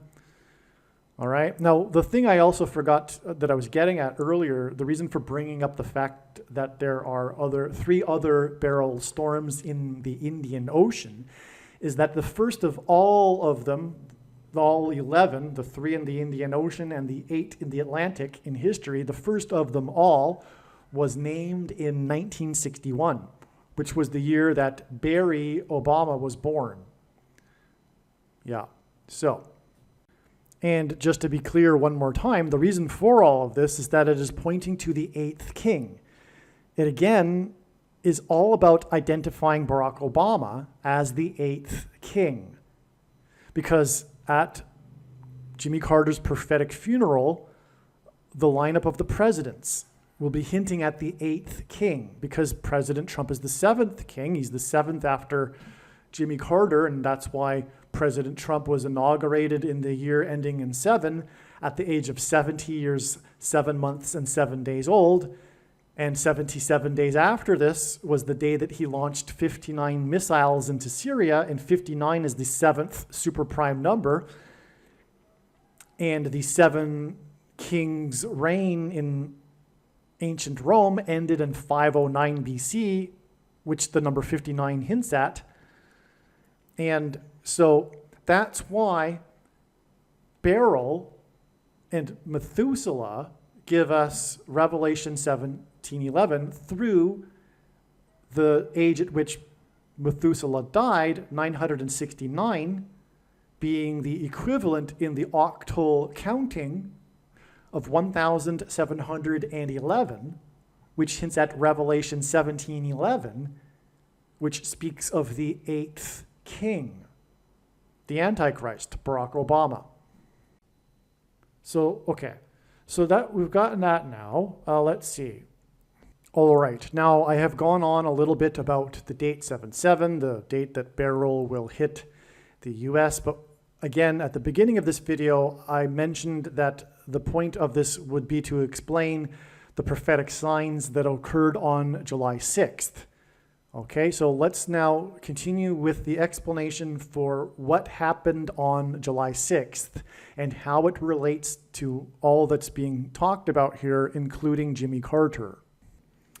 This is the beginning of the revelation here regarding how the sign, the big sign, one of them, was George Bush's 78th birthday. So on July 6th, it was George Bush's 78th birthday. Now, we already knew that this would be important because the Carter prophecy here is about the 7th and 8th kings, right? Okay, and God again was pointing to July 6th regarding Carter, and so George Bush's birthday on that day being his 78th, you'd figure, of course, points to this prophecy of the 7th and 8th kings that God is using Carter to point to. All right, so let's see. Now, the thing is, George hints at Georgia, right? The state of Georgia. And one of the ways in which God pointed to July 6th ahead of time was that it was exactly 24 plus 24 months after the Georgia guide stones were demolished. Okay? And also exactly 666 months after Carter's UFO sighting in Georgia. And Carter is from Georgia, for that matter. So this isn't a coincidence that the president's name is George and his 78th birthday is prophetic. In other words, all along since George Bush's birth, the reason why his name is George is because it ultimately points to Georgia and Carter. It's all coming together at the end, right? Okay, so, but the question is, how can we confirm this more? This is the suspicion. Oh, and by the way, also, the date 7/6 is also hinting at the 6th and 7th kings in the chronology here, and them being lined up at the funeral. Obama, again, being the 6th, and Trump being the 7th. And then, so that being the case, on the date, we have it followed by the 7 and 8. So we got 6, 7, and 8. 6th king, 7th king, and 8th king. The 6th king will become the 8th king after the 7th king, which is the purpose of Trump. He's been trumpeting the arrival of the 8th king, God's trumpet. When we think about it, how did Trump rise politically in popularity in the first place? It was through calling out Obama. For one thing, not being born in America. And that's also symbolic too, because he is the foreign enemy, if you will. Okay, so the day that the Hurricane Beryl, which again is about Obama, it was the 4 plus 4th Beryl. Barry is a bear. Beryl hints at Barry, his name, but also it's the 4 plus 4th Atlantic storm ever named Beryl. Okay. Now, from that, from the day that the first American took the abomination, the mark of the Antichrist, the thing, it is 1,301 days to the day that Beryl will land in Harris County in Texas. Barry being a hint at Barry Obama again. Okay. Well, this is relevant because the name Barak in Hebrew, in the concordance, in Strong's Concordance, is the 1,301st word. But also, in God's signs, the way it works is that zeros can be canceled out, and that would make this 131 number. And God also uses this, the 131st word, in his signs, the number 131, to hint at the 131st word in the Greek concordance, which is the word blood disease, which is what a person gets when they take the thing. Okay? So this is amazing. So we have this landfall of Beryl, which is, again, it went through the mouthpiece. It trumpeted the destruction of America through the shofar at the border wall of security, Mexico, right? Land goes through the Yucatan, then hits America this number of days after the first American took the thing, right? And it hints at Barak. And so the 1,300th word is Barak lowercase b, but the 1,301st word is Barak uppercase b, which is a proper noun. They mean the same thing. They both mean lightning, and storms have, these types of storms typically have lightning. That's what the word Barak means, but in this case, it's an uppercase, a proper noun. And so it's just confirming the name Barry, or the Beryl hurricane hitting America this exact number of days after the abomination. I should say Obama nation, right? So it's a spiritual abomination, the mark of the Antichrist, but it also hints at the abomination that is the Obama nation. I mean, really, literally, too, in a way, because the people that follow Obama are also an abomination. Unless they repent, they're on their way to the lake of fire. Okay, so it was also Sylvester Stallone's 70th birthday, and that's important. He, of course, produced the movie Rocky and starred in it. But Rocky, because of this connection to the Georgia Guidestones, the Georgia Guidestones are a granite rock. That's why they're famous, because it's these big pieces of granite rock. It sometimes is nicknamed the Stonehenge of America. This granite rock. And so Rocky also lines up with this date, which again was exactly 24 plus 24 months after the Georgia Guidestones were destroyed. Oh, and by the way, the reason why that was relevant, I didn't explain, is because Carter was born in 1924, and will predicted to die in 24, which hints at 2424, and G 2424, the 2,424th word in Strong's Greek Concordance, is the word Jesus. And JC, Jimmy Carter, hints at Jesus Christ. And so that's the reason for why that's relevant in regards to Jimmy Carter. Oh, and also, I forgot to mention this, the date 76, because Jimmy Carter was the 76th governor of Georgia, and he was elected president in 76. All right? So it's relevant that Sylvester Stallone's 70th birthday is on the same day as George Bush's 70th birthday, which again hints at Georgia, and it also hints at the granite rock Georgia Guidestones, which I'll explain more in a minute here. So we're on the trail here of figuring out what God is doing here. Okay. Well, here's that diagram again. Might as well just show it. So you see here on the top, the 24 plus 24 months to the Georgia Guidestones. And by the way, Carter became, let's just get into it a little bit here. Why not?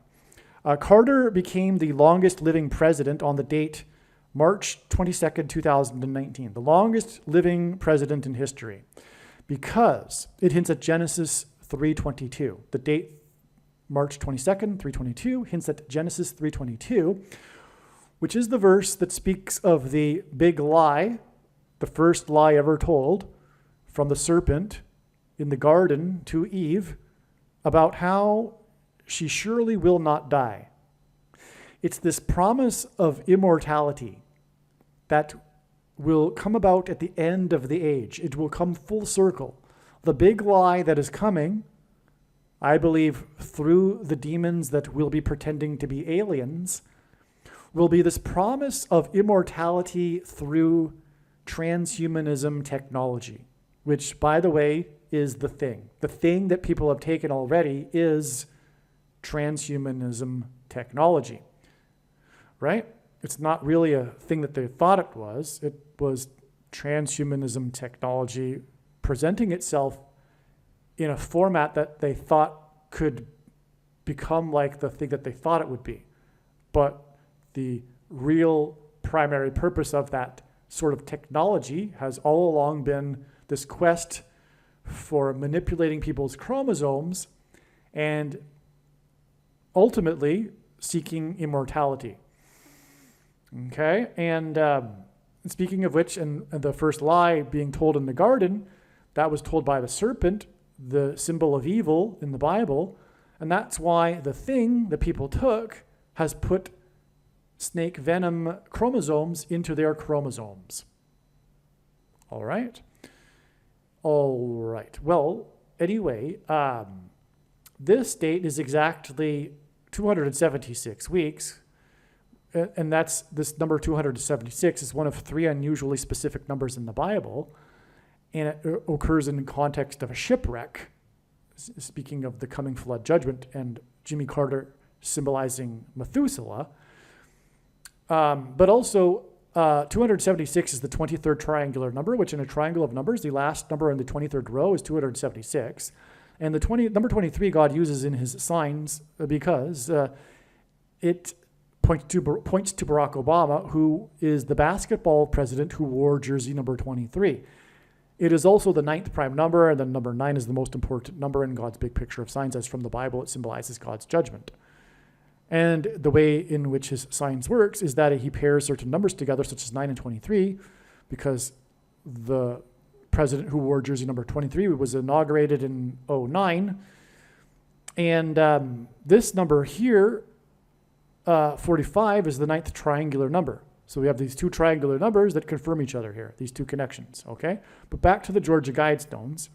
The day that Carter became the longest living president, which is this hint at immortality, because of the date that he became the longest living president on, which hints at Genesis 3:22, was exactly 39 years, and Carter was the 39th president after the Georgia Guidestones first opened. Okay?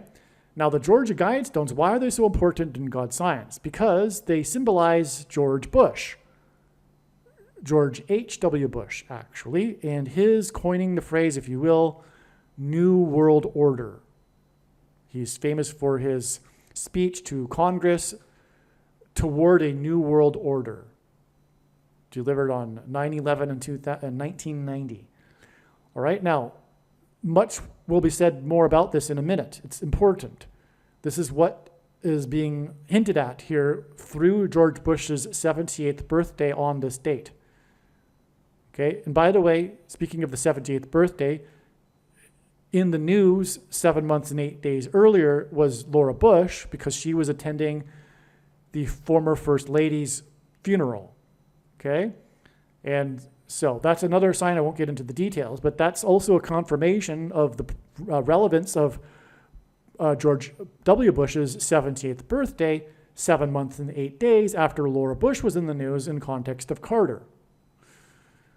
Okay, and again, George, it's a Georgia, and so we got the Georgia Guidestones, we got the two men with the birthdays, their 78th birthdays, which hints at this prophecy regarding Carter and the 7th and 8th kings, and it's hinting at Georgia because of George and because of Rocky, because of the Georgia Granite Rock Guidestones.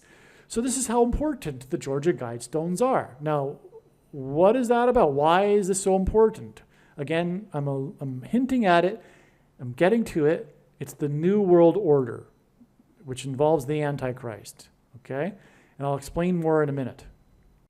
All right, one thing before we move on here is that this 276 weeks connection regarding the date that Jimmy Carter became the longest living president also hints at 276s.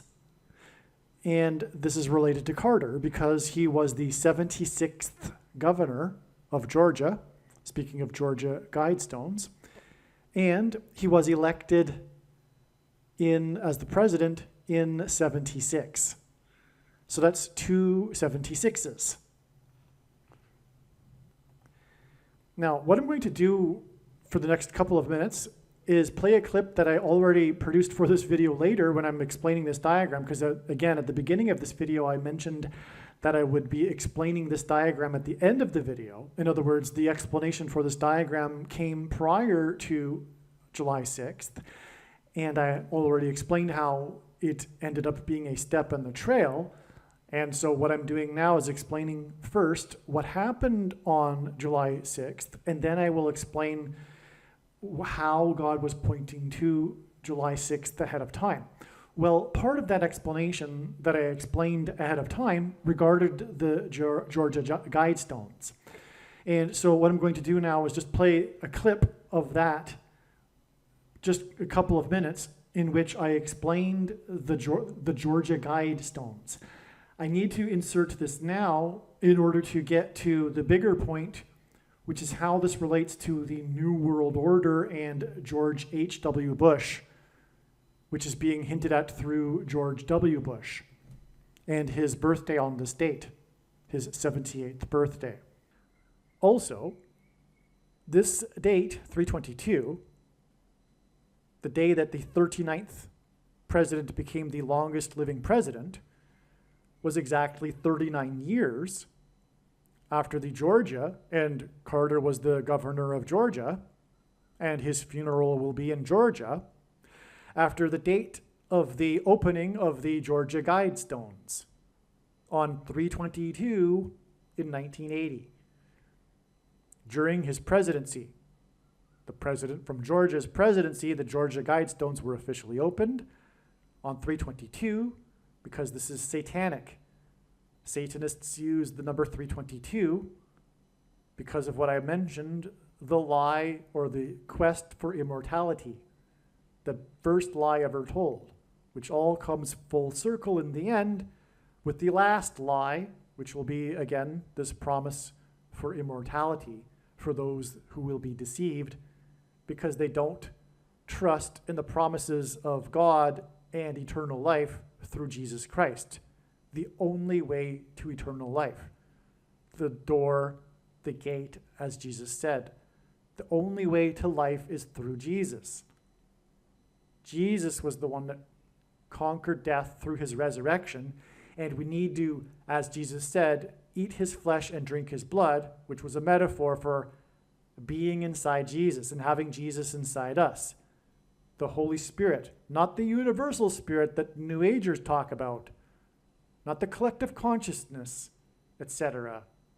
The Holy Spirit, holy is a Hebrew word that means set apart. The set apart spirit that is God, and God will only come into those who him chooses. It isn't in all of us, like the New Agers would have you believe. It was through Christ's death and resurrection that he conquered death, and thereby we can have eternal life and be resurrected in him. And Jesus was crucified on the third hour and then came down off the cross and was buried in the 9th hour, which is why Jimmy Carter, was the 39th president. It hints at the 3rd hour and the 9th hour as described in the Bible. And that's why we have this 39 years connection between these two dates, as I'm explaining, that hint at immortality. Okay, so what are the Georgia Guidestones? They are nicknamed America's Stonehenge.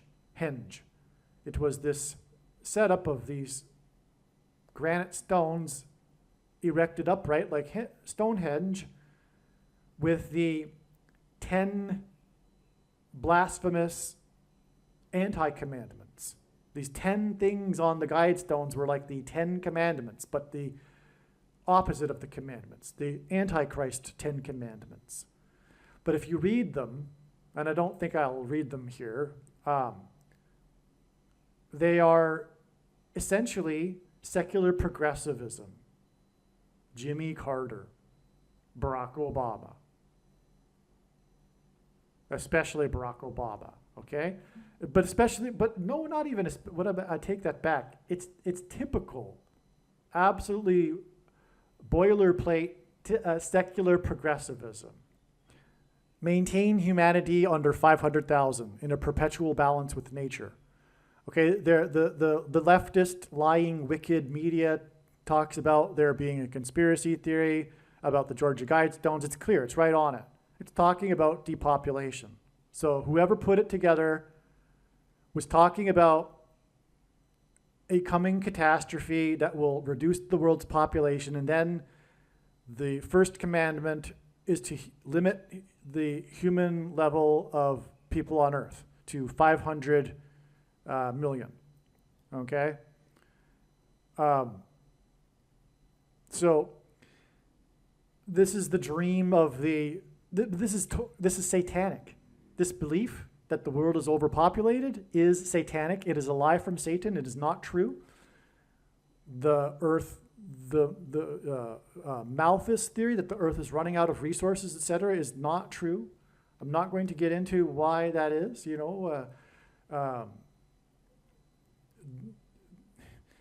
Resources don't run out. They become new things as new technology comes and man creates new uses for things. But the bigger point is that God wouldn't create an environment for man that would, the idea that there is a limited amount of space and that God didn't create enough space and supposed resources for enough people. That's antichrist. It's anti-human. The left is anti-human in so many ways. But this is like the fundamental one.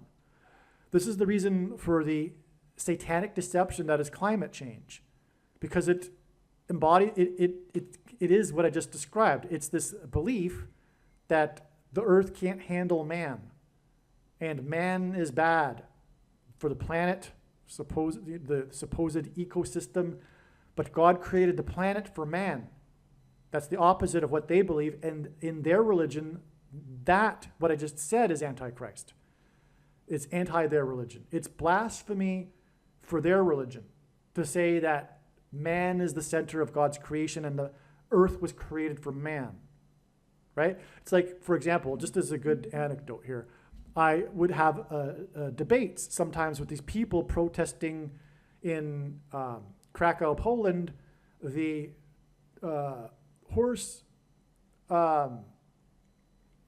carriages that would carry tourists around the city. But this is perfect because it's clear if you look at a horse that it was designed for man to ride on it. Furthermore, as I tried to explain to these people, there wouldn't be they even would accept it, but it doesn't change their worldview. But there wouldn't be civilization without horses. Horses were an integral part of the development of civilization. There wouldn't have been civilization. They wouldn't have had the paper to create their protest signs on had it not been for horses. Horses were created for man. So this is play. And so if you have a worldview where God is focused on man, you won't be protesting horses like they do, like for example. So anyway. Number 2, guide reproduction wisely. Well, the thing most primarily affected people's reproduction. Okay, unite humanity in a living new language. That's the opposite of the Tower of Babel, right? The language symbolism here, when the people came together, united. Jesus said, "Do not think that I have come to unite people. I have come to bring the sword and division." That's what he said. Even many Christians are confused about that. Not especially, most Christians, but basically all Catholics are confused about that. Bringing humanity together, right? Jesus said, "Do not think I came to bring peace and unity. I came to bring division and the sword." I'm quoting Jesus, okay? People that don't know the Bible think they know who Jesus was, but they have no idea. They do not know Jesus at all. Okay? They think of him as some loving teddy bear guy that was like a hippie or something.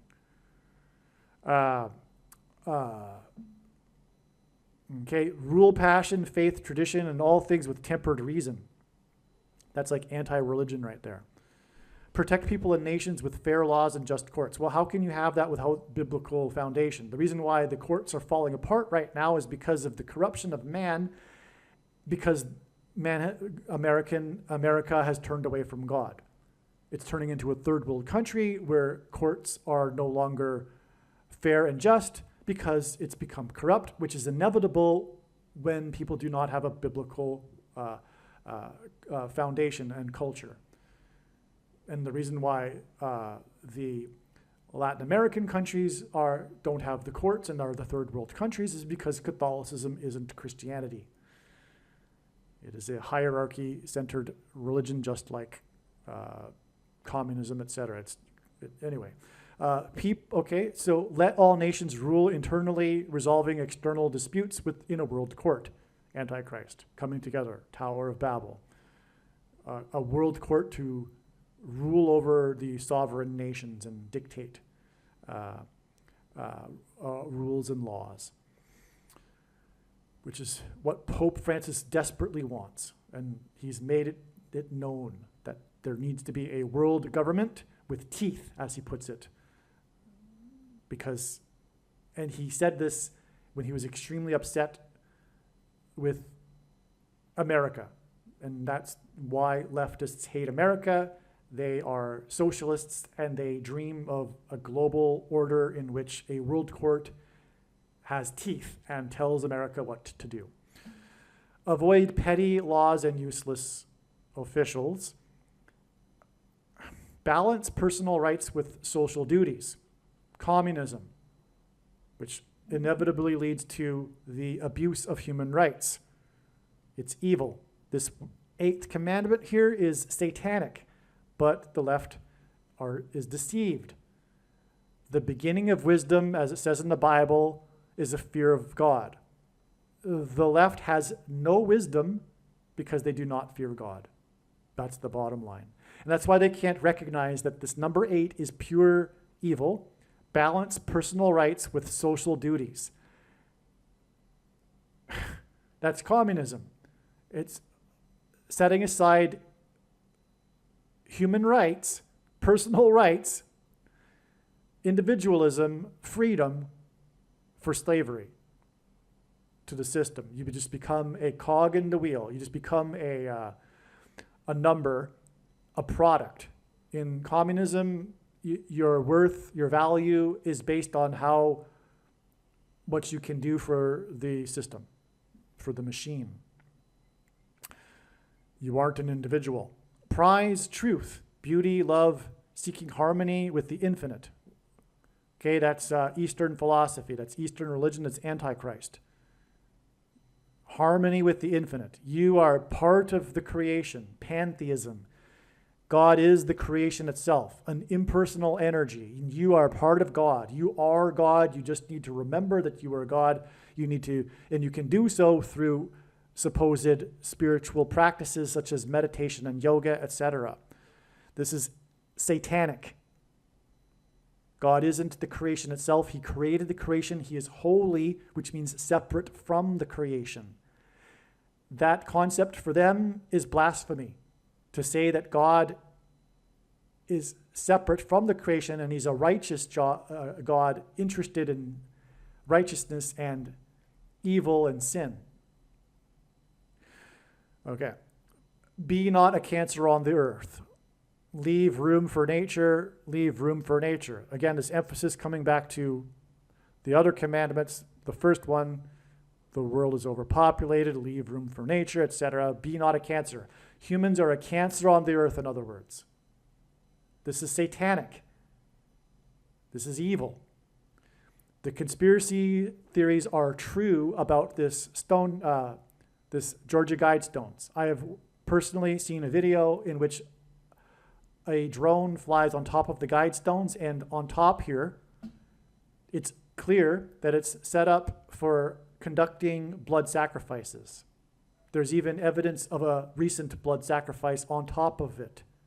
But the way the stone is cut out is like ancient pagan religion when they cut out of stone for purposes for their blood sacrifices. So, in other words, satanic rituals were done on top of the Georgia Guidestones, and it was intended for that purpose.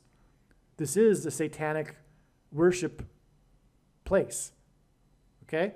So I think it was worthwhile to go, oh, by the way, 500, the 500th word in Strong's Concordance, speaking of 500 million, is the word Antichrist. And it is mentioned 5 times in the New Testament. The word demon is mentioned 5 times, and the word adversary, which is what Satan means in Hebrew, is mentioned 5 times. This is pure Satanism. Okay, it's satanic. Okay, so this was worthwhile to go into because of the diagram that we're studying here, because of God's signs and connections pointing to the Georgia Guidestones. You will not hear anywhere else how God has incorporated the Georgia Guidestones into his big picture of signs and point to the funeral of the longest living president, who became so on the date 322, 39 years exactly after the Georgia Guidestones were opened. Okay? The 39th president. Now, we have another connection to the Georgia Guidestones. And again, the 39th president is from Georgia, and his funeral will be in Georgia. And this president, as I explained earlier, was born in 1924, and will die in 2024, which hints at G2424, the word Jesus in the Greek Concordance, which is why the Georgia Guidestones were demolished, blown up by a protester on this date. The end of the Georgia Guidestones was July 6th, 2022. 7-6 again hints at Jimmy Carter, the 76th governor of Georgia, which is why the Georgia Guidestones were blown apart on the date 7-6. Exactly 24 plus 24 months, 2 years, to his funeral in Georgia. 24 plus 24 months hints at 2424 in concordance, the word Jesus, and it hints at Jimmy Carter, JC, who was born in 24 and will die in 24. All right, before we continue, I just want to insert something here back to the date 7-7 and the Hurricane Beryl hitting Texas and the US on the date 7-7. It was just realized that the wind speeds of Hurricane Beryl when it hit the mouthpiece, the Yucatan Peninsula, at 110 miles per hour, didn't only hint at Joshua, but it also hinted at Joseph. Joseph in the Bible, like Joshua, is a type for Jesus, typology for Jesus, and Joseph had his dream in Egypt that involved a period of 2 sets of 7 years. 7 years of prosperity followed by 7 years of famine. And in the typology, this 7 years of famine is symbolic of the final 7 years of the end times period, which is only in itself symbolic and symbolically began in 2017. That's another story, but anyway, the prediction in this video, the purpose of it from God is to prove this, that the 7 symbolic years began in 2017 and the second coming of Lord Jesus Christ is in October of 2024. Well, anyway, this date 7-7 hints at this. It hints at the 7 years of prosperity followed by 7 years of famine. And so that's another reason why it had 110-mile-an-hour winds, which hints at Joseph and his dream of 7 years and 7 years, which is a typology for the end times, which we are in, and the destruction that's coming, hinted at with Hurricane Beryl crossing over the border wall of security on the date 7-7. It's amazing. All right, now just continuing on in the email thread that I was exchanging with a friend regarding what happened on July 6th. Again, this was spontaneous. This was brainstorming. This is just coming to realizing what was happening in real time. I'm just going to read through it and explain to you how things became learned over the period here, over the time here. And the next email in this thread is this, which I wrote. The other time in which a birthday was a sign, the birthday itself, because again, we are talking about the birthday of George W. Bush and him turning 78 on this date, 7/6, July 6th, and also Rocky, Sylvester Stallone, his 78th birthday on this date. And what I'm saying here is that drawing from the hundreds and hundreds of signs that I'm aware of, the only other time in which a birthday itself was a prophetic sign was the birth date of James Earl Jones, his 90th, but it was confirmed as a sign because it was in the 11th state. He celebrated his 90th birthday in the 11th state, which was a confirmation. And there's more to how that confirmed it, but that's another story.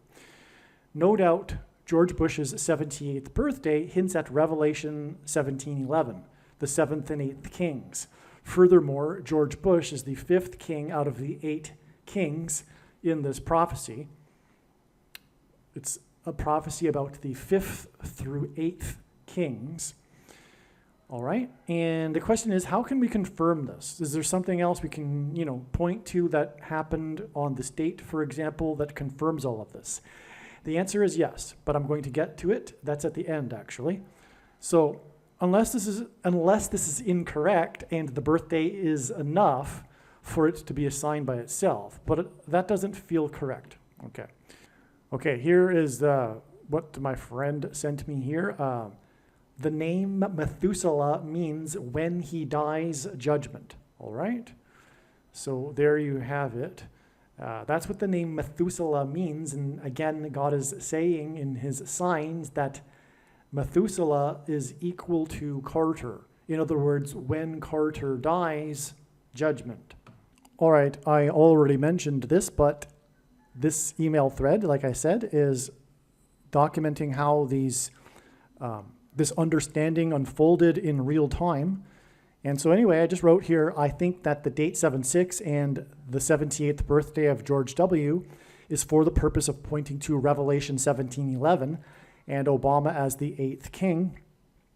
Again, the date 7/6 hints at the 6th, 7th king, and then 78th birthday hints at the 7th and 8th king, which is this prophecy in Revelation 17:11.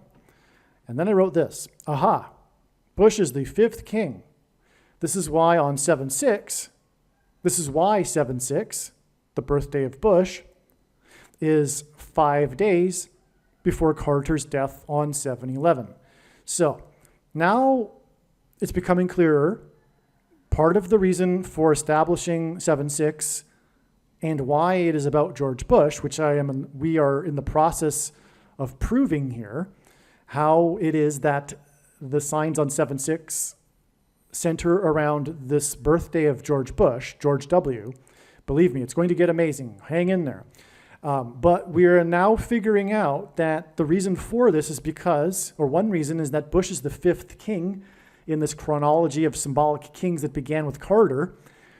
And that's why 7/6, this date for George W. and his birthday, is 5 days before it is predicted that Jimmy Carter will die on the date 7/11. Jimmy Carter's death will also be 99 years, 9 months, and 11 days before July 11th. So that's amazing. The date that he is predicted to die will point to 9/11. And not only the warning of judgment on 9/11 in 2001, but also Revelation 9:11, which is the verse that symbolizes Revelation chapter 9, and that is about the crossing over of the fallen angels, demons, into the earthly realm.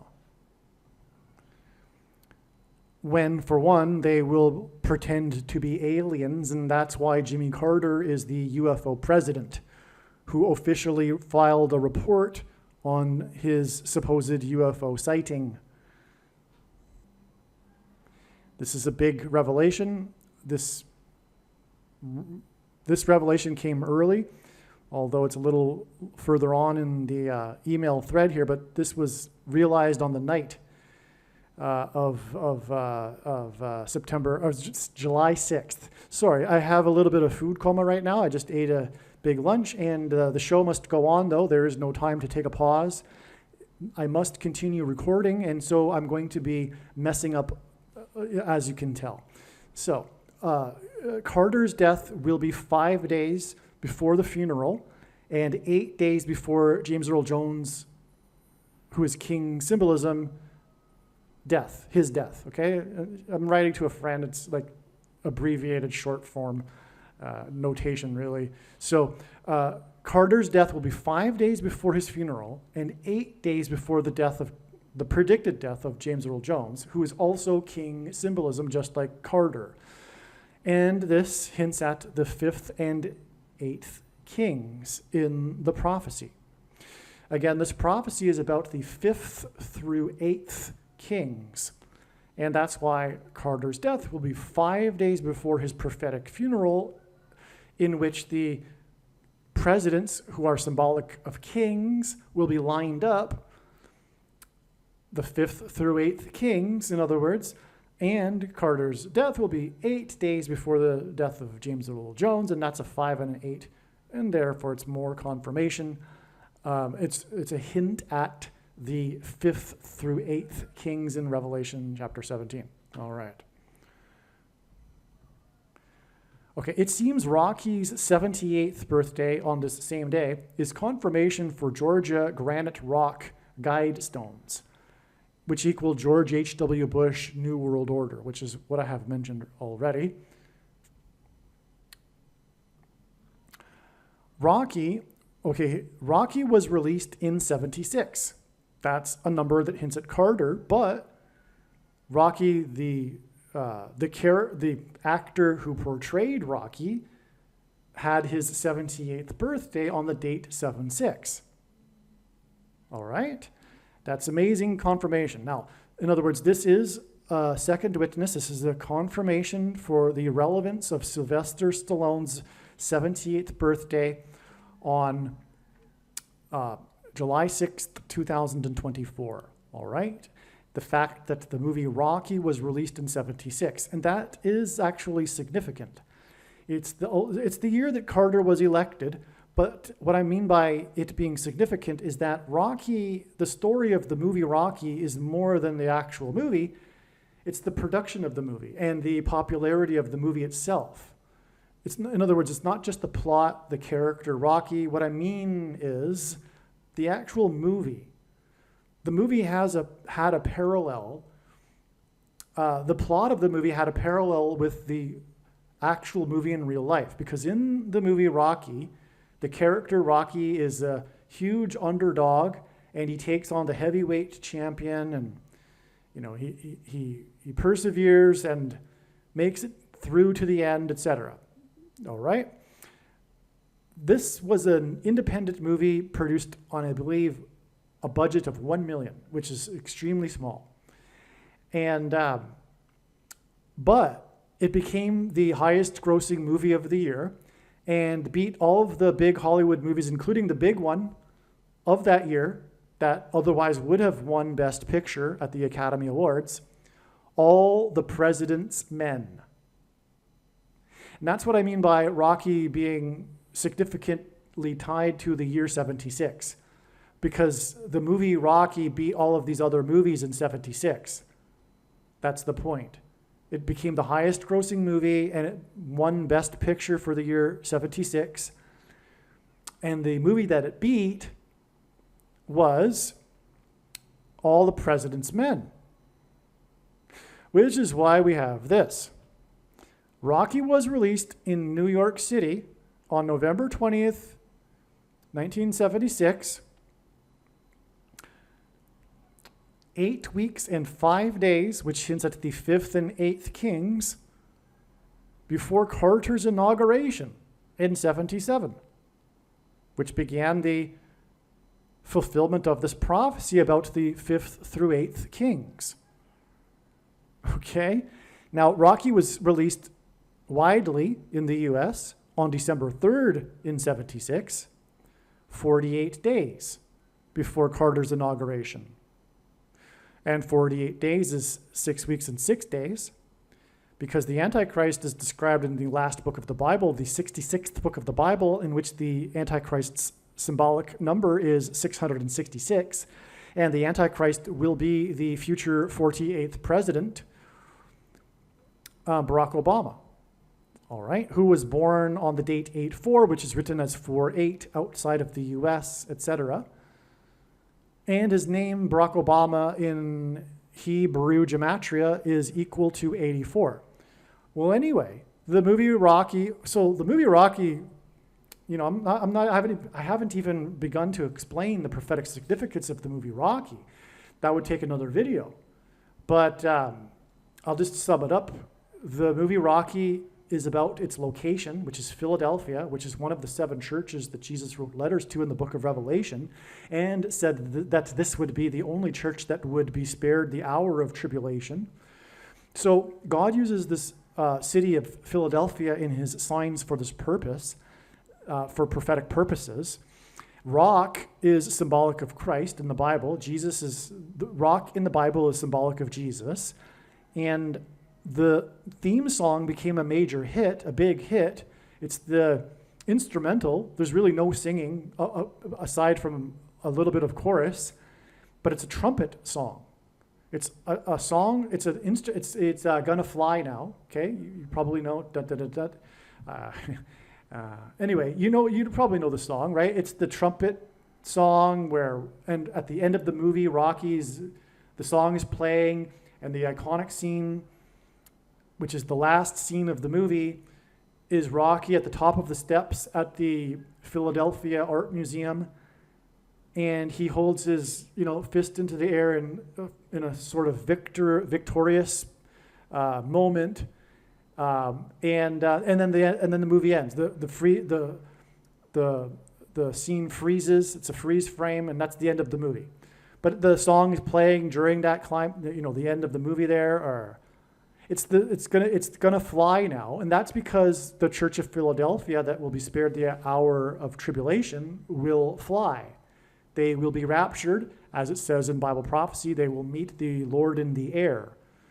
And so the point is that this movie Rocky is very, very important in God's signs. And this is another example that was only just learned, because there's many other examples that I could list for you for the reason for how it is that God has used the movie Rocky and his signs. But this one was just discovered the other day. And that's because of the 78th birthday of Sylvester Stallone, which had us look at a connection between the movie Rocky and Carter. And sure enough, of course there is, because Rocky was released in the same year that Carter was elected. But not only that, we have the confirmation, which are these prophetic connections to the date that Carter was inaugurated. So there you have it. And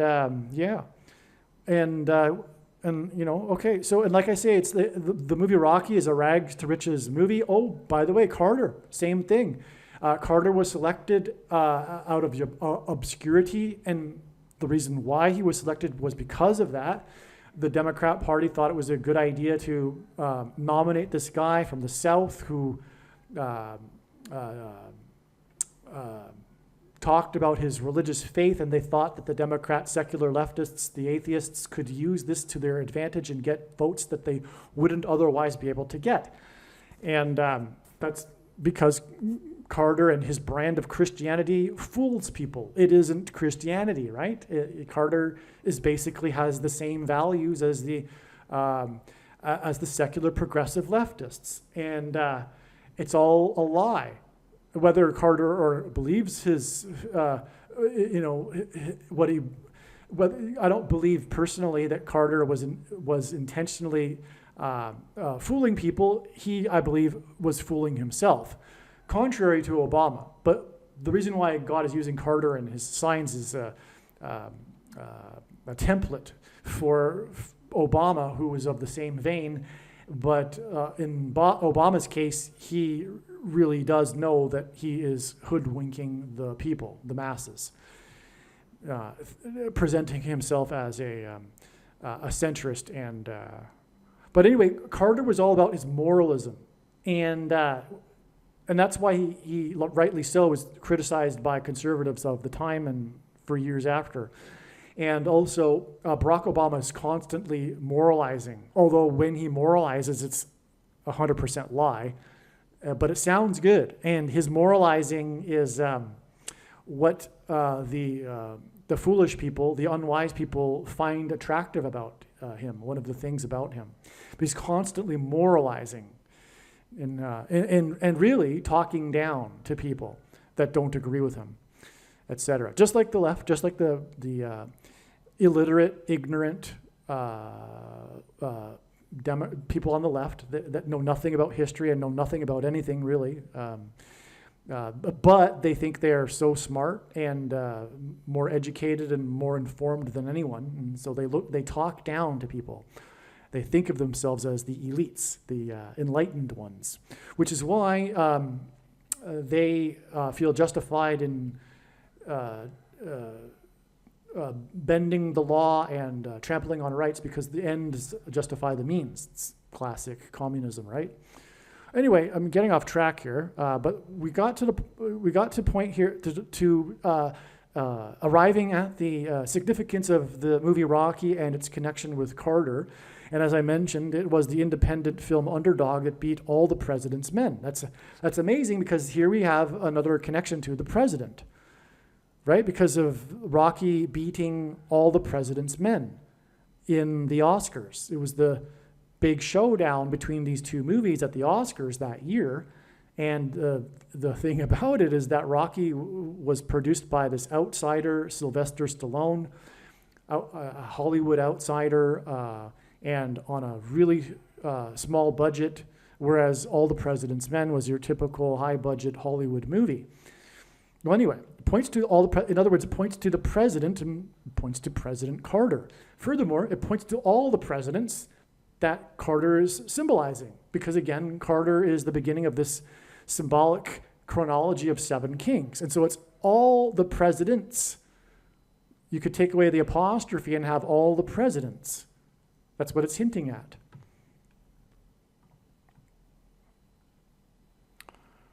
Okay, as I explained, the parallel between the character Rocky and the real-life Rocky movie's popularity in the culture.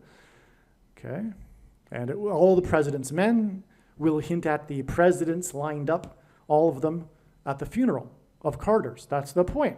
That's why the 78th birthday of Rocky, which also hints at the granite rock of the Guidestones, which I just explained, and how it connects to the date of the 78th birthday of Rocky as well. But Rocky also hints at Carter because, and the 78th, of course, also hints at the 7th and 8th kings, Trump and Obama. And Trump trumpeting Obama. That was the purpose of Trump and his presidency. It was to trumpet the arrival of the Antichrist, the 8th king. Okay, and so Rocky and his 78th birthday also hints at that. Here we go. Carl Weathers. Okay, actually, that's a typo. His name is Weathers. Carl Weathers, who played Apollo Creed. Now get that. Okay, so there's more going on than just Carl Weathers, but let's just do this first. Carl Weathers, as in the Noah's flood, storm, and Methuselah, died 156 days before July 6th. The reason why God uses the number 156 is because the 156th prime number is 911, which hints at 9/11, the warning of judgment. Okay, and so Weathers hints at Methuselah and the Beryl hurricane, right?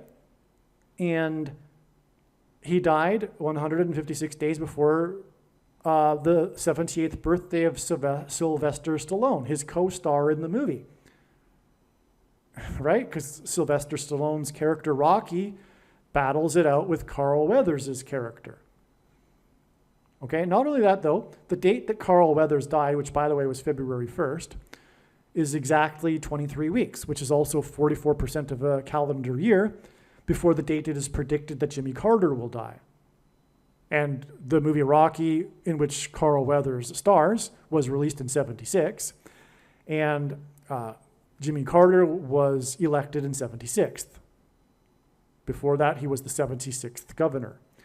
So there's your Weathers. It's pointing to this barrel storm, which, as I have been explaining, is pointing to Jimmy Carter, and that's why it'll hit the U.S. on the date 7/7, because it hints at Carter, who was inaugurated in 77, right? It's just amazing. So that's Carl Weathers. But also, his character's name in the movie is Apollo Creed. Apollo is a hint at Apollyon. It's the same word, it's the same derivative. It's a derivative of the same name. And in Greek, in Revelation chapter 9, the meaning of the name Apollyon is spelled out. It's in Revelation 9:11. Oh, and speaking of which, because, like I was saying, the 9:11 doesn't only hint at the warning of judgment on 9/11, but it hints at Revelation 9:11, which is Apollyon. Wow, I didn't even know that till just now.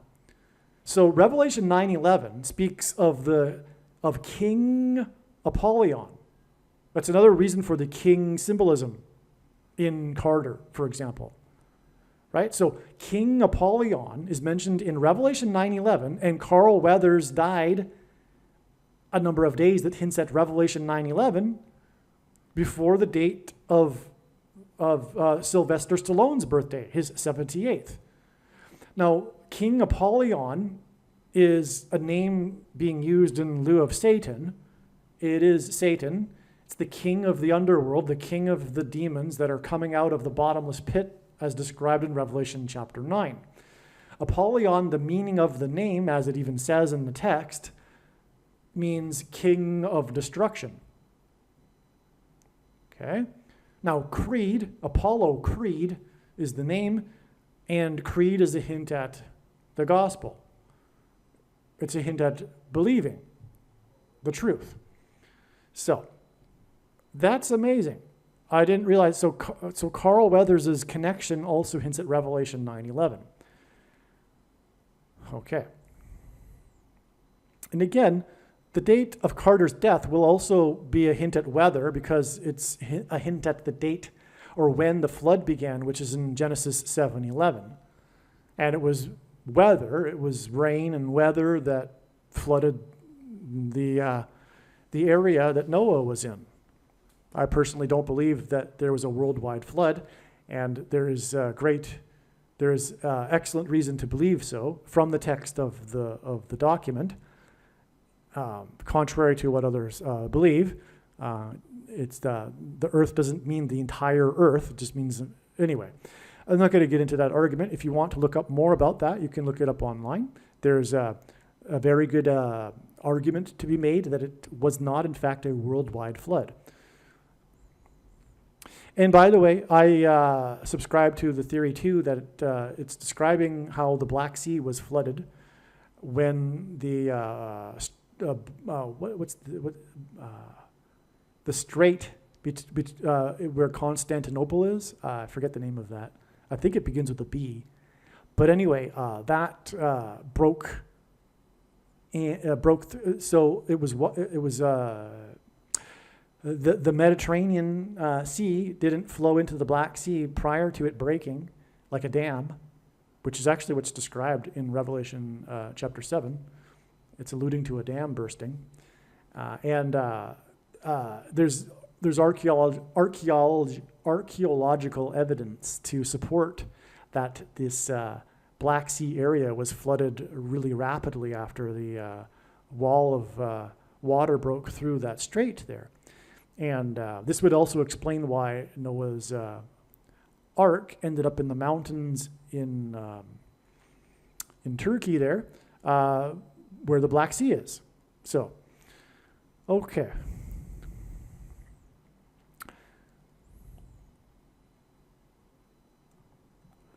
Now, another Rocky movie actor recently died. It was Burt Young. He was Rocky's trainer and friend in the movie. And Burt Young, get this. Oh, you know what? I didn't even realize this until now. Okay, so anyway, he died 39 weeks exactly before the date 7/6 and the prophetic 78th birthday of Sylvester Stallone.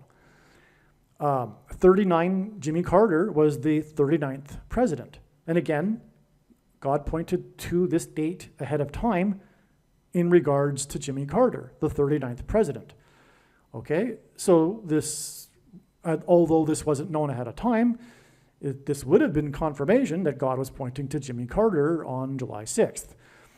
Now also, Carter, I explained earlier, is the longest living president, and the date that he became the longest living president hints at this lie of immortality without God through technology, etc. And so that's why the name Young. Because Jimmy Carter's, that's the thing about Jimmy Carter, right? He's the longest living president, and as I explained, it hints at this transhumanism technology and the Georgia Guidestones and immortality. Well, yeah, that's why the name Young, Burt Young. That's why he died 39 weeks before this date that was regarding the 39th president.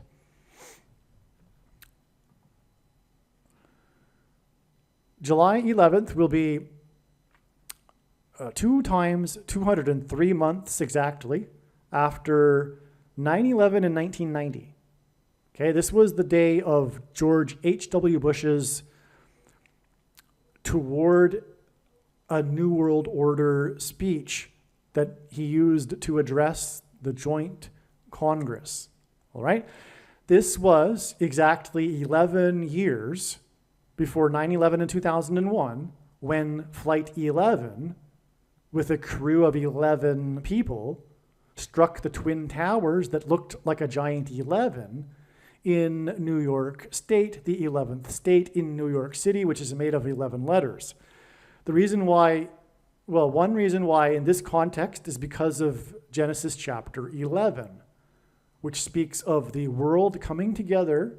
That's why it was the World Trade Center that looked like a giant 11. Towers coming together to build a tower to the heavens without God. Okay, it's this allegory in the Bible that speaks to our time, the parallel being this quest for immortality and transhumanism through technology and the world coming together and bringing in believed in utopia with a enlightened leader governing the world. This is the dream of the leftists, the people on the left. They worship the state. When one ceases to believe in and worship a god, you don't worship nothing, you end up worshiping the state. And their dream, their utopia, their heaven, if you will, consists of this fantasy of the world coming together under some enlightened form of government with enlightened leaders quelling the other unenlightened people that are made to shut up and go along with the enlightened utopian program. The values that they have are the enlightened values, and everyone should have them. And if they and how that comes about, well, the ends justify the means. And anyway, that's in a nutshell Barack Obama, the Antichrist, and the world coming together. And that's why this is also the equivalent of well, it hints at the 48th president, because 2 times 203 months hints at the number 223, which is the 48th prime number, which hints at the 48th president, the future president of Barack Obama. Okay, and that's why Jimmy Carter and his death will hint at this. And again, Jimmy Carter is all about this prophecy that's pointing to the Antichrist, who will bring the world together and point to the utopia under his enlightened leadership. He will be the savior of the day in the moment of crisis. People will be willing to give him unchecked power in an emergency, in a crisis, which is classic textbook communist strategy in a revolutionary takeover. And so, anyway, God is pointing to all of this through this connection. Okay? This exact 2 times 203 months, which hints at the 48th president. Now, this is the reason why Rocky hints at the Granite Rock, Georgia Guidestones, and why it connects to the birthday of Sylvester Stallone, the actor who portrayed Rocky.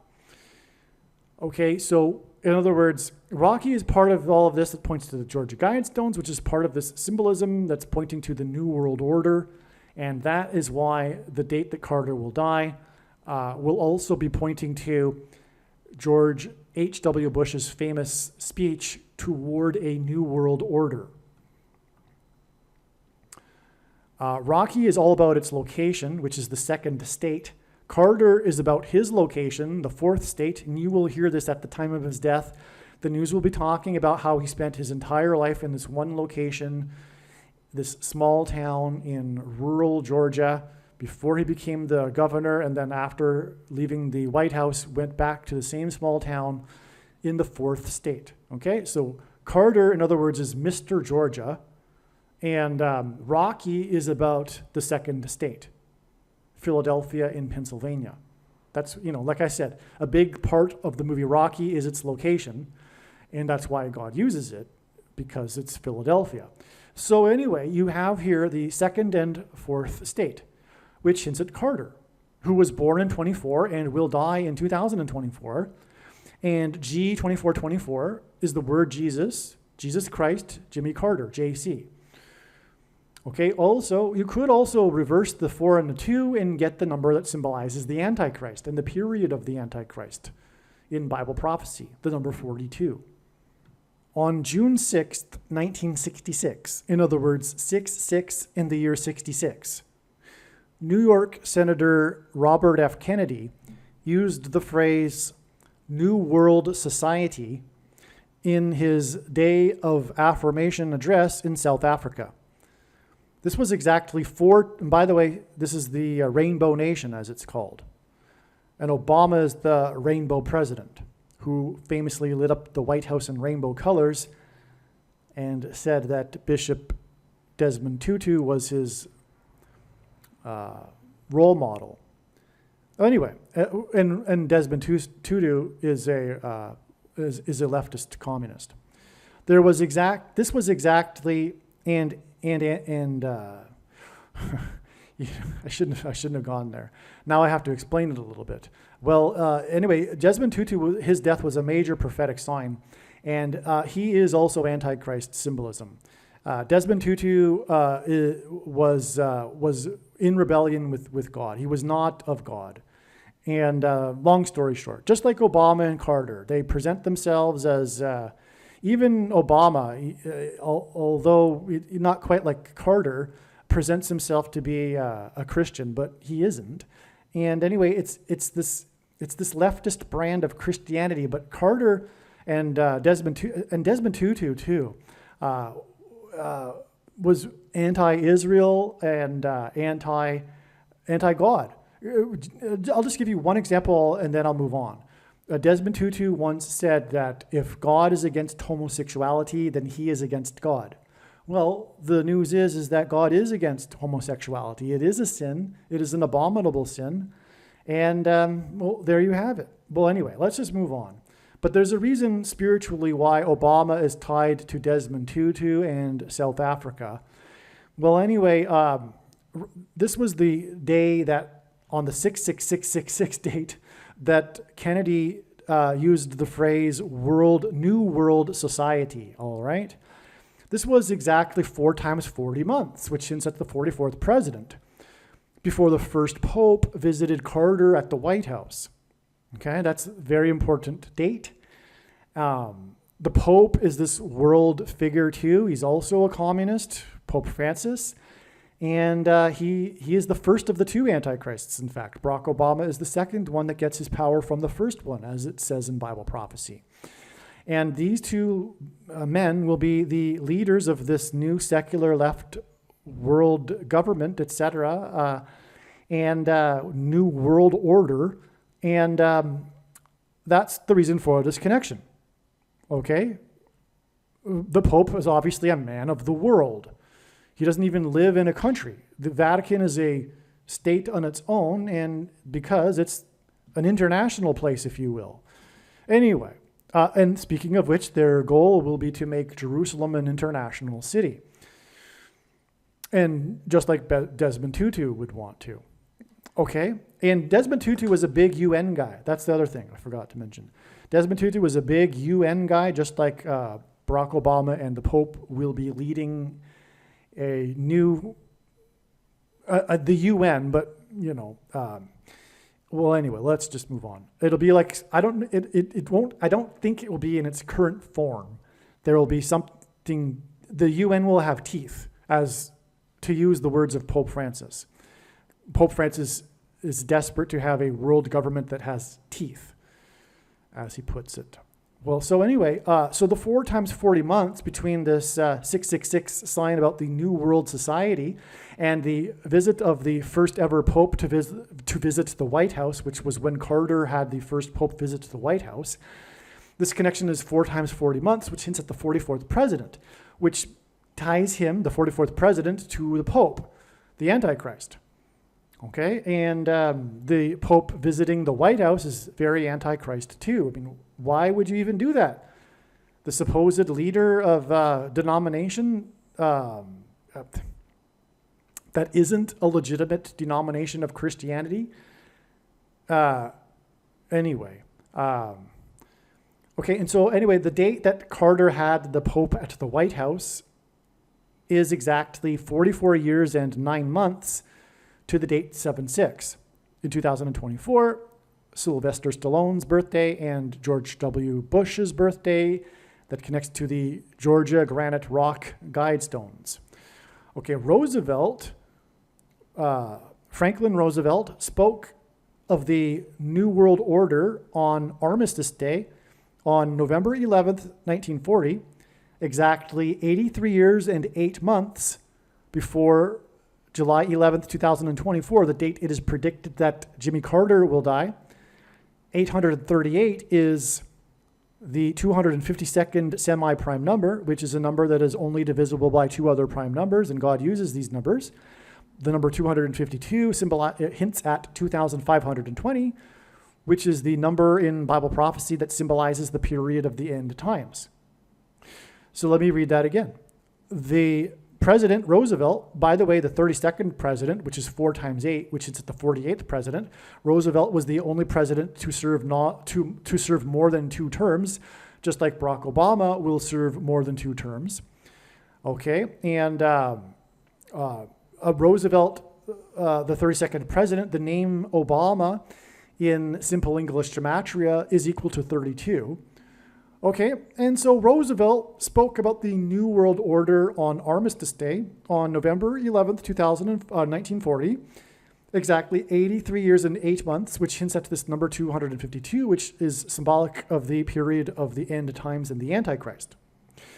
Roosevelt was the 32nd president. Carter was the 39th president, which is 7 kings symbolism, because there's 7 kings between the 32nd and the 39th.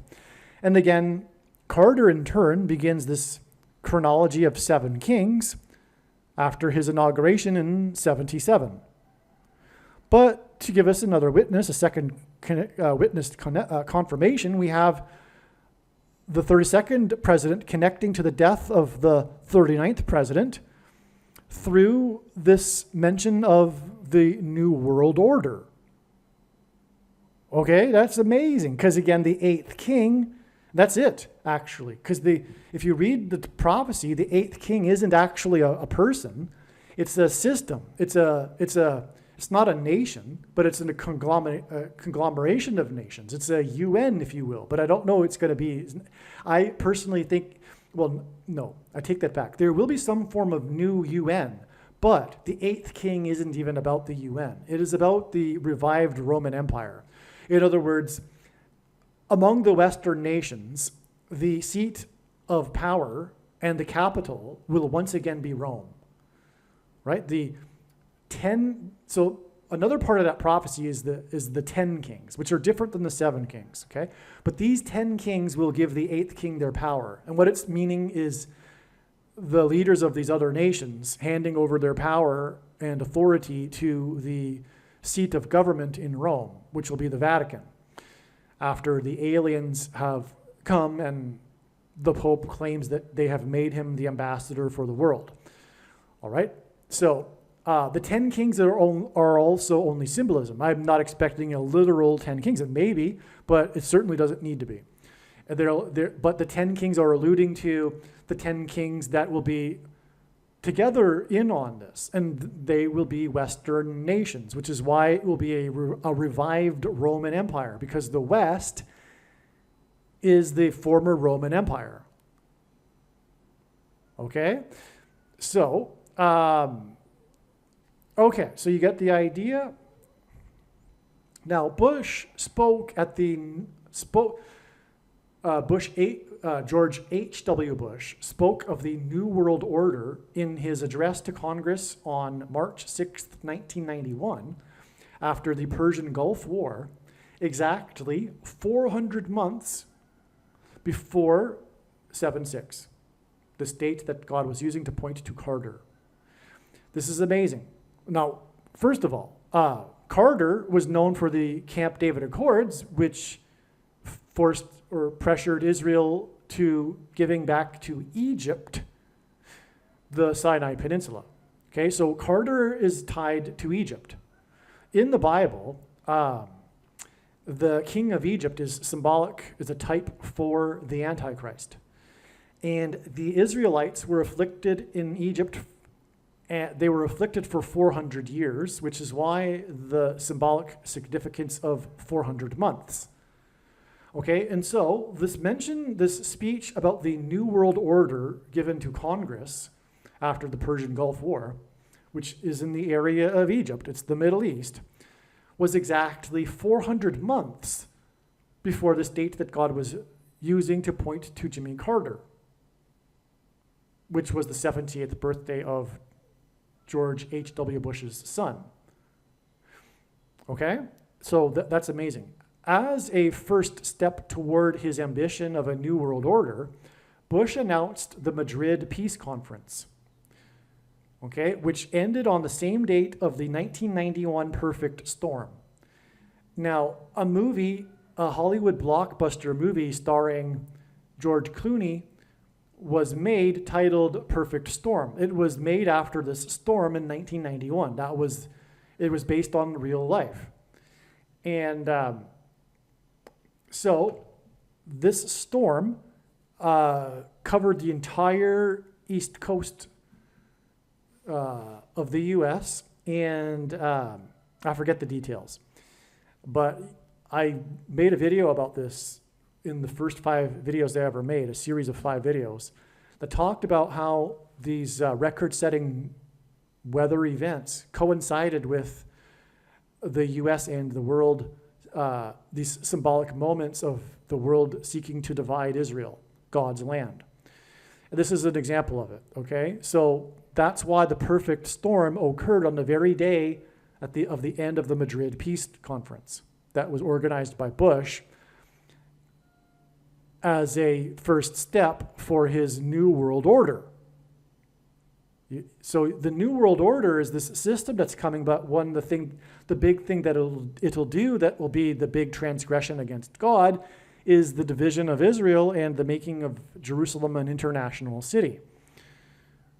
So that's why Bush's mention of the New World Order ties directly, right after that, as his first step, the Madrid Peace Conference. Okay. Now, when the talks resumed, the day that the talks resumed, because they stopped and then they resumed in 1992, that was the day that Hurricane Andrew hit. And at the time, it was the costliest and I think the deadliest hurricane that ever hit the U.S. It hit Miami. Okay, so that was another example of the long string of examples of these weather events that coincided, these destructive record-setting weather events that coincided with this effort to divide Israel. Because Genesis chapter 12, 15, I believe, says, paraphrasing, God saying to Abraham, I will bless those who bless you, and I will curse those who curse you. And that's a warning to the nations. Those nations that curse Israel will be cursed and destroyed, and the nations that bless Israel will be blessed. And that's why America has been blessed. It has been in alignment with God and therefore has been supportive of Israel. The two go hand in hand. But now that America has departed from God, has become feminized, has become leftist, has become communist, has become atheist, because communism and atheism are the same thing. When you don't have God, you have a vacuum that is inevitably filled by communism. That's what's happening right now. That's why the communist coup that is underway currently in America, it's because the vacuum is being filled after America's departure from God. And so when that happens, the nation inevitably turns against Israel as well, because it's in rebellion against God. And spiritually, that's what a people do when they are in rebellion against God. They resent Israel. Okay, so now Bush's Toward a New World Order speech on 9/11 in 1990, which in itself, the date hints at 9/11, was exactly 11 years before Flight 11 and the crew of 11 hit the Twin Towers that looked like a giant 11, which was the World Trade Center, as I explained. Okay, I already explained that. Now, so George Bush equals Georgia Guidestones equals Carter from Georgia, who, in the vein of the New World Order, pressured Israel to return the Sinai Peninsula to Egypt, which is the reason for this 400 months connection again between this date pointing to Carter and George Bush's speech about the New World Order. Okay. Does all of this connect to George Washington and King George? Symbolism for tyrannical government and the Antichrist. George Washington defeated King George's army, right? So, and of course, the revolution, the birth of America, was symbolism for a tyrannical government, because before the revolution, the government of America was King George and the British Parliament, right? So it was a rebellion against their own government.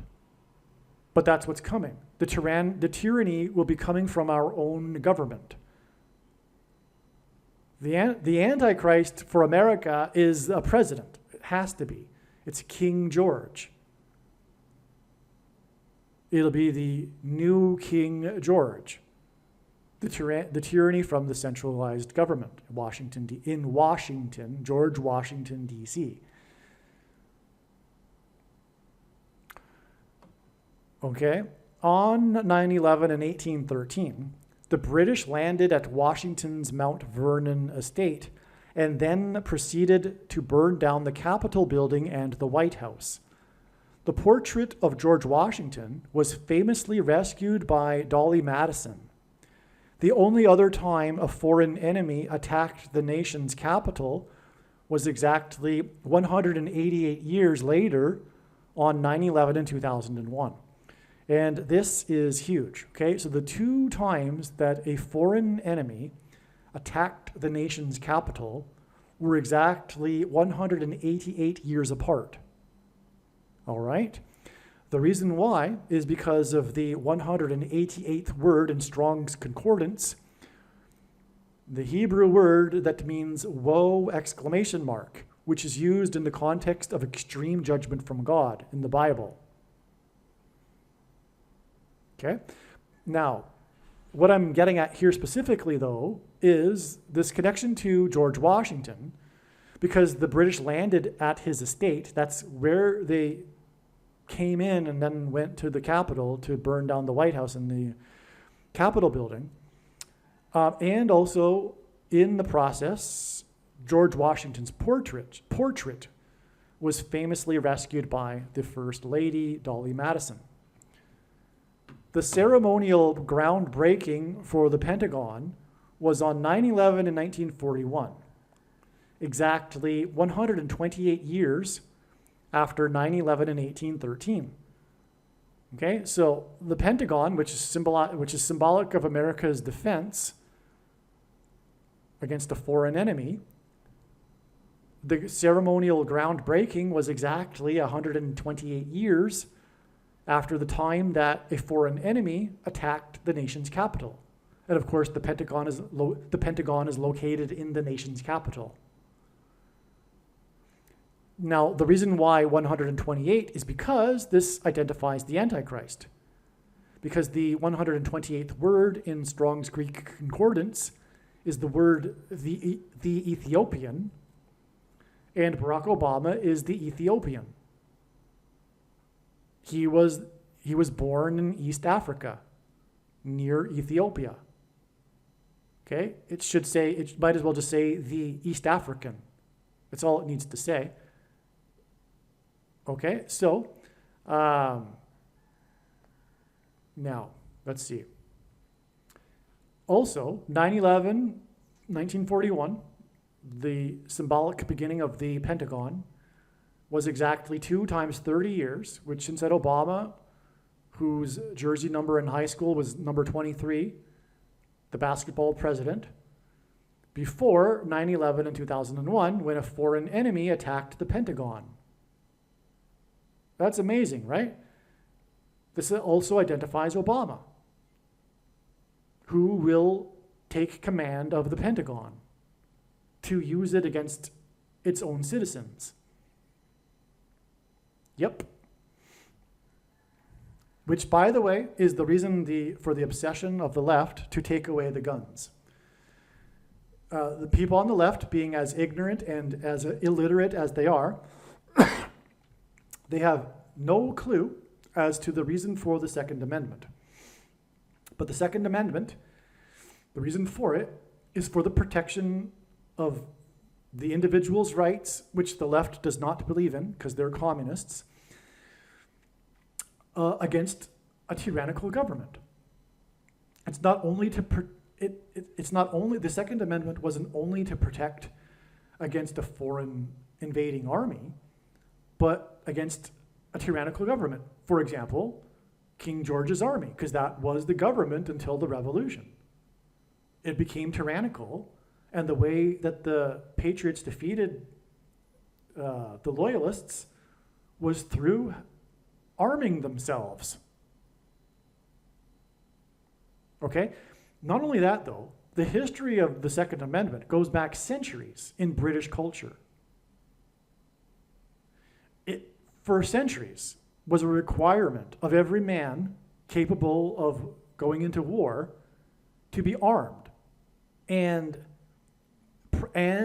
weekly practice with their arms. For example, it goes back even to the days of archery, where the men were required to practice archery on a regular basis, and it was a requirement. It was a law, you know. And of course the reason is because it was for self-defense for the community. But that self-defense didn't only, like I'm saying, mean to defend against a foreign enemy, but also a tyrannical government, which happens, especially and inevitably, when the people in government don't believe in God. See, when people don't believe in God anymore, and that man is just another animal, the person's rights no longer come from God, they come from the state. And the state can dictate as it wills what it believes to be in the best interest, which inevitably leads to trampling of the individual's rights for the supposed greater good. The ends justify the means. We saw this in the last three years, for example. The trampling of every one of the amendments in the Constitution except for the Second Amendment. The left was not able to get at that one. But in other words, the reason for the last 3 years is exactly because of the misunderstanding that the left has regarding government. The only purpose, the sole purpose of the government is to protect the rights of the individual. But when an individual is not created in the image of God, there is no respect for the individual's rights, and the rights of the greater good become paramount over the individual's rights. But what created America and British civilization, and the reason why the world wants to move to a Anglosphere nation, Australia, Canada, America, the UK, is because of its culture of individualism, which is rooted in its Protestant Christianity and individual rights and rule of law.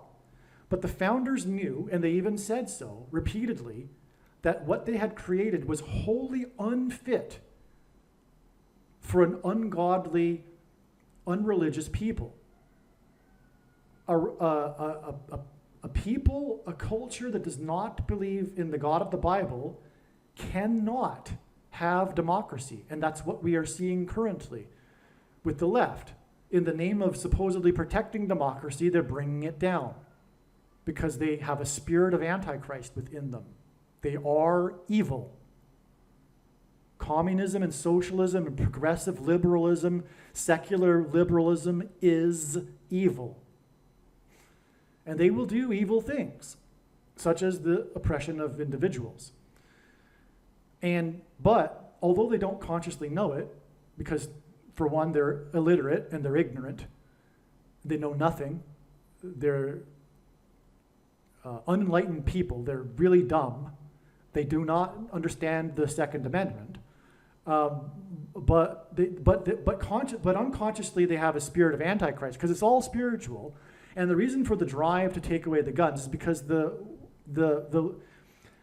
powers that be, if you will, which, and what I mean by that is the leaders of the left, but also spiritually underneath that, Satan knows that the thing that stands in their way to their new world order are conservative Christians in America and their guns. The Soviets knew that it would be futile to invade America because of the overwhelming amount of guns. You could not take over this people, which was the exact purpose of the Second Amendment.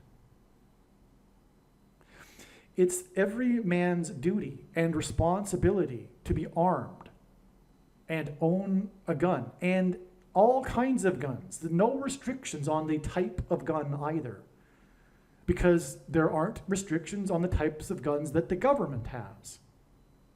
And the purpose of the Second Amendment is to protect the community against a tyrannical government, including one inside their own nation.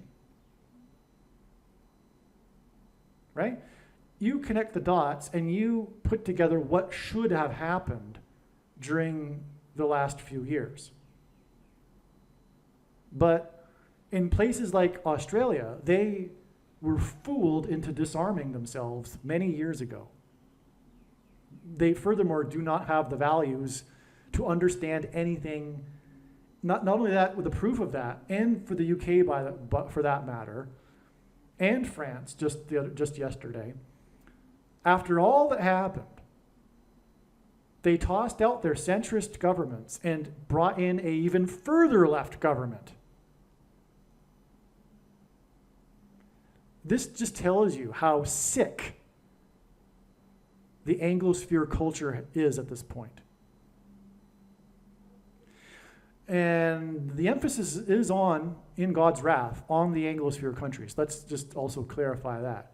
The wrath that is coming is primarily focused on America, the UK, Australia, and Canada, and New Zealand.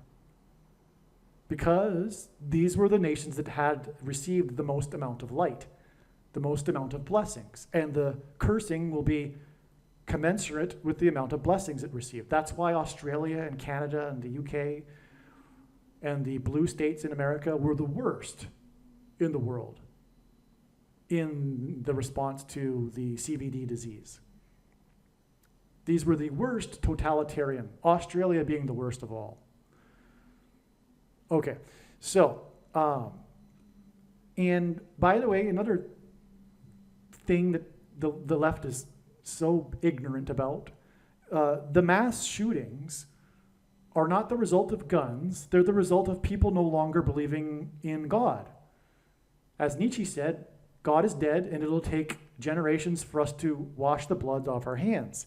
He knew that the result would be the 20th century being the bloodiest in history. But this also applies to the mass shootings. The mass shootings have become a form of suicide. These people that are angry and want to kill themselves figure that they'll take out a few people out when they go in revenge, and because they don't fear God. They don't believe in a God. They don't fear God. That's a result of secular progressivism, not conservative Christianity and Christians with their guns. Again, just like the left, on every single thing, they have it completely backwards and upside down because it's a lie from Satan, and Satan's prerogative is to lie and turn everything upside down. The opposite is the truth in every case. And this is just another example. And so anyway, also, Satan is behind the mass shootings because he's behind the left and he's behind this drive to take away the guns, which is what's coming. Which is why what is coming is the tyrannical government coming for the guns, which will lead to all kinds of problems. Let's just put it that way. So,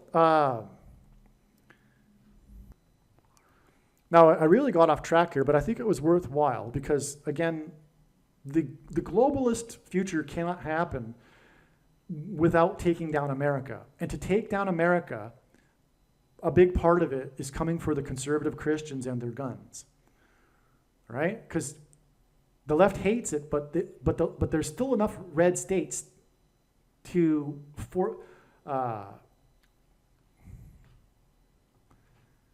foil their plan.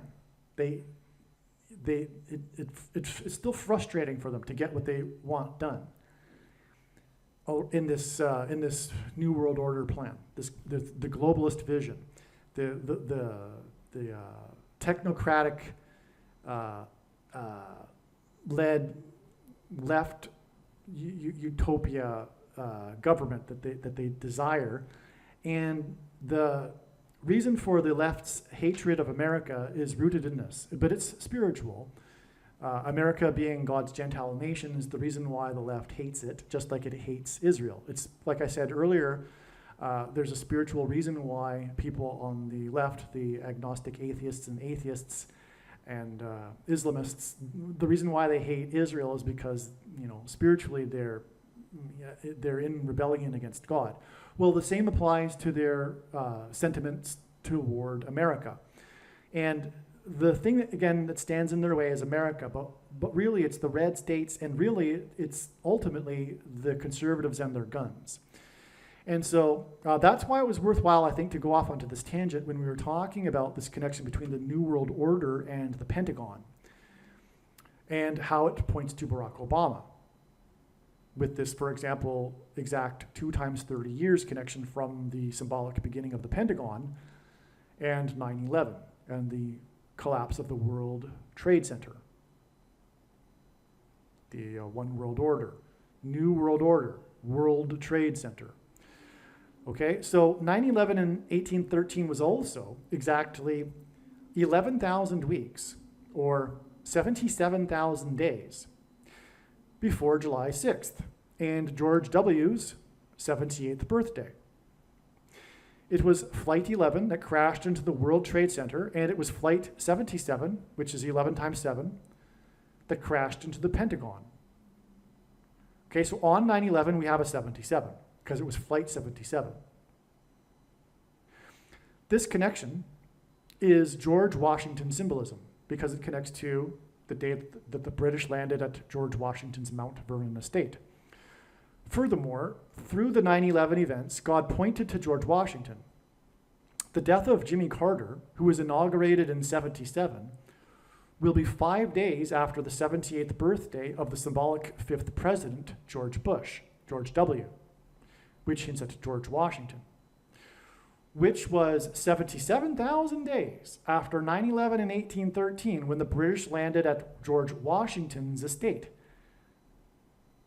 That's amazing. So you get that? So the British landing at George Washington's estate, which I've established already to be a significant date, is exactly 77,000 days before this date, July 6th, that hinted at Carter, who was inaugurated in 77, but it was also George W., as in George Washington's birthday, and he was the 5th president in this chronology of kings, and George W.'s birthday is 5 days before the predicted death of Jimmy Carter, who was inaugurated in 77, which is why the 77,000 days. George Washington died exactly 146 years and 6 months before the birth of President Trump. 1,446 is the 430th semi-prime number. H430 is the word in the Hebrew concordance that means God. The Israelites were also afflicted for 430 years. Trump is the 7th symbolic president who is symbolically trumpeting the Antichrist 8th king. Also, through the 9/11 events, God pointed to George Washington's walk down Wall Street, and on 9/11, Trump called into Channel 9 News and trumpeted his tower on Wall Street and how it had to become the tallest tower in Lower Manhattan. In other words, this is the connection between Trump and George Washington. Okay, so in other words, Trump is, if you will, a sort of type for George Washington, who is this symbolic figure that God is using to point to things. And this is why the birth of Trump connects profoundly to the date that George Washington died. But also the two men overlap. They point to each other, or rather, Trump is pointing to Washington on 9/11, when Trump called in on 9/11. Because he was talking about his tower on Wall Street, and 9/11 was all about pointing to George Washington's walk down Wall Street. Because the towers collapsed and cracked the foundation of Federal Hall, which is symbolic of America's foundation in God being cracked. Federal Hall is where George Washington was first inaugurated. Upon being inaugurated, he marched down Wall Street into Trinity Chapel, where he consecrated the nation to God, saying that if the nation were to ever turn away from God, it would lose its divine protection and blessings. Trinity Chapel was the only building at Ground Zero that didn't suffer any damage, not even a broken window, and on and on. God was pointing through the events at Ground Zero, the beginning of the nation. Really, Ground Zero was the ground zero for the nation, the beginning of the nation, and God pointed to this one chapel to point to George Washington's consecration to God, because on 9/11, as George Washington warned, God's divine protection and blessings was temporarily removed. The prophecy in the book of Revelation, chapter 17, speaks of 5th through 8th kings. Washington died 1758 months before Trump was born. All right, so this 1,446 months is also, 146 years and 6 months is also 1758 months. And that hints at the chapter 17 about the 5th through 8th kings prophecy. George Washington died at the age of 67. On 7/6, George W., the 5th king, turned 78. This hints at the 5th, 6th, 7th, and 8th kings in Revelation 17. Okay, because we've got the two George W's, right? The George Washington and George W. And trust me, as you'll see, this is why George W.'s name is George W. And why there is an emphasis on his middle letter. I mean, he really was known as George W., right? Short for George W. Because of his father engendering this emphasis on the middle letter. But anyway, prophetically, the purpose of this is to point to George Washington. So you have these two George W's. One died at the age of 67, and then we have this prophetic sign on the birth date of George W. when he turned 78. But he is also the fifth king. So this gives us this fifth, sixth, seventh, and eighth kings that is described in Revelation 17. Trump is the seventh king of these kings, and he was born 1758 months after George Washington's death. George W.'s 78th birthday was exactly 77,000 days after the British landed on George Washington's estate. George Washington was born on 2/22, the date 2/22, and died at 67, and George W.'s 78th birthday was 22 days after Trump, the seventh king, turned 78. The eighth king is the Antichrist king, and George Washington defeated tyrannical King George's army. George Washington's portrait in the White House was rescued by Dolly Madison. Presidential portraits are hung in the White House in chronological order. The presidential portrait of George W., the fifth king, was unveiled at the White House in a ceremony with the sixth and eighth king, Barack Obama, on May 31st, 2012, 2,969 days before the seventh king, President Trump, moved George W.'s portrait from its place of prominence. 2,969 is the 128th prime number. God uses 128 to identify the Antichrist, who was born in East Africa. Again, G128 in the concordance is the word that means the Ethiopian. The 45th president moved the presidential portraits of the symbolic fourth and fifth kings, the fifth king being George W., from their place of prominence into a room barely used and off the list of rooms visitors see on tours. He replaced these portraits with the 25th and 26th presidents.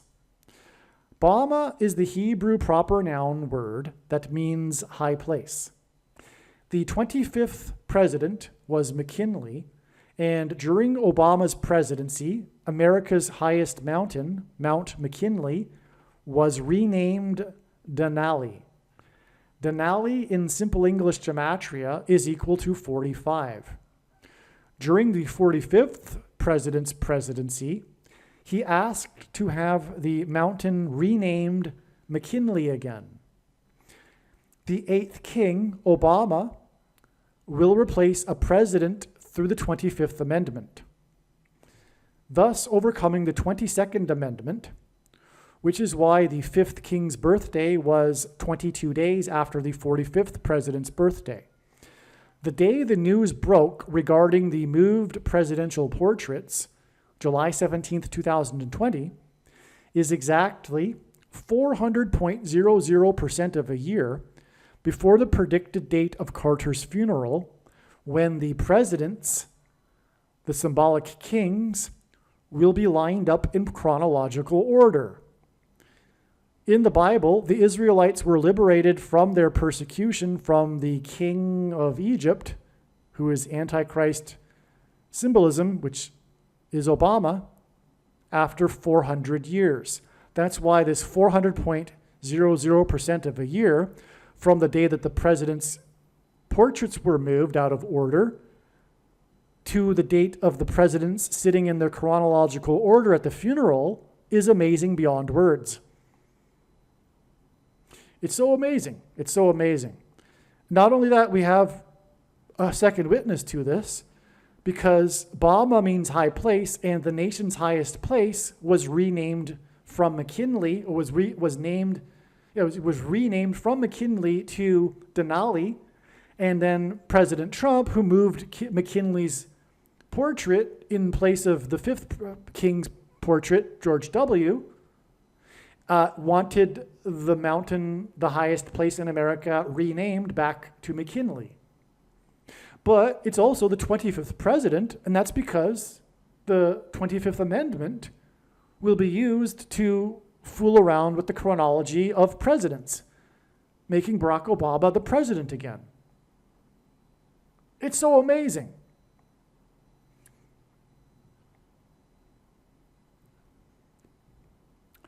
The 8th king will be appointed through the 25th Amendment.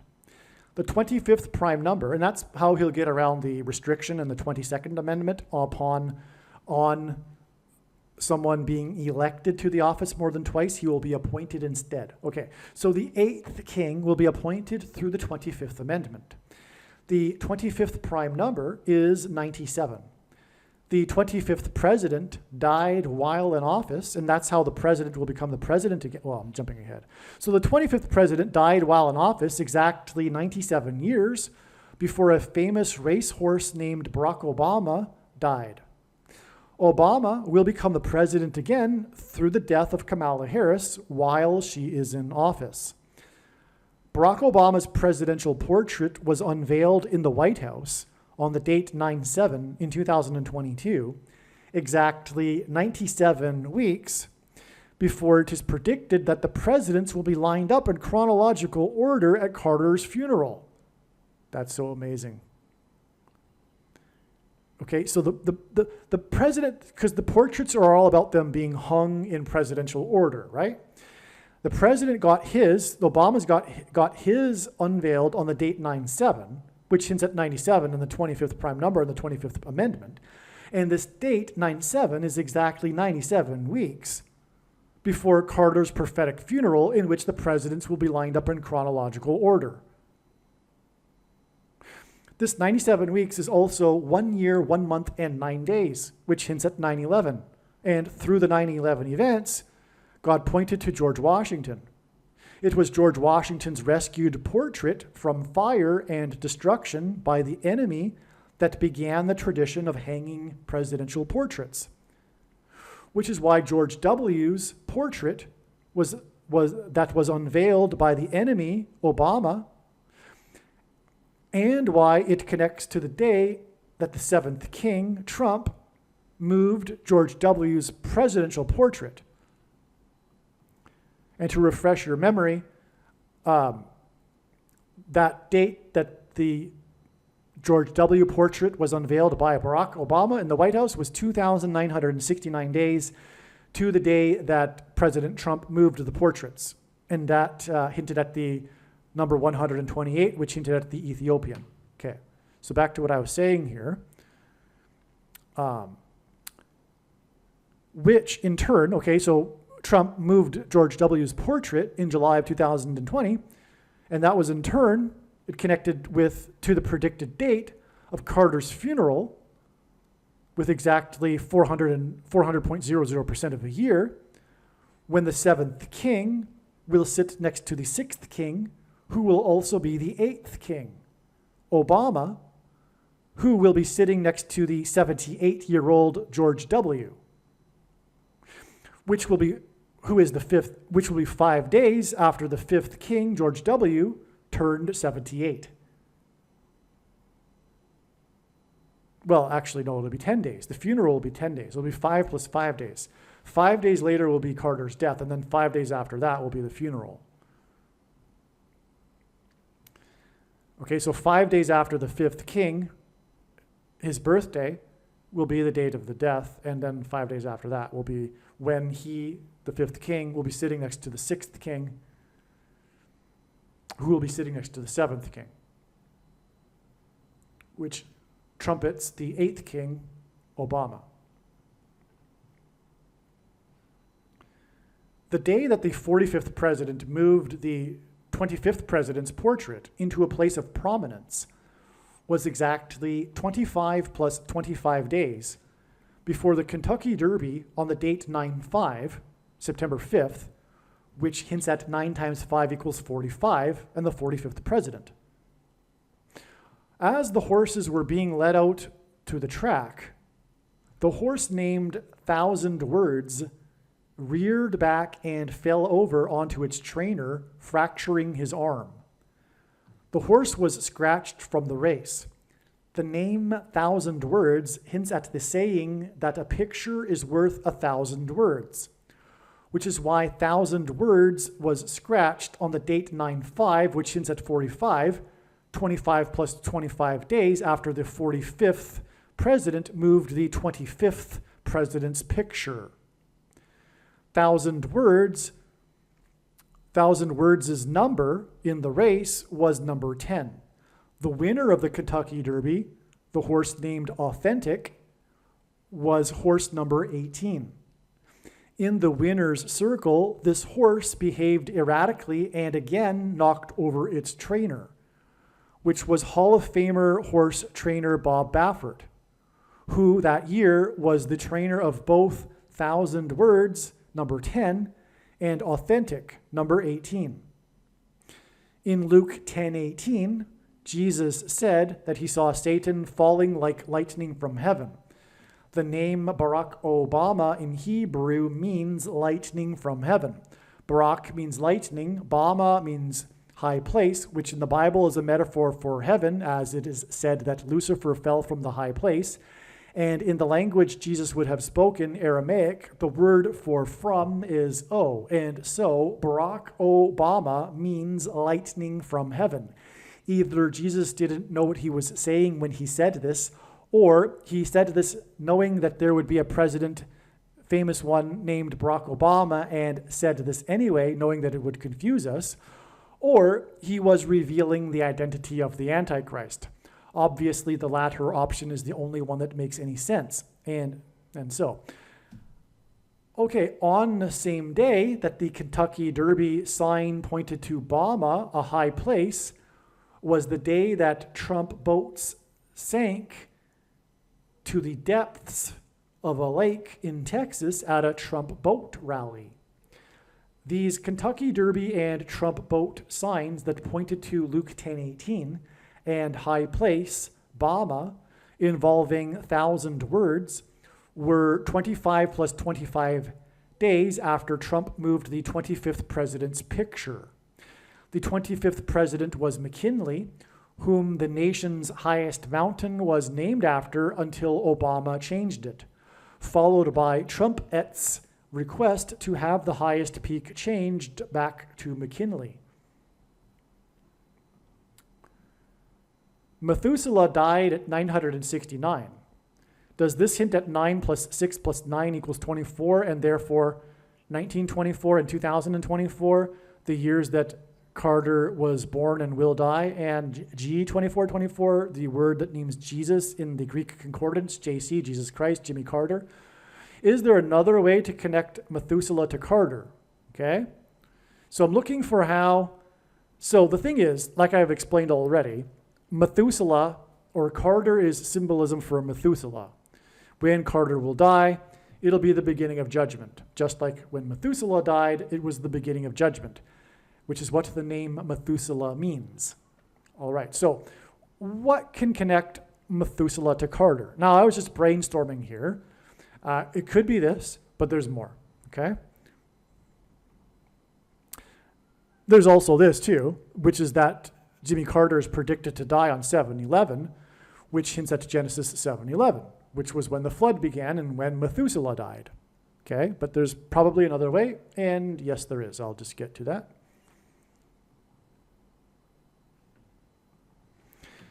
Here is an amazing one that my friend thought of here.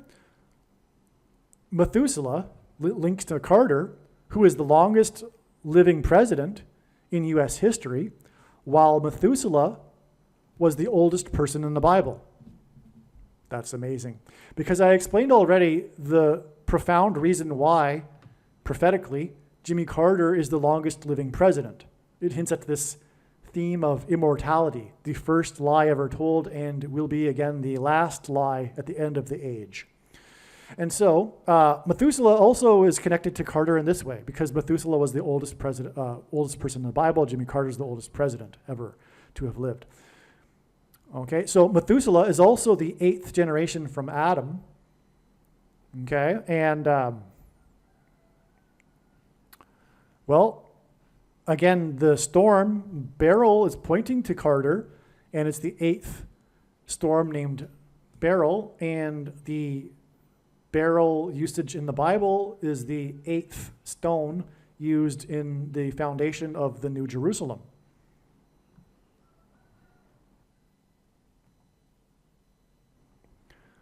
I don't know if I emphasized this enough, but Hurricane Beryl is hitting Harris County on the date 7/7, which hints at Kamala Harris, the 49th vice president, and 49 is 7 times 7. Furthermore, her flight path will mirror that of Flight 77 on 9/11. It will be a flight from Washington, D.C. to Los Angeles when she will crash in St. Louis. The flight that was hijacked on 9/11 that departed Washington was on its way to Los Angeles before it was hijacked and crashed into the Pentagon. Oh, this is pretty interesting. Methuselah is equal to 112 in simple English gematria, and so is Kamala Harris. And so Beryl is a storm that hints at Methuselah, as I have explained, and it's hitting Harris County, which is a location that God has been using in his signs to point to Kamala Harris and her death in a plane crash, which will be, by the way, due to weather, just like this storm is a weather event. So Methuselah and the name Kamala Harris are equal to 112 in simple English gematria. McKinley is 8 letters. Michelle is 8 letters. McKinley sounds like Michelle or Michael. McKinley was the 25th president, which hints at the 25th Amendment, which will be used to make Michelle Obama the vice president and then the president, after Joe Biden will step down, which is predicted to be on August 2nd. Okay, McKinley died exactly 44 years and 9 months, which is the same connection as the Pope's visit with Carter at the White House to July 6th, as I mentioned before. So McKinley died 44 years and 9 months before Trumpet was born. And again, Trumpet was trumpeting Mount McKinley, and therefore Obama, because Obama means high place. McKinley died 97 years before the Barack Obama racehorse died. His vice president, Hobart, died in office exactly 117 years and 9 months before the eclipse peaked over St. Louis at 1:17 p.m. The eclipse engendered an X, which hinted at in Ezekiel which is hinted at with Ezekiel chapter 9. Also, the Antichrist was the president from 09 until 17, which is why this 117 years and 9 months connection. But it's also hinting at how Kamala Harris will die in office in St. Louis, and Hobart died in office with this 117 years and 9 months connection, and the eclipse peaked over St. Louis at 1:17 p.m., and that's, by the way, why Kamala Harris will die while in office in St. Louis. It will be pointing to the eclipse that peaked at 1:17 p.m., which again is the reason for the 117 years connection. Trump, and by the way, you need to watch the eclipse 1:17 p.m. video. That's like the foundational video. You need to watch that video.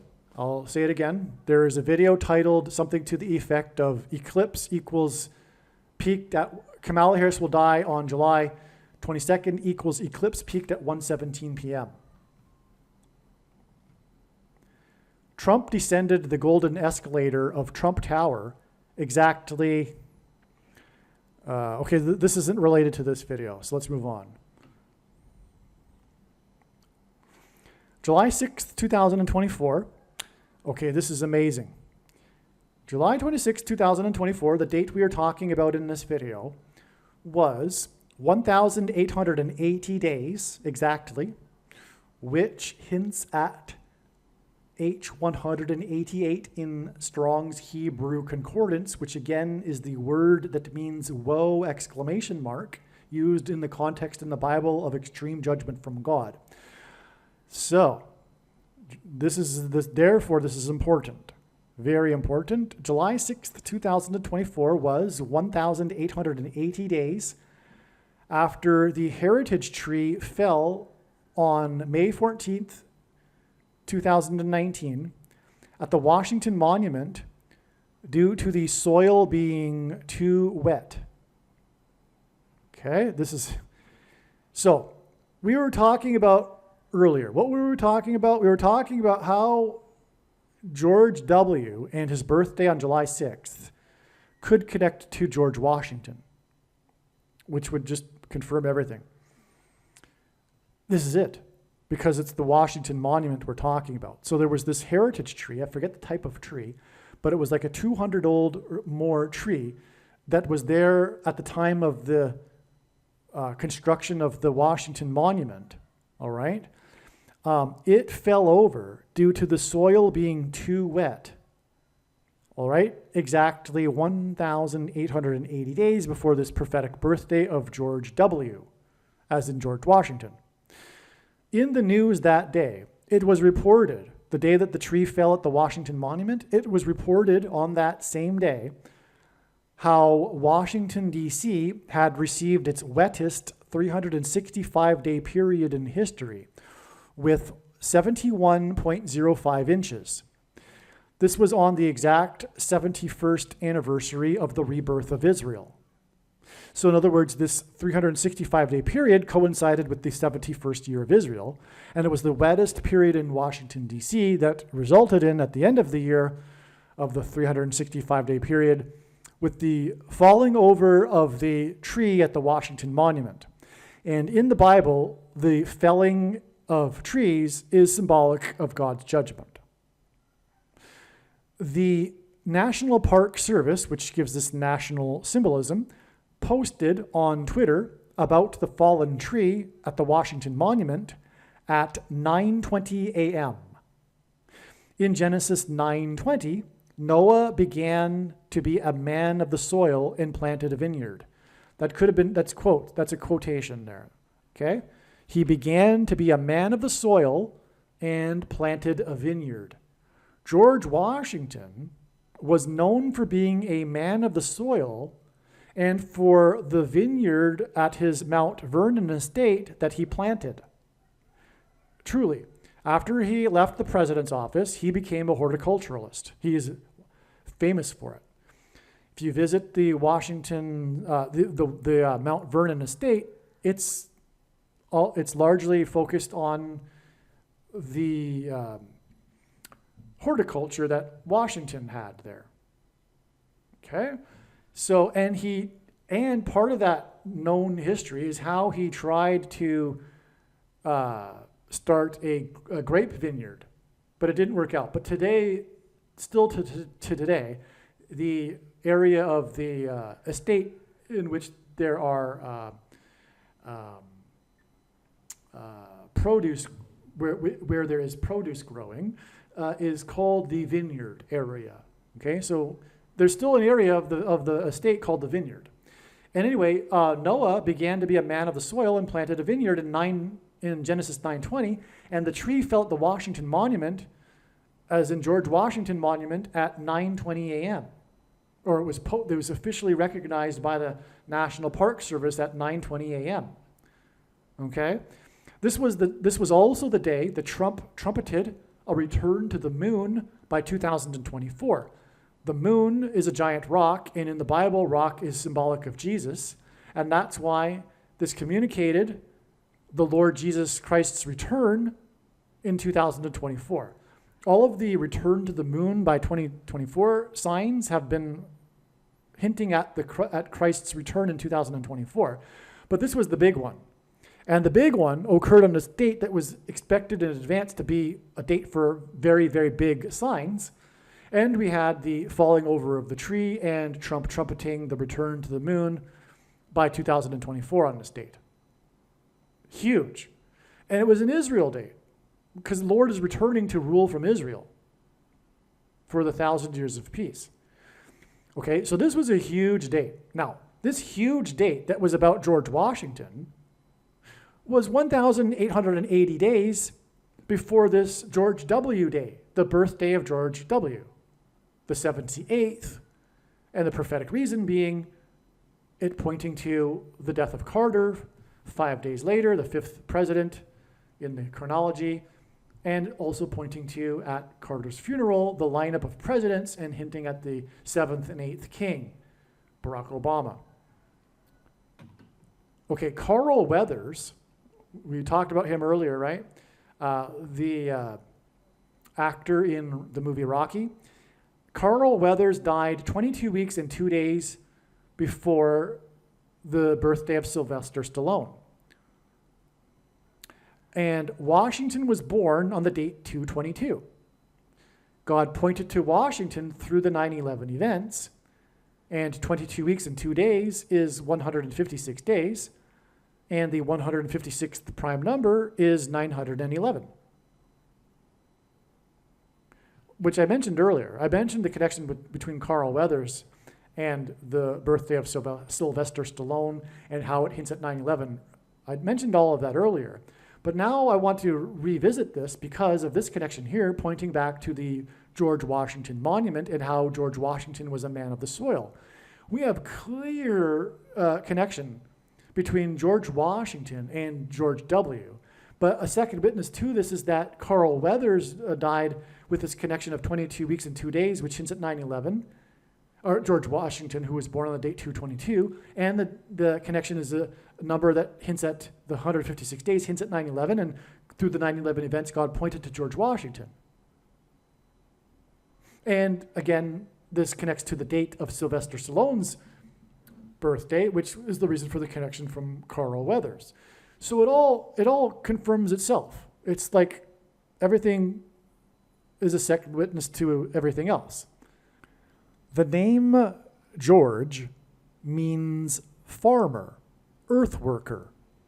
Carter is known for being a peanut farmer, a man of the soil, just like George Washington.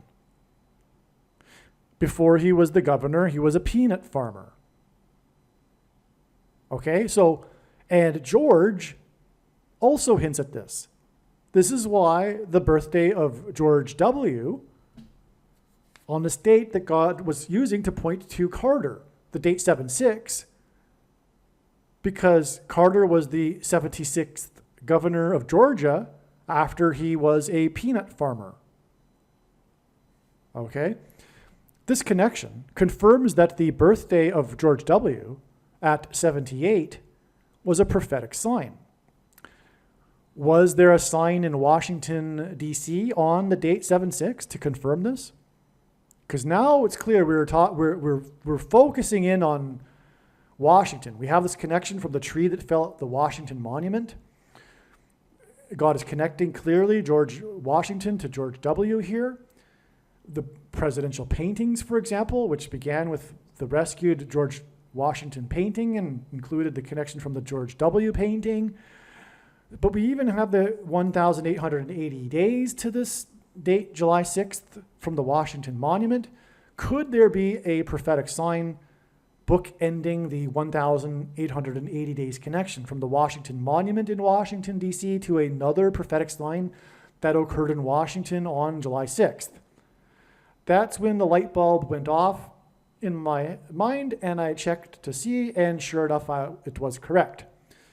The St. Louis Cardinals baseball team played the Washington Nationals in Washington, D.C. on July 6th.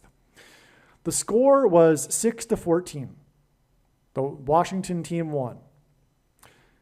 Genesis 6:14, okay, the score was 6:14, and in Genesis 6:14 is the verse, quote, "Make yourself an ark," unquote.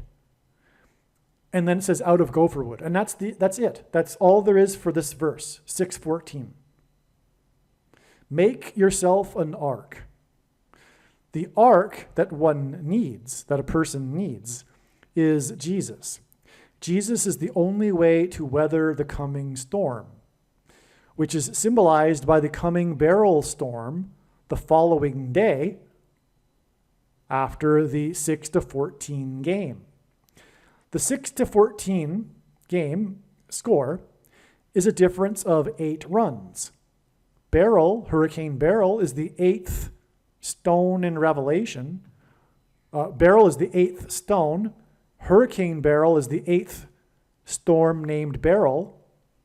Methuselah, who died at 969, which is 1,711 in octal counting, hints at the 8th king, Beri, as in beryl, in Revelation 17:11. In God's signs, pitchers on the pitching mound are symbolic of the Antichrist on the Temple Mount. The prophetic final out, which God uses in baseball games as signs. I know this because I've been studying his big picture of signs, patterns, and connections for more than full-time hours, from morning until night for 6 years. And anyway, I know that final outs are a good place to find the prophetic sign in a particular baseball game. So the prophetic final out of the game was a strikeout thrown by pitcher number 21. 21 is 7 plus 7 plus 7. The pitcher's name is Rainy. The pitcher's name is Rainy, which confirms the 1,880 days connection from the fallen heritage tree at the Washington Monument due to the excessive amount of rain in Washington that was reported on that date. As again, I said, the wettest 365-day period of rain in Washington, D.C. history was reported on that date. 1,888 days, which hints at whoa exclamation mark, to this prophetic final out with a pitcher on the pitching mound named Rainy. Furthermore, the 3 sets of 7 here are symbolic of judgment because of the symbolic 3 sets of 7 that the Israelites enacted before the walls of security collapsed in God's judgment on the city of Jericho. But in the account of the flood, there are 3 sets of 7. All right, so including the loading of the ark with the 7 clean animals, the 7 birds, the 7 unclean animals, and the 7 days warning, okay, before the rain started. So Rainy was pitching here, the final out. Rainy also confirms the beryl storm. A hurricane is about rain. And the ark symbolism in the 6-14 score. Okay, so the fact that the pitcher's name is Rainy also confirms what I mentioned earlier about the significance of the score, because that's flood symbolism. Make yourself an ark. God is warning individuals and the nation. Judgment is coming with the death of Carter. Make yourself an ark. Time is up. The only ark that will weather the storm is Jesus. The jersey number of the batter for the St. Louis Cardinals, who struck out, is number 63. 63 hints at 3 sixes, and 666, the number of the Antichrist in Bible prophecy. So the pitcher was number 21, the batter was number 63, which hints at adding the 2 together to equal 84. And in Hebrew gematria, the name Obama is equal to 84. But also, Obama was born on the date 8/4. This date, July 6th, is 4 times 4 days, as in the 44th president. Before Harris's predicted plane crash in St. Louis, due to a bird, as in the St. Louis Cardinals baseball team, strike, as in the strikeout. In fact, the last strike on the St. Louis Cardinal was a foul tip strike caught by the catcher. Oh, and I just realized this. This foul is a play on words because foul also means birds. It was a foul tip, meaning that the ball touched the bat lightly and then bounced off the bat and into the catcher's glove. That's what a foul tip is. it still counts as a strike. And so this is amazing. The final thing of the game, the last strike in the last out, was a foul tip, as in a bird strike, because fouls are birds. Okay, and it was caught by the catcher to end the game. If the catcher didn't catch the ball would have been live and the batter could have run to first base if he wanted to, but the catcher caught the ball. This is perfect symbolism for a bird strike hit on a plane. The catcher's name is Ruiz, which means powerful, famous ruler. His number is 20, which hints at 9 plus 11 equals 9/11. But also hints at Revelation 9/11, the ruler, powerful ruler, King Abaddon, King Apollyon, the king of the fallen angels that come out of the bottomless pit in Revelation 9. So finally, we have our tangible sign on July 6th that confirms confirms George W.'s birthday. So if you recall the beginning, I said, well, we have had a birthday before be a prophetic sign, which was James Earl Jones's 90th, but he did also celebrate it in the 11th state. So that's something tangible that occurred on that date. Well, this is it. This is huge, as I just explained. Hopefully your jaw is dropped, because it is amazing. From everything from the 8-run difference, hinting at the barrel 8th stone and the 8th storm barrel, and it's all flood symbolism. And then at the end with the last strike, hinting at Kamala Harris's bird strike 4 times 4 days later, which will result in the appointment of the 44th president as the president again, which is the reason for pointing to George W. and George Washington, the first president. It's amazing. This email, by the way, was the 100th email, and this one here is the 101st email in the thread, which I've numbered the number 9 thread. That's a coincidence. This is the end of the thread. There's no more. It ends with 9/11 symbolism as a coincidence. That's just a personal sign. I'm just saying that for interest's sake. It doesn't qualify in the league of these other signs because this is a personal sign. You get the I think you can appreciate the difference. And so, I have now explained how or what happened, what God was doing through July 6th. It was pointing to the New World Order connections, George W. As I explained, the Georgia Guidestones connections, the Pope visiting the White House connections, and the birth dates of George W. and Sylvester Stallone, and on and on. It was quite something. That's why it took so long to explain, and that would be expected because God pointed to this date ahead of time and to that degree, and so we would expect it to take an hour or two to be able to explain, and sure enough, it did. But now that I've explained it, I'm going to now play the explanation for the diagram that was explained before July 6th and the reasons for why and how God pointed to July 6th ahead of time. It is definitely worth listening to, as is really every minute of the Jimmy Carter videos. All right?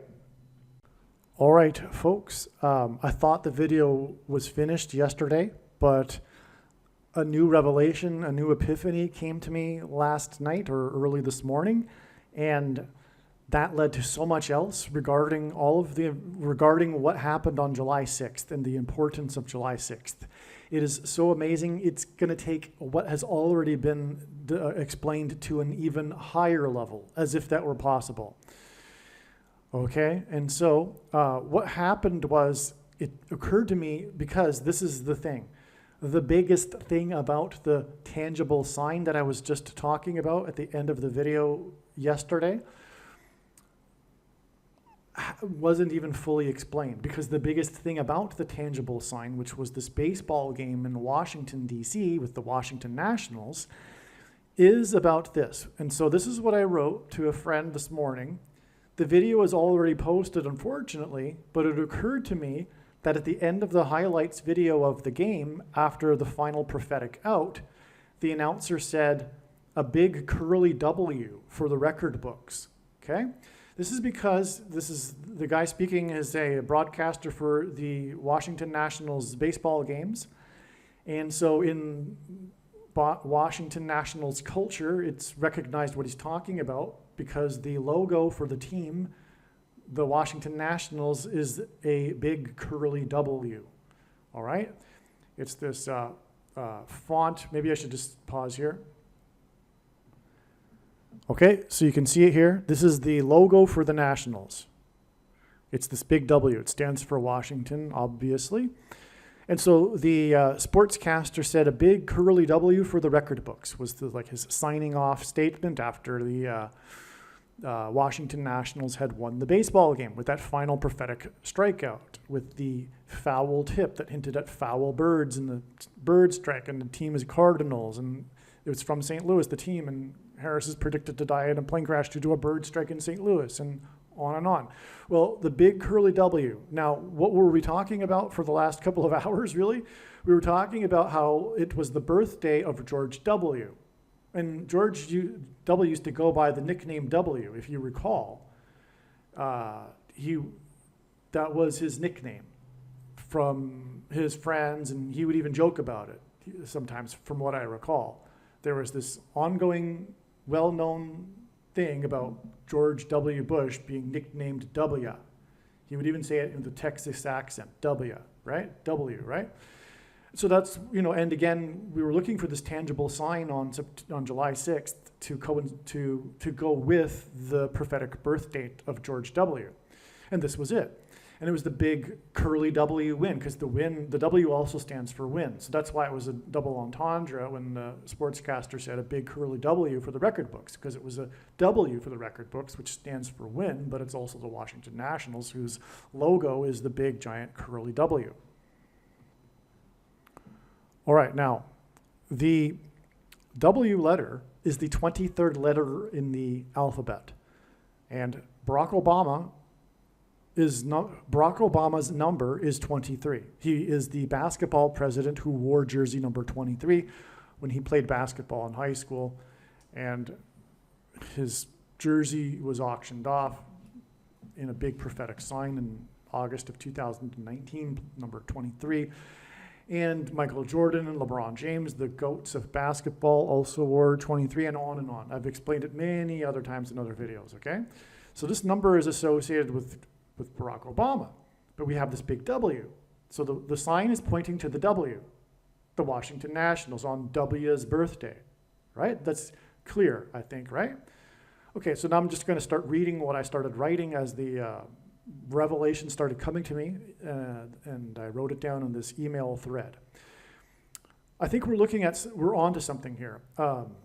August 23rd, 2011, the Washington Nationals baseball game against the Diamondbacks, the team from Arizona, which, by the way, is the 48th state, which hints at Barack Obama, the 48th future predicted 48th president. And Diamondbacks are, of course, a type of snake, and snake in the Bible is symbolism for evil, and the two antichrists are symbolized by this because, as I'll explain. Okay, so the Washington Nationals baseball game was being played in Washington, D.C. on the day of the extremely prophetic Washington, D.C. earthquake that occurred on August 23rd, 2011.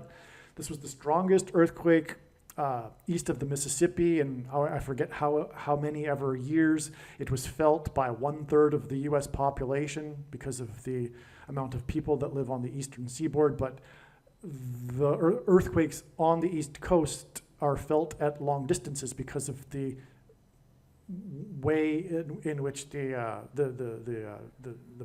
ground is, or whatever, I know, like the tectonic plate or whatever it is. The earthquake vibrations can travel further. So that's why, anyway, 1/3 of the US population felt this earthquake. It was extremely prophetic, but it occurred just outside of Washington, D.C., and it cracked the Washington Monument and caused $34,000 in damages to the Washington National, otherwise known as the spiritual home of America. Did I say 34,000? I mean 34 million. And 34 is a number that symbolizes Barack Obama as well, but that's another story. So this baseball game was delayed 20 minutes because of the earthquake, and it began because of the earthquake at 7:26 p.m., which hints at 726, a very prophetic number, because the 726th word in Strong's Greek Concordance is the word rapture, okay? And so this is applicable to the American church. So the score was 2-0 for the Snakes, which hints at the two snakes that met in the White House garden, and they literally met in the White House garden exactly 49 months earlier, okay? This is when Pope Francis visited Barack Obama at the White House, and there was the big ceremony, and they met in the back of the White House in the White House garden. And this is interesting because, of course, the snakes, the serpent deceived Eve in the garden, but also when Barack Obama met the Pope for the first time at the Vatican, he gave the Pope a gift of a box of seeds from the White House garden.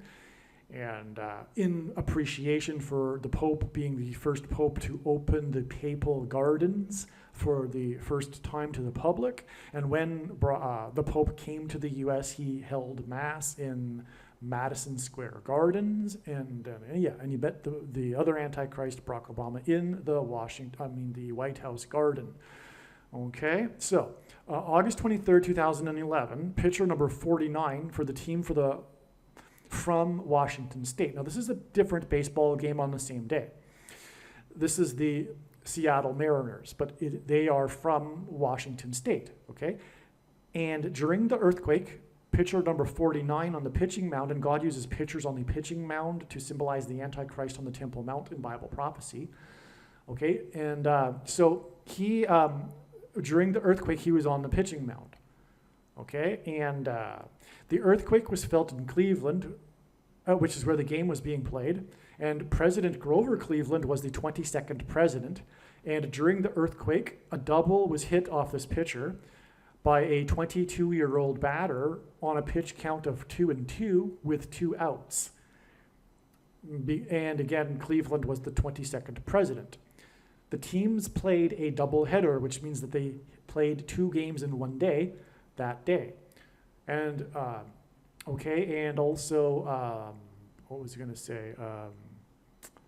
The double, which means that he got 2 bases, okay? The 22-year-old batter, 2 outs, hit for 2 bases.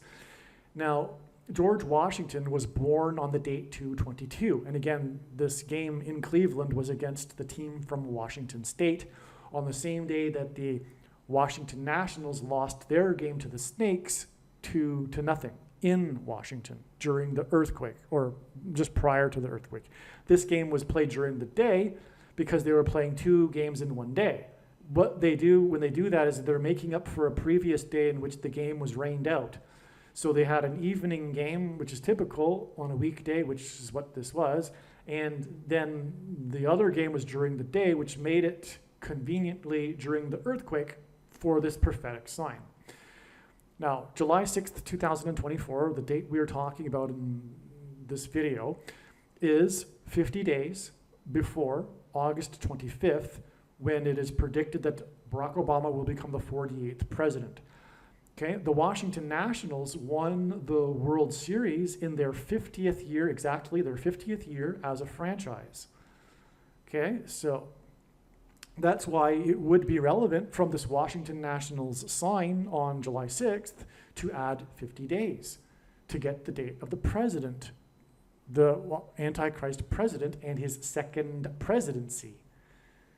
Okay, because again, we were talking about the Washington Nationals and the Washington, D.C. earthquake and these numbers of 2, which hints at the second presidency for Barack Obama in Washington, which will be 50 days after this Washington Nationals W sign. And that's relevant because, again, the Washington Nationals won their first ever World Series in their 50th year as a franchise. Okay, all right, the Washington Nationals sign on July 6th, 2024, was 1,711 days after they won the World Series.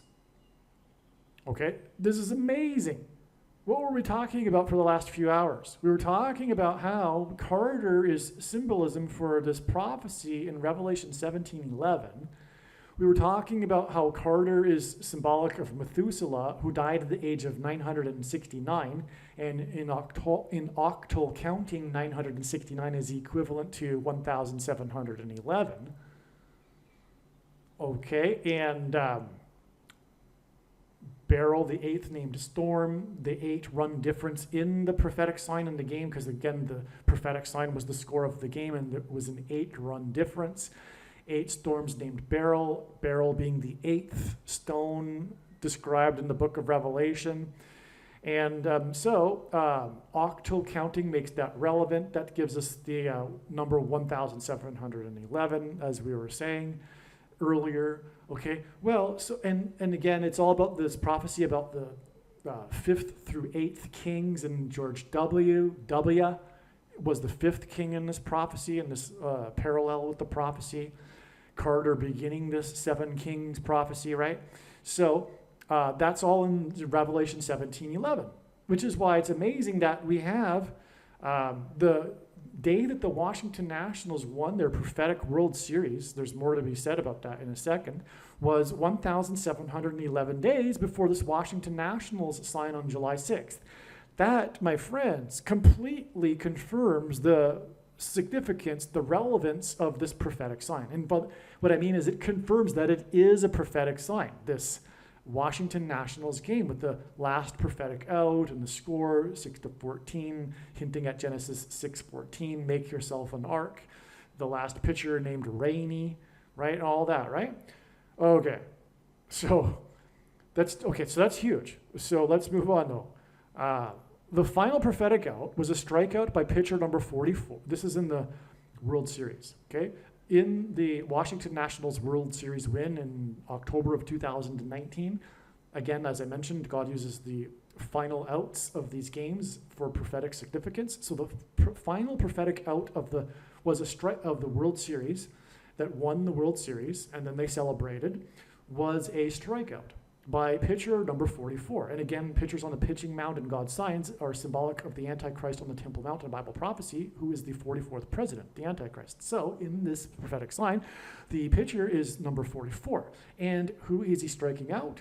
Player number 23 for Cleveland. And Cleveland, incidentally, no, it wasn't against Cleveland.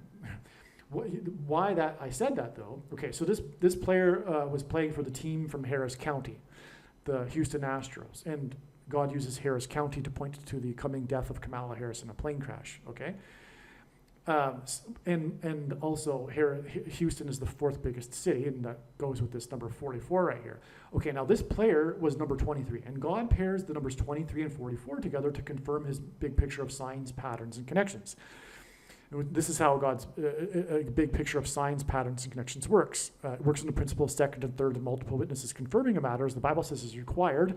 And this is what makes what is being explained on this channel true and not a product of one's imagination, and different and unique than everything else on the internet that claims to be an analysis of God's prophetic signs. And if we think about it, one simple way in which he would provide a second witness for us is through pairing certain numbers together, such as 23 and 44, because and I know this because I've been working and studying God's big picture of signs from morning until night for more than full-time hours for more than 6 years.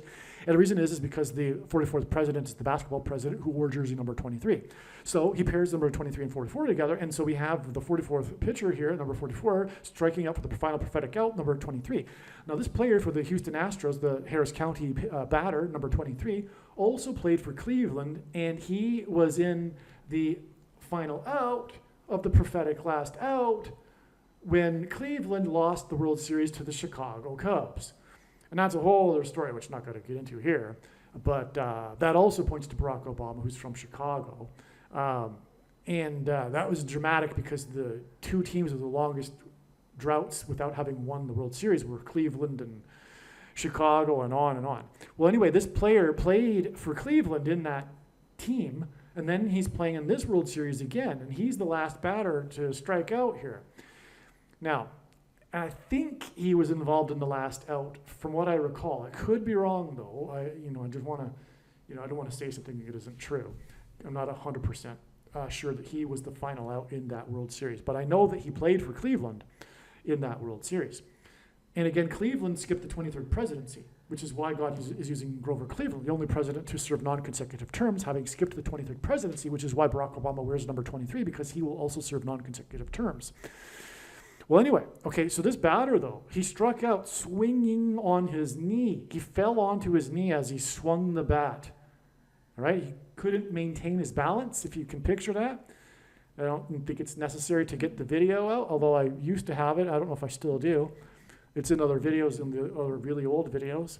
But he swung out swinging on his knee, okay? Picture that. He's at the plate, he's swinging really hard, and he's swinging so hard that he loses his balance, and he ends up on one knee on the ground, okay? That's very symbolic and prophetic because it symbolizes kneeling to Satan. And this is going to get so huge. Bear with me. Be patient. Remember this kneeling symbolizes kneeling to Satan. There's lots to be said here. It's going to climax in such a way you have no idea. It's going to be so amazing, all right? Now, this was exactly 23 weeks, okay? The day that he swung kneeling, player number 23, was exactly 23 weeks, which happens to be, by the way, almost exactly 44% of a year, a calendar year, after Obama posted a pic on Twitter of him at the Washington Nationals Youth Academy, where the kids and the counselors were surrounding him while kneeling on one knee. Okay? So they were kneeling. There's a picture of, let me just get that picture for you. Okay, this is very, very important. What I'm describing, this is a big, important thing in what God is communicating in this story that I'm telling and explaining to you. This is the Washington Nationals Youth Academy, okay? The Washington Nationals Major League Baseball team is known for how it serves the underprivileged in Washington, D.C. with this, sports thing. I think it focuses on baseball, but it might include other sports. I know it at least focuses on baseball if it isn't only about baseball. But so they have a little practice field that they get together on in Washington, D.C. And one day, Barack Obama decided to pay a visit. Okay? And here in the background of this picture, and this is the picture that he posted, making it prophetic. Barack Obama, posted this image on Twitter, and as I will explain, the date that he posted it and everything confirms that it is a prophetic sign. But here's that W again. So W, again, is the 23rd letter in the alphabet, and this is Mr. 23. Okay, he used to wear number 23. And 2 divided by 3, by the way, is 0.666. Another reason why he used to wear number 23. It identifies him as the Antichrist. 666, the number of the Antichrist in Bible prophecy. So we've got the big W in the background here, but we've got all these people kneeling. Different ages, it's not just kids. We've got the older adults, the counselors. Okay, they're kneeling. And they're kneeling in front of this guy who is Satan's representative. In other words, they are symbolically kneeling to Satan, the Antichrist. Okay? As he supposedly gives them some wisdom here, which is also characteristic of what the Antichrist will be doing. Leading people that are listening attentively to what he has to say regarding his moralism and his instructions. Okay? So this is perfect. Now, what else happened on this day that he posted this image will make it even more amazing for you. Okay, so where was I here in the paragraph? So, again, the Washington Nationals won the World Series 1,711 days before the prophetic W sign on July 6, 2024, and then the World Series win also was in turn, which involved the final out involving number 23, who also played for Chicago, or Cleveland, I should say. This was exactly 23 weeks, which is 44% of a year, after Obama posted this pic. Okay, so we got all these, all of it still connects, right? In other words, the Obama Washington Nationals pic connects to the Washington W sign on July 6th. 2024. Okay, so let's see. The Washington Nationals Youth Academy through That's a typo. It should be THREW, threw, as in throw the baseball. They threw the first ceremonial pitch before the World Series game in Washington. And pitchers on the pitching mound are symbolic of the Antichrist on the Temple Mount. Okay? So in other words, so if you don't know baseball, they have a ceremonial first pitch before games. And before one of the World Series games, they had the Washington Nationals Youth Academy, a few of the kids come out onto the field, and one of the kids threw the baseball to the catcher for the ceremonial first pitch. But the thing is, just prior to this, Barack Obama visited the Youth Academy, and pitchers on the pitching mound symbolized the Antichrist on the Temple Mount in Bible prophecy. So in other words, this connects to Barack Obama, the fact that the Youth Academy threw the first pitch just shortly after Barack Obama visited them. Now, the Washington Nationals Youth Academy pitched the first pitch of Game 4, and this was exactly 22 weeks and 2 days after Obama's picture with the Academy kneeling in front of him. Washington was born on the date 2/22. This 22 weeks and 2 days, which is what that hints at, is also 156 days, and the 156th prime number is 911. It was through the 9/11 events that God pointed to George Washington. Okay, that's amazing. By the way, that's amazing. How is it that 156 days is also 22 weeks and 2 days?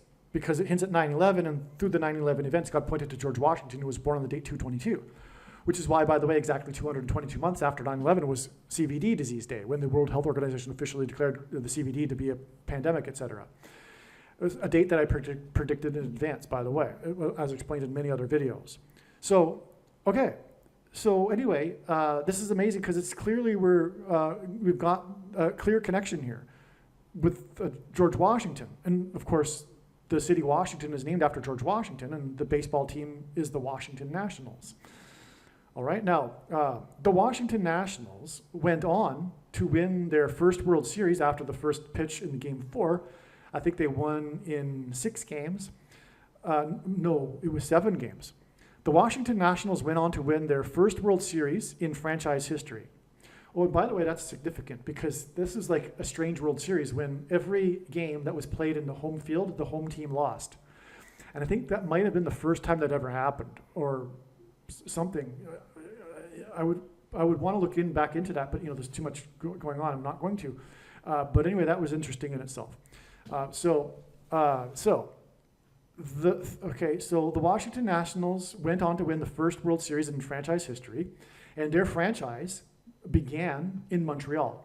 It was formerly the Montreal Expos, and they moved to Washington, D.C., I forget which year.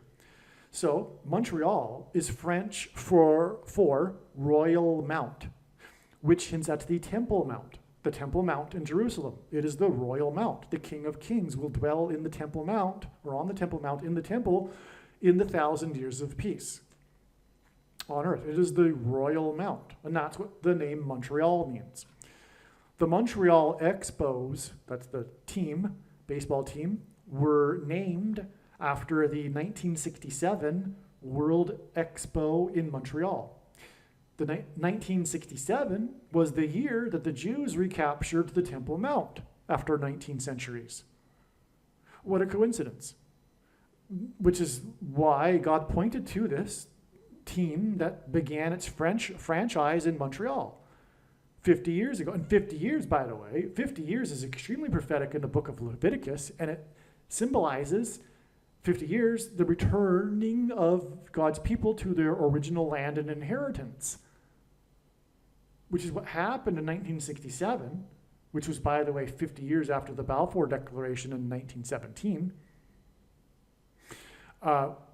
because of the 50 years in the prophecy in Leviticus chapter 25. So that's why the team that began in Montreal won in their 50th year, because the team began in Montreal and the team was named after the Expo in 67, and it was in 1967 that Jews recaptured and returned to their ancient capital, East Jerusalem, in the 6-Day War, a preemptive war that the Arab neighbors forced them into, and then as a result, they expanded their territory. in self-defense. Okay. The day that Obama posted the pic of him with the kneeling Washington Academy was the day of the prophetic tornado warning in Washington, D.C. Okay, now let me just explain that. So there was a tornado warning in Washington, D.C. on the same day that Obama posted the pic about him visiting the team in Washington, D.C. Okay, now the tornado warning occurred in the Capitol building. There was an emergency alert in the Capitol building telling members of Congress to seek emergency weather shelter. So they've got these shelters set up in the Capitol building, and on the PA system it was announced, seek shelter in the emergency weather shelters immediately. This announcement, this alarm of the tornado warning occurred right as the vote was underway for the aid package for the relief aid for the hurricanes that occurred in the latter part of 2017. These three hurricanes, Harvey, Irma, and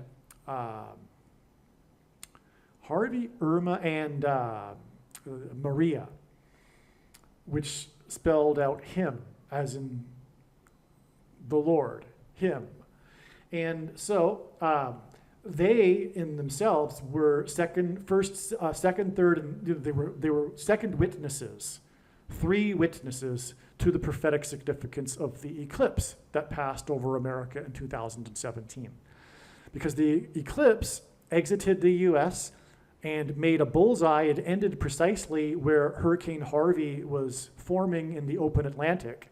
And then Harvey landed 4 days later and dumped 4 feet of water over the fourth biggest city over 4 days, and it was Category 4, Harvey. All right, and the eclipse occurred on the 21st, and the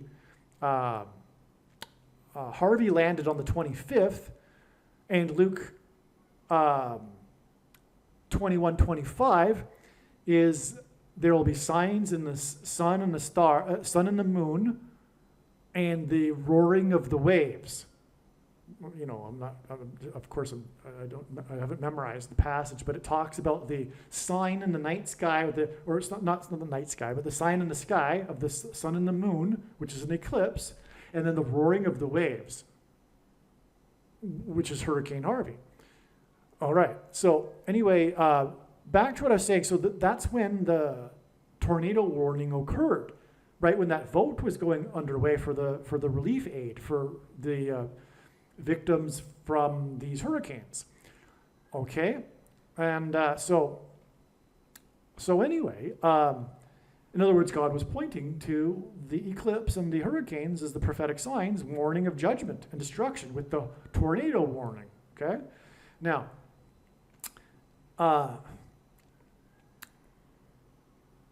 Let's see. And the day that SpaceX launched, this was also the day that SpaceX launched its first 66 Starlink satellites. This was the beginning of Starlink on this same day, May 23rd, 2019, with a stated goal of launching an average of 44 per month, which hints at the 44th president, the Antichrist, whose number is 666. This was 9 days, which pairs with the 23 weeks connection, because again, 5/23/2019 was 23 weeks before the World Series win, but it was also 9 days, and God pairs 9 and 23 to confirm the signs and connections, because the Antichrist was inaugurated in 2009, and he was the basketball president who wore jersey 23. So 9 days before this was the day that the heritage tree fell at the Washington Monument. Fortunately, I've already explained this in this video, coincidentally. Well, not really coincidentally, but I didn't expect to come around again through the Washington Nationals baseball game on July 6th, as it now clearly is doing. So anyway, the Washington Monument tree that fell connects with 9 days and then 23 weeks and then 1,711 days to the Washington W sign on July 6th, 2024. Okay, now,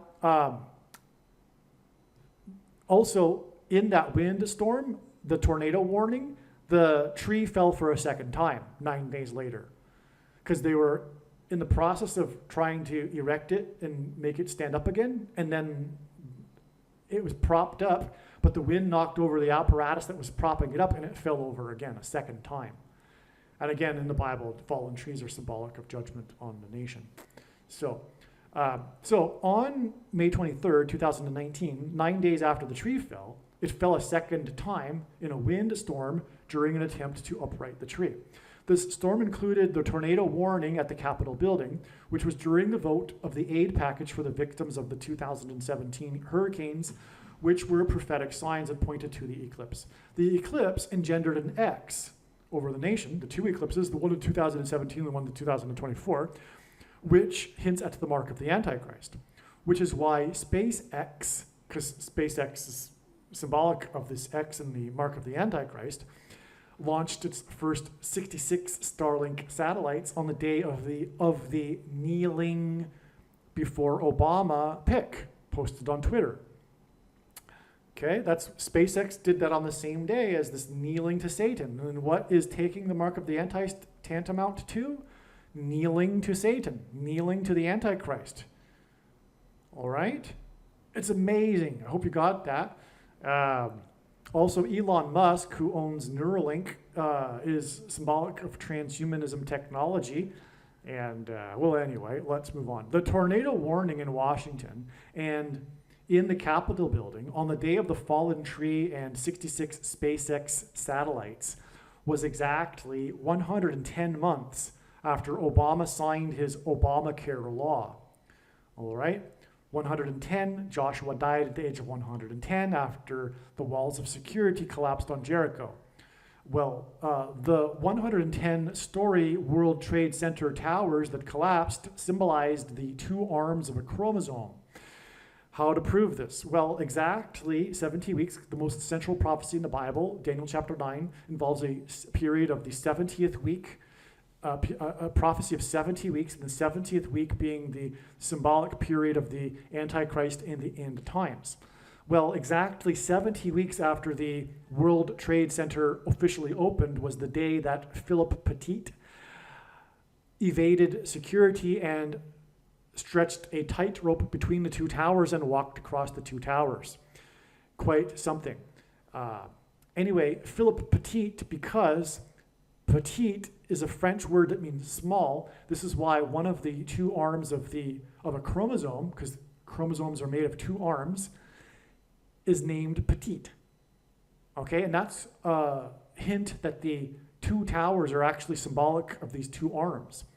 But also, the replacement One World Tower resembles a thing, right? You know what I'm talking about. If you look at it, it looks exactly like a thing. It's not a coincidence, it's not an accident. And it replaced the two towers that resemble chromosomes, or hint at chromosomes. Okay, through the 9/11 events, God pointed to George Washington. The logo for the Washington Nationals is the curly W, the 23rd letter. Obama wore number 23 in high school. There are 23 pairs of chromosomes. That's another reason why Obama wore jersey number 23. And a reason for his Obamacare, because we are talking about healthcare, and that's what the thing is. It's about healthcare, right? The mark of the Antichrist that changes one's chromosomes. The 23 of them. The thing changes one's chromosomes. Obamacare connects with 110 months, then 23 weeks, then 1,711 days to July 6th, 2024, and the W, the curly W, the W, George W. sign. Then 8 plus 8 days to Harris's predicted crash in St. Louis, near the midpoint of the X engendered over the nation by the two eclipses, which is why she will crash in St. Louis. It will be pointing to the midpoint of the X that was engendered over the nation. It'll be 8 plus 8 days after July 6th. In other words, Obamacare connects to the day that Kamala Harris will die next to the X, or point to the X, and Obamacare, healthcare, is used to enforce the mark of the Antichrist. It's about healthcare, socialism healthcare, right? That's Obamacare, and so is the CVD reaction. It was communism. in disguise. But for those that have any wisdom, it was clear to see that it was all hype propaganda for the purpose of furthering the communist agenda. Anyway, so Obamacare connects to the day that Harris will die at the X, which is symbolic of the mark of the Antichrist. And by the way, to prove that, X's are about their midpoint. The two straight lines that cross each other in the middle form an X. The mid date, the middle date between the two dates of the eclipses in 2017 and 2024 that engendered an X, the midpoint date was December 14th, 2020, which was the first day that an American outside of a trial took the thing, the mark of the Antichrist, which proves that it is the mark of the Antichrist, furthermore. The final pitch in the prophetic final out strikeout in the World Series win was 88 miles per hour, which hints at Back to the Future, the movie, a movie about a prophecy, because Marty is trying to give Doc a prophecy about the future, which Doc is refusing to look at, if you recall the plot. And the movie prophesied 9/11. That's a whole other story, which I explain in the must-watch Back to the Future video on this channel. It's very amazing and clear. God was communicating 9/11 through the movie Back to the Future. It's very, very clear. Make sure you watch that video. The events of 9/11 pointed to George Washington. According to Wikipedia, there are 88 places in America named Washington.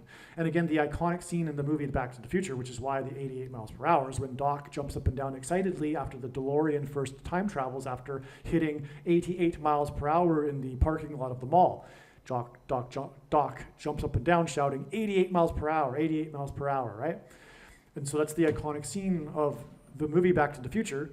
And that's why the last prophetic pitch was 88 miles per hour. God, through the 9/11 events, pointed to George Washington. The movie Back to the Future prophesied 9/11, and according to Wikipedia, there are 88 places in America named Washington. Furthermore, in the 9/11 events, there was the heroes of the 88th floor. Okay, this 88 miles per hour pitch was 1,711 days before the Washington Nationals sign on July 6th, 2024, in which the score was prophetic and was a difference of 8 runs. This was during Hurricane Beryl, and Beryl is the 8th stone, and there are 8 storms in the Atlantic named Beryl. Okay, July 6th, 2024 is in turn 8 plus 8 days before it is predicted that Kamala Harris will die in a plane crash in St. Louis. The 88 miles per hour pitch hints at the 8th storm named Beryl, and which that was about its miles per hour wind speed when it hit the Yucatan. And the 88 miles per hour pitch hints at the 8 plus 8 days from July 6th to July 22nd, the date of predicted of Harris' crash. The Washington Nationals beat the team from Harris County in that World Series with the 88 miles per hour last pitch. It's all amazing. It's so amazing, okay? Because that, again, it connects with 1,711 days to July 6th, and July 6th is all about the Revelation 17:11, and then it's 8 plus 8 days to Harris's predicted crash, which is why the Washington Nationals beat the team from Harris County, Houston. The tornado warning in Washington, D.C. on May 23rd, 2019.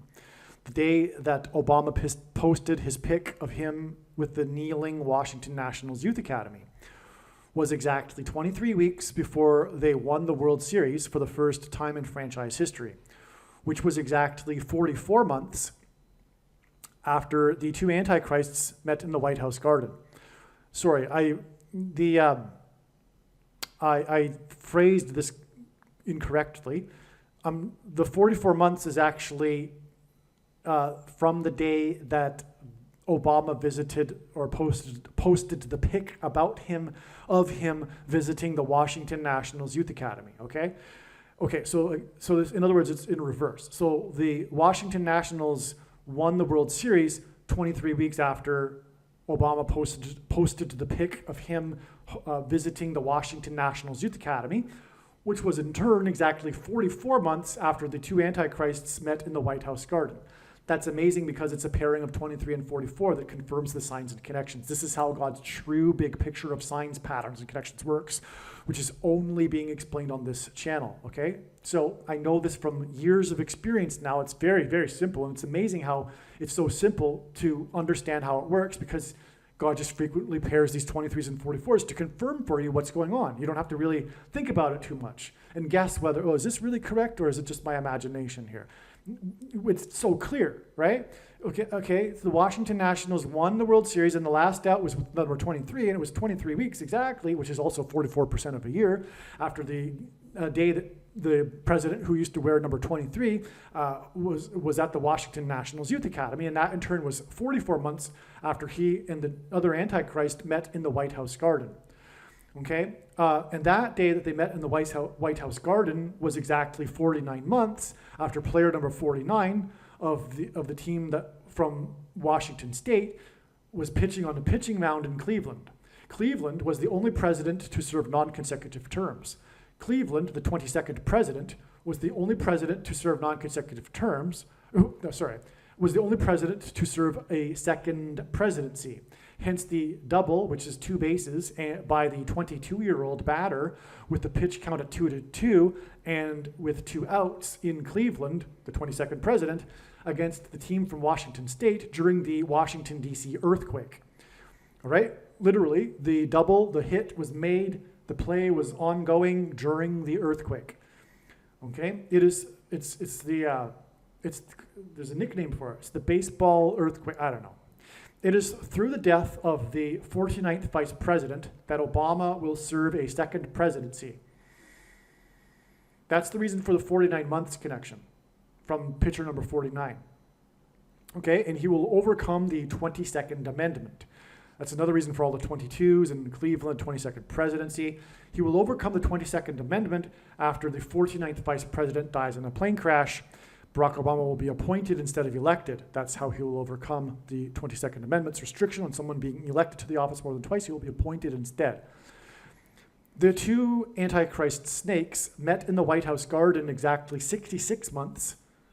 They met, by the way, on 9/23 in 2015. This was exactly 66 months. The mark of the Antichrist and the Antichrist, whose number is 666, are described in the 66th book of the Bible. Okay, so the two Antichrists, snakes, and again, the day that they met, during the earthquake, the Washington Nationals played the Snakes team and lost 2-0. Okay, so the two, and that connects. It connected with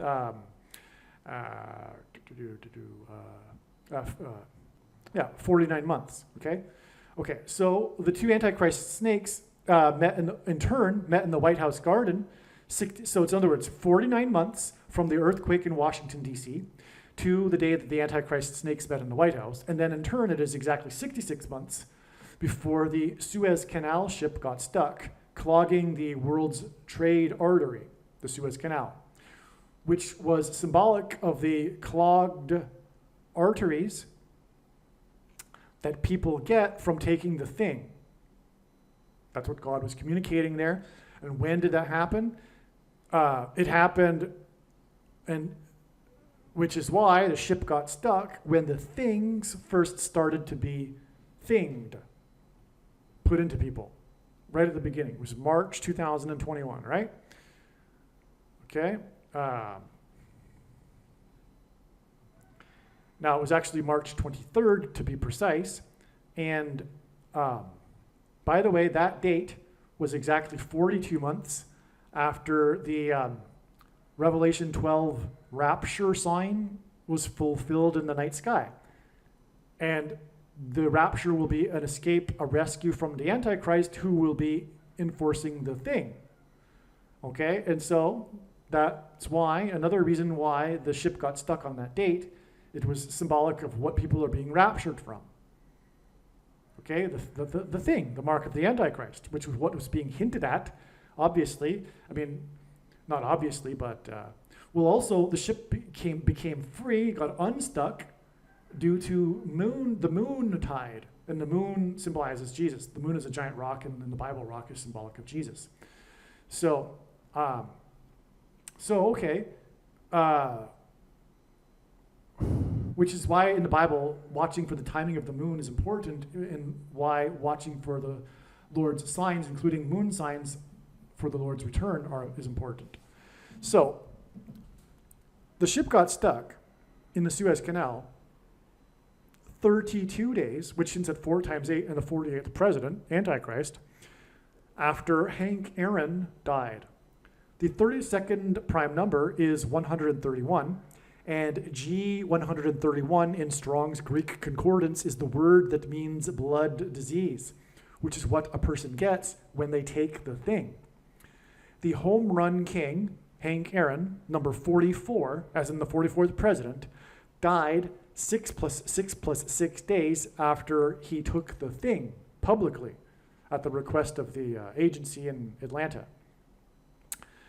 Number 44 died exactly 444 weeks after the mass shooting in the theater in Colorado, which is why I expected a prophetic sign on that date, and then that was the day that the home run king died. And he really, and his death is the biggest sign of all regarding the thing and how it is the mark of the Antichrist. Player number 44, the home run king, died 444 weeks exactly after the mass shooting in the theater in Colorado, the Batman movie massacre. And in God's signs, mass shootings are symbolic of the thing. The bullets that come out of guns and go into people are symbolic of things that come out of things and go into people. The SHOs. Okay, and so, anyway, the Dark Knight Rises massacre was in turn exactly 42 months, and in Bible prophecy, the period of 42 months is symbolic of the period of the Antichrist, after the Dark Knight, the 44th president, rose at his inauguration. And so there's so many more connections beyond that too, right? Because it also was exactly 117 months after the first of the mass school shootings in Colorado also. And Colorado is the 38th state, and the 38th president was the only president to never have been elected. He was appointed, never elected vice president or president, just like Barack Obama will be appointed. And it's also, Colorado's the highest state, and the name Bama in Hebrew means high place, and on and on. But also the 107, well, no, I've explained it in other videos. Make sure you watch, and this is a very serious admonition here, make sure that you watch the Trucker Freedom Convoy prophecy video. The trucker, I'm talking about the Canadian truckers, right? Make sure you watch that video on this channel. Now, G500 is the word for Antichrist, okay, in the Greek Concordance. The W sign on July 6th, 2024 was exactly 500.00% of a calendar year after the prophetic flooding in Washington, D.C., including the Washington Monument on July 8th, 2019. All right? This, by the way, was exactly... Okay, I'm so glad I remembered this. All right, just in time for this video here. So now we're talking about this prophetic flooding in Washington, D.C., okay? So the flooding included the prophetic flooding in the basement of the White House, in the offices, in the office of the media press corps, which was a prophetic sign, a judgment from God condemning the wicked, lying, left mainstream media that is most definitely on their way to the lake of fire. Okay, and unless they repent immediately. Also, there was flooding in the Pentagon. This was covered in the news, okay? There was flooding in the floor of the Pentagon, the marble floor. So we had, and it was also flooding at the Washington Monument. So there's this big flooding day in Washington, D.C. on July 8th, 2019, which was partly because of what I explained earlier, how Washington, D.C. had experienced its wettest 365-day period in history, which is why there's so much flooding with, some rain in one day here on July 8th, 2019. Okay, now this date, it hints at Antichrist because it's exactly 500.00% of a year. before the W sign, the Washington Nationals baseball game. Just more confirmation of how important this July 6th Washington Nationals baseball game is, okay? Now, the thing is, like I'm saying, I just explained a little bit of background here as to what happened with this flooding on July 8th. Now, July 8th, 2019 was also the day that Rosie Ruiz died. Ruiz was already mentioned in this video. That's the last name of the catcher that caught the foul tip, as in the bird foul strike. He finished the game. The catcher's name was Ruiz. The name Ruiz means famous, powerful ruler. Okay, so Ruiz means famous, powerful ruler. The bird foul strike of the end of the game there, 8 + 8 days before Kamala Harris's predicted bird strike foul crash, is leading to the return of Barack Obama, the famous, powerful ruler, right? Well, July 8th, 2019 was also the day, July 8th, this day of the flooding in Washington, D.C., was the day of the death of Rosie Ruiz. Rosie Ruiz is infamous for having cheated and to win the Boston Marathon. In the 84th Boston Marathon.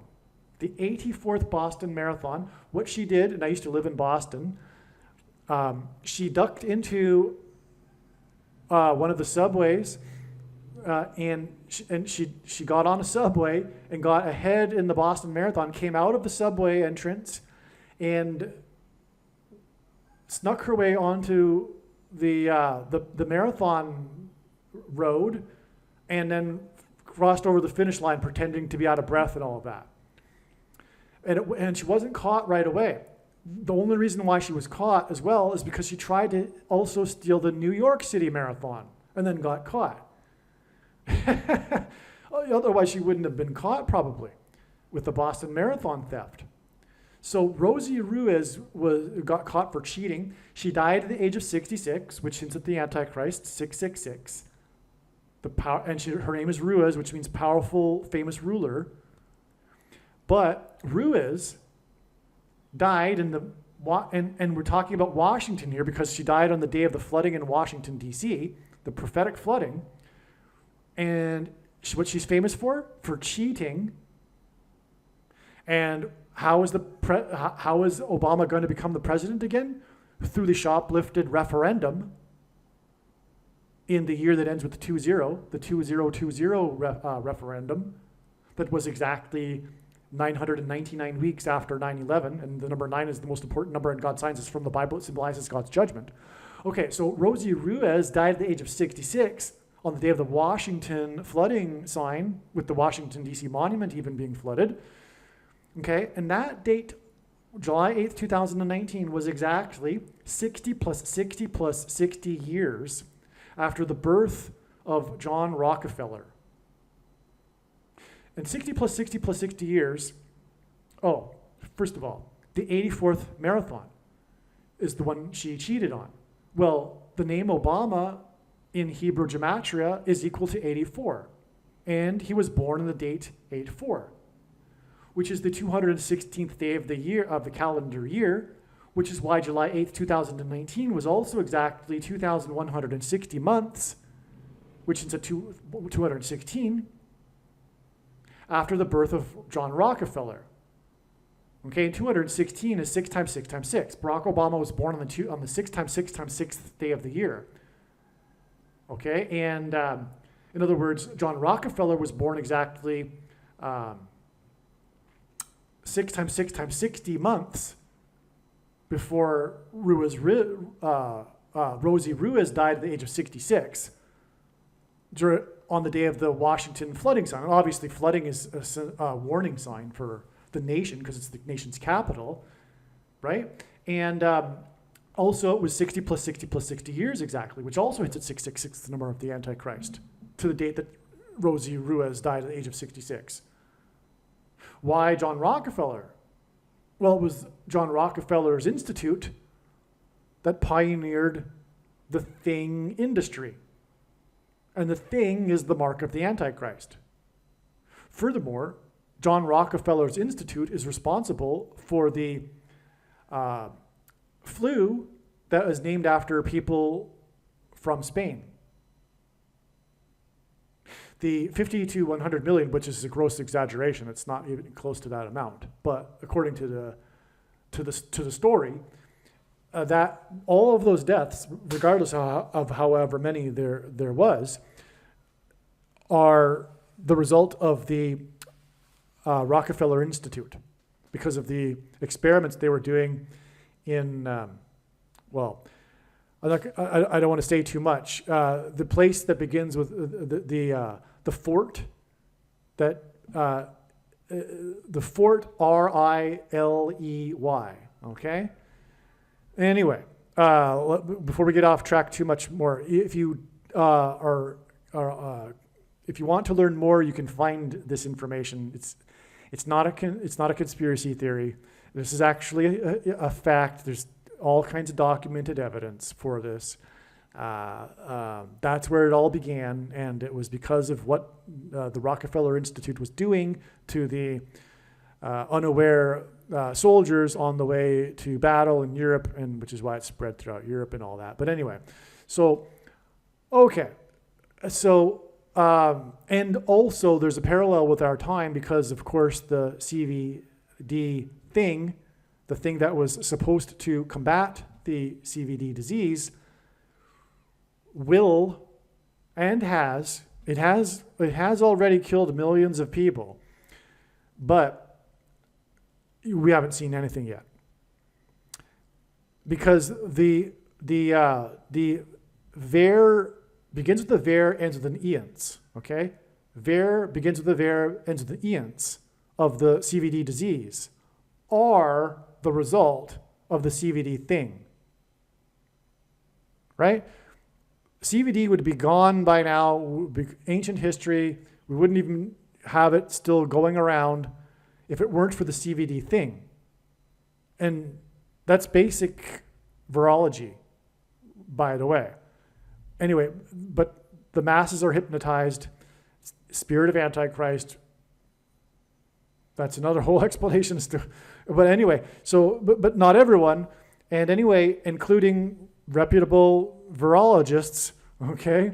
And so also what's going to happen though is that those that have taken the thing are going to reach a point where the next begins with the ver, ends with an eons, will override their destroyed immune system, and we're going to see people drop in a tsunami wave of deaths.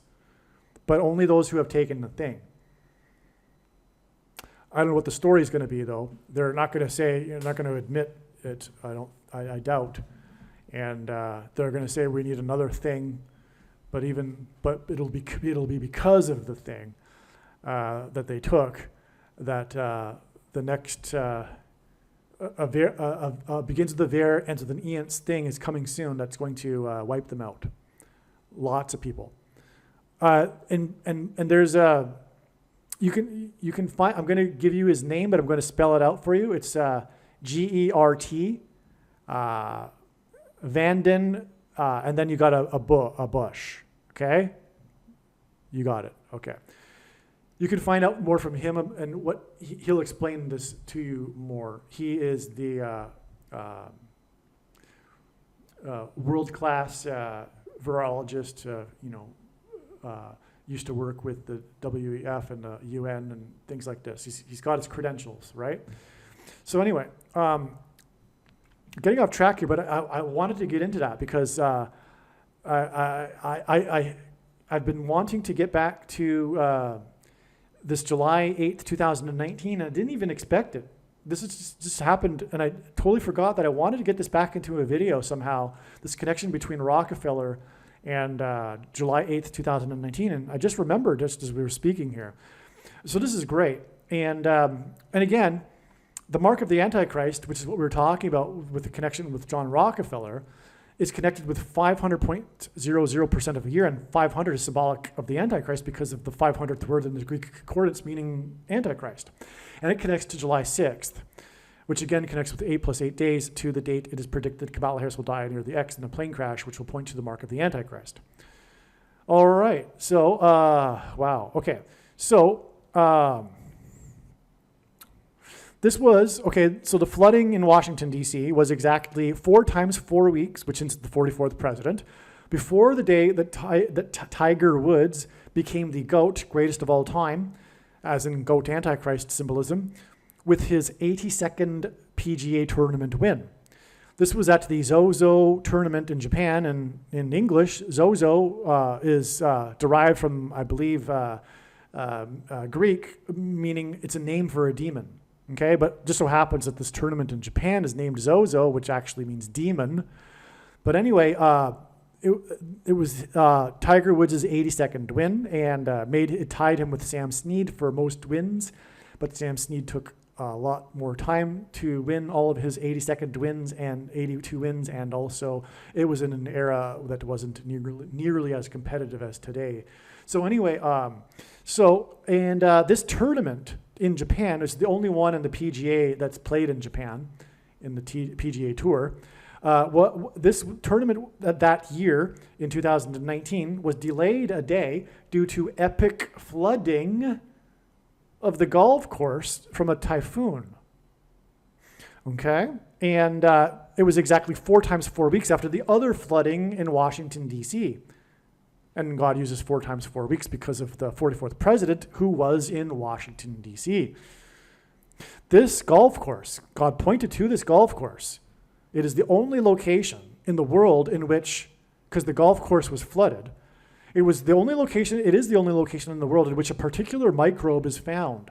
This microbe that was discovered by a microbiologist who is also an avid golfer, picked up a sample one day, a Japanese microbiologist, and shared it with his colleague in the US, and the two of them went on to win the Nobel Peace Prize for their discovery I'll spell it out for you, the IV and ends with an ectin. Okay, it begins with Ivor, okay, and then the word ends with an ectin, right? So you know what I'm talking about, which is God's cure for the CVD disease. And that's what this prophetic sign is pointing to. There's far more confirmation for this, but I've explained it in other videos many other times. And so because it was 82 weeks before Phil Mickelson won the PGA at the age of 50, the PGA Championship on the Pentecost, which literally means 50th day. And that was exactly 50 weeks after the storm that had 50-mile-per-hour winds, Cristobal, which means follower of Christ. The crossover storm crossed over from the Pacific into the Gulf of Mexico, and it was known for its tornadoes, which blew a huge billboard sign right up against the church. It was a literal judgment warning sign for the church. It was an evangelical church. 50 symbolizes church, so does Pentecost. And that day, in turn, was exactly 4,000 days, and 4,000 is the word that means 5,000, after the day that Michael Jackson, as in Phil Mickelson, died at the age of 50 after taking a thing. How did Michael Jackson die? Through a thing. All right, that's why it all connects. And Phil Mickelson's golf course was also prophetic, which confirms the prophetic significance of the golf course location in Japan, because Phil Mickelson's golf course was right at the coast in South Carolina where the eclipse exited the U.S. So there you have it. I actually summed it up really quickly. It was exactly 82 weeks after Tiger Woods' 82nd win. GOAT stands for greatest of all time. I just explained all that. So anyway, okay, that's all confirmation that the begins with an IV and ends with an ectin thing is the cure for the CVD disease. Now, so let's see now. So the flooding in Washington, D.C., including at the Washington Monument, and by the way, it all connects to John Rockefeller, the pioneer of the thing industry, as I just explained, because it's 60 plus 60 plus 60 months, and then exactly 4 times 4 weeks to Tiger Woods' win at the Zozo Championship, okay? The Zozo tournament. Now, Now, the flooding at the Washington, D.C., including the Washington Monument, on July 8th, 2019, was 2 times 30 days, which is the number 23, after the tree fell at the Washington Monument. Okay? The Washington Monument flooding was also 2 times 23 days, which hints at 223, the 48th prime number, which hints at the 48th president, after the tree fell at the Washington Monument a second time during the prophetic tornado warning at the Capitol building on the day that Obama posted his picture of him with the Washington Youth Academy kneeling in front of him. Okay. Again, the prophetic W, is the 23rd letter in the alphabet, and this sign on July 6, 2024, at the Washington National Game, in which the run difference in the score was 8 runs, during Hurricane Beryl, the 8th Beryl storm, was 1,711 days after the Nationals won the World Series with an 88-mile-per-hour pitch against batter number 23, which was in turn exactly 23 weeks after the Washington Nationals Youth Academy kneeled in front of Barack Obama on May 23, 2019, and Barack wore jersey number 23. The Academy kneeled in front of Obama 8 times 8 times 8% of a year before the 8-run difference in the score in the Washington Nationals game during the 8th storm named Beryl. H 1288 in Strong's Concordance is the word Barak. I should say Barak, which means to kneel. By the way, this is the big climax to all of this, okay? The H1288 word in Strong's Concordance is the word Barak, and it means to kneel. The name Barak means to kneel. Okay? And so the definition of this word Barak is to kneel, by implication, to bless God as an act of adoration, also by euphemism, to curse God or the king as treason, which is exactly the word we would use when speaking of kneeling to Satan. When we speak of kneeling to Satan, when I use this phrase, it's the exact meaning of this word, because it's an act of treason. It's like symbolic of kneeling to God or a king, but it's a euphemism in this case, kneeling to Satan, because it's the opposite. It's like the opposite of the true meaning. It's a form of treason.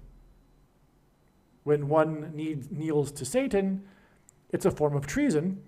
And taking the thing, the mark of the Antichrist, which is the thing, is tantamount to kneeling to Satan. That's the entire point of why it is the mark of the Antichrist. It is tantamount to denying Jesus and kneeling to Satan.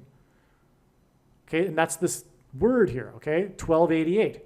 Okay, so the Washington Nationals WW sign on July 6, 2024, during the storm named Beryl, which hints at Barry and Barack, was almost exactly 1,288%. In other words, it was 1,287.95%. It's 1,288%, in other words, of a year after the Washington, D.C. earthquake on August 23rd, 2011. We get a direct connection from this extremely prophetic Washington, D.C. earthquake during the presidency of Obama that caused significant damage to the National Cathedral. And July 6th, 2024 is 5 days before Carter's death, and which is 5 days before the funeral at the National Cathedral, which is the reason, again, for the 1711 days connection from the World Series win to the July 6th Beryl storm and Washington Nationals sign, the W sign.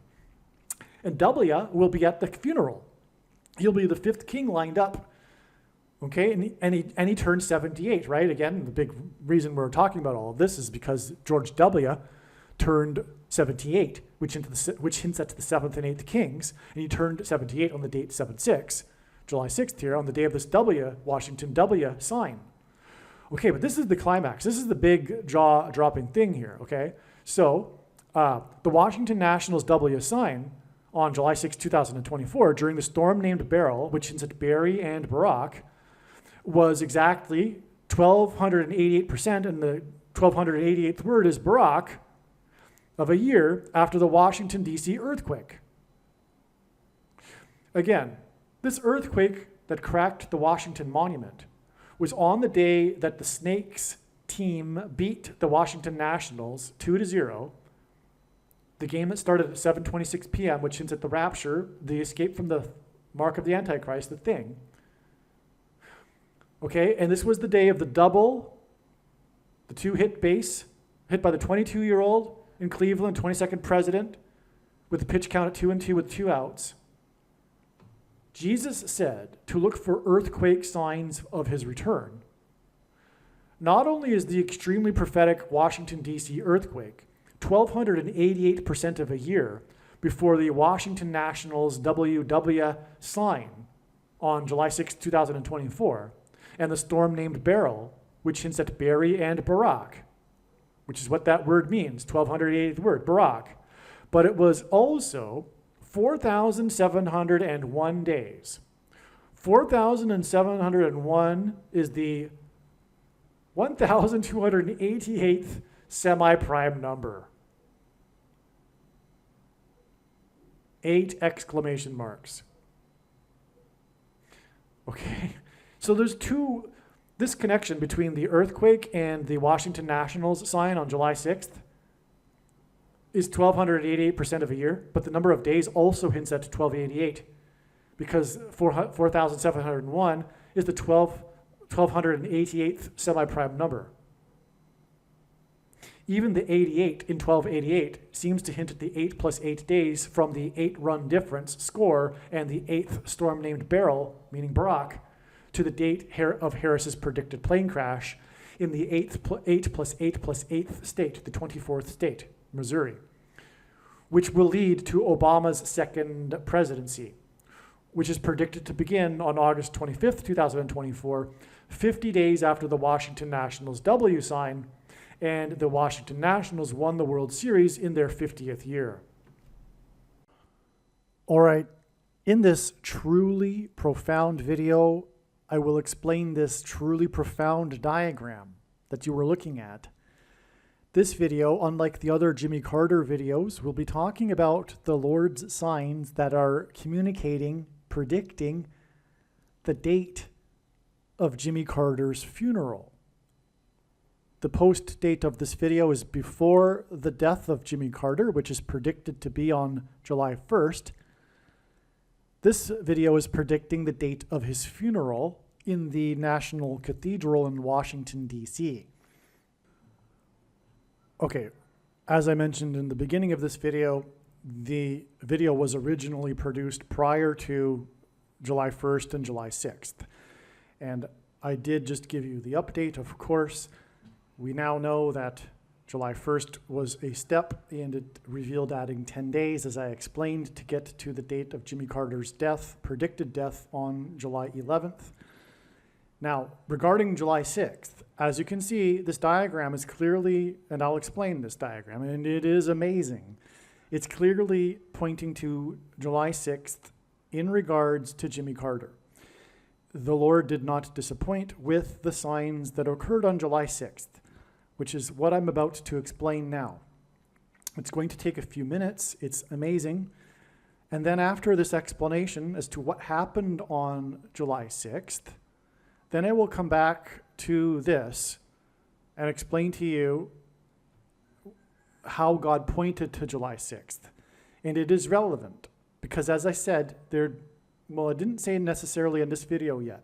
If God were to simply make a prediction, let's say he would tap someone and say, hey, this is going to happen on this date. And then that person tells the world, what would be the point? There wouldn't be much point to it.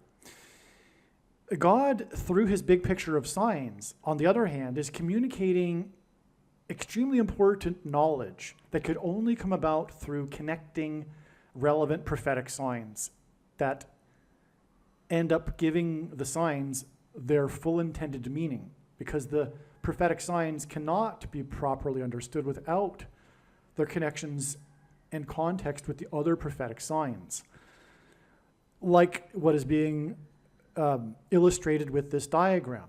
All right, just for example, I'll get back to it later, but July 6th was exactly 666 months after this very important Jimmy Carter date. So that in itself is huge. That because of where we are in the timeline and being so close to the second coming and how important Jimmy Carter is, and given that he's very old, it's very obvious that this couldn't be a coincidence. And sure enough, all of these other connections confirm it, that July 6th is important because it is 666 months exactly after the date that Jimmy Carter had his UFO sighting. All right? But let's get back to that, because what I want to do first is explain what happened on July 6th. It's amazing, okay? And anyway, when the prediction comes to pass, you should know, the wise person will know, that they need to watch every minute of every video on this channel, including every minute of this video and the Jimmy Carter videos. This will be a major prophetic sign in itself, the funeral. One reason being, just off the bat here, is it will be the first time that trumpet, God's trumpet, President Trump, that God uses to trumpet and highlight his prophetic signs, it will be the first time that he will be with Barack Obama since the funeral of George H.W. Bush. The rise of Trump politically coincided with him calling out, trumpeting the Antichrist. He replaced the Antichrist. His presidency was all about trumpeting the Antichrist into the end times. He is the trumpet. In archaic English, the word trump means trumpet. And so he will be sitting next to Barack Obama. It will be a trumpet trumpeting the Antichrist. God juxtaposes frequently. Many times God has juxtaposed Trump. That's even an understatement. God, in general, juxtaposes Trump with Obama in his prophetic signs. And this will be one such instance. They will actually literally be next to each other. Now, the date of the funeral, the predicted date, July 6th, 7/6, is a hint at Jimmy Carter in itself, because Carter was elected in 76. Also, he was the 76th governor of Georgia. The number 76 in God's signs hints at the 76th semi-prime number. And God uses semi-prime numbers in his signs and connections.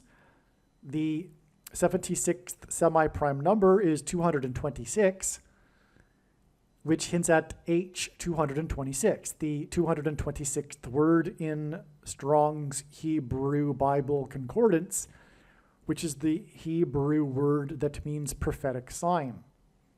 In other words, Jimmy Carter is a prophetic sign. All right, Jimmy Carter, his initials JC, hint at Jesus Christ. His campaign slogan in 76 was, JC can save America, because it was a prophetic sign that only Jesus Christ can save America. It was a judgment warning for America that had already by that time been well underway to rejecting JC, Jesus Christ. Okay, so this date of the funeral was initially discovered because it was realized that the date that the UFO president, Jimmy Carter, cited a UFO is exactly 666 months before the predicted date of Jimmy Carter's funeral. In Bible prophecy, 666 is the number that symbolizes the Antichrist, Barack Obama. Well, let me elaborate some more, because there are two Antichrists described in Bible prophecy. The first of the two, from which the second one gets his power, is Pope Francis. Barack Obama is the second of the two Antichrists, who speaks like a dragon, as is described in Bible prophecy. Because Barack Obama is the biggest liar that ever walked the earth. All right? Jimmy Carter was the first US president to host a pope at the White House, which is extremely prophetic. Because not only is Jimmy Carter JC and symbolic of Jesus Christ, and let me elaborate that a little bit more too. Jimmy Carter was born in 1924 and he will die in 2024.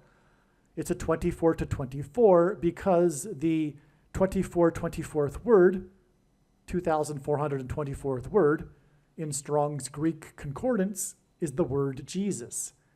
And so JC hints at Jesus Christ, and the dates, or rather the years in which he was born and will die, also hint at Jesus.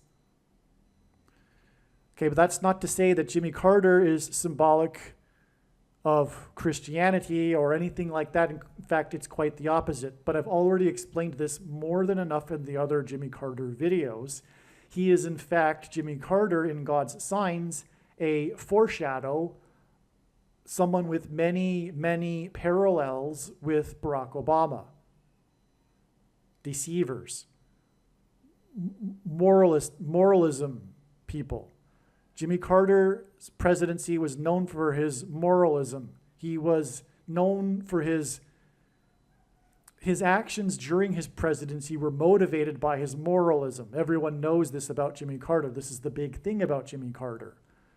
He was, well, for example, during the oil embargo, he turned down the thermostat in the White House and wore sweaters. Barack Obama is constantly moralizing to the public, to people. He's the great moralizer, but it's phony. And the moralism that Obama spouts is lies. He is the constant liar. He speaks like a dragon, as is described in Bible prophecy. All right, so that's why we have at Jimmy Carter the parallel foreshadow for Barack Obama, trumpeting the Antichrist Obama. Okay? Now, what I was getting at is that popes have always been antichrists, lowercase a. Bible prophecy is extremely clear. Old Testament prophecy, more than clear, that the Antichrist would be a pope. There wouldn't have been a Reformation, for example, without this knowledge.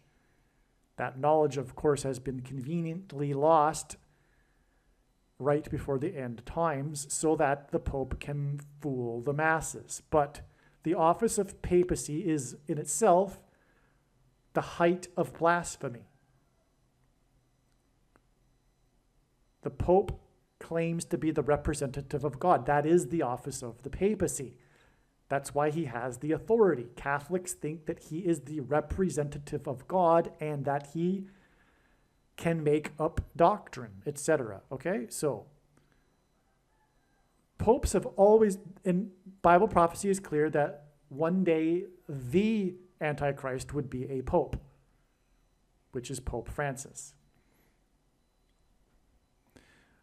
Which is why the president that is the parallel foreshadow for the second of the two antichrists, who is symbolic, who is symbolism that points to Jesus, because Jimmy Carter's brand of Christianity isn't Christianity, just like Catholicism isn't. Jimmy Carter would be more, is more of a secular, progressive than a Christian, his brand of Christianity. But Carter hosted the first pope at the White House, so this is very significant. It's not only that the first pope was at the White House, but it was also Carter.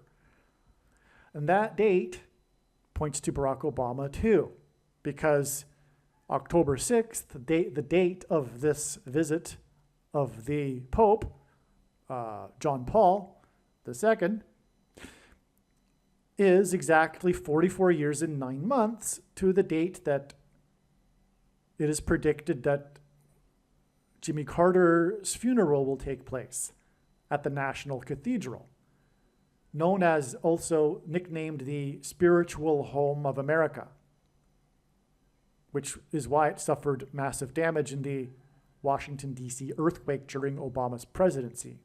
It was a judgment warning. But this connects with 44 years and 9 months because God, in his signs, pairs the numbers 44 and 9 together to confirm the signs and connections. And this is how God's true big picture of signs, patterns, and connections works. It works on the principle of second and third and multiple witnesses confirming a matter as the Bible says is required, and this is what makes what is being explained on this channel true and not a product of one's imagination, and different and unique than everything else on the internet that claims to be an analysis of God's prophetic signs. And one simple way, if we think about it, in which God would provide a second witness for us is through pairing certain numbers together, such as 44 and the number 9. And I know this because I have been studying his big picture of signs from morning until night for more than full-time hours for more than 6 years. But it is simple. 44 and 9 because the 44th president became the president in 2009.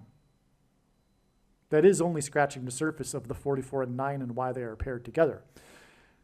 All right, and that's why we have this 44 years and 9 months before this prophetic sign regarding Obama.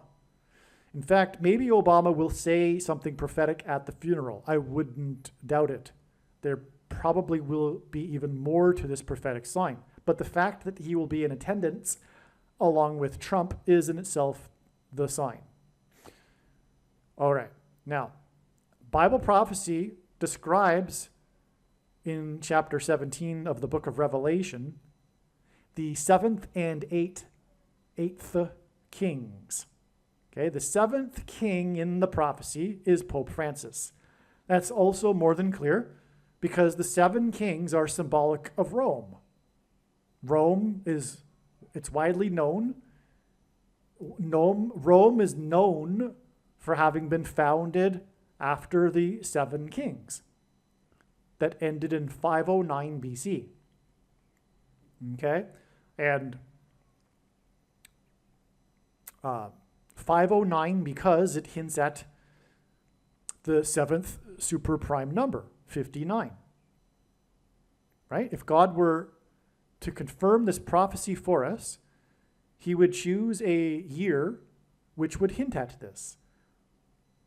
And the years would be 590 or 509. Not only that, though, 59 is the 17th prime number, and this prophecy occurs in Revelation chapter 17. But it is the 7 kings we are talking about that ended in 509, and 59 is the 7th super prime number, because 17 is the 7th prime number. That's also a way to point to Revelation 17, the fact that 7.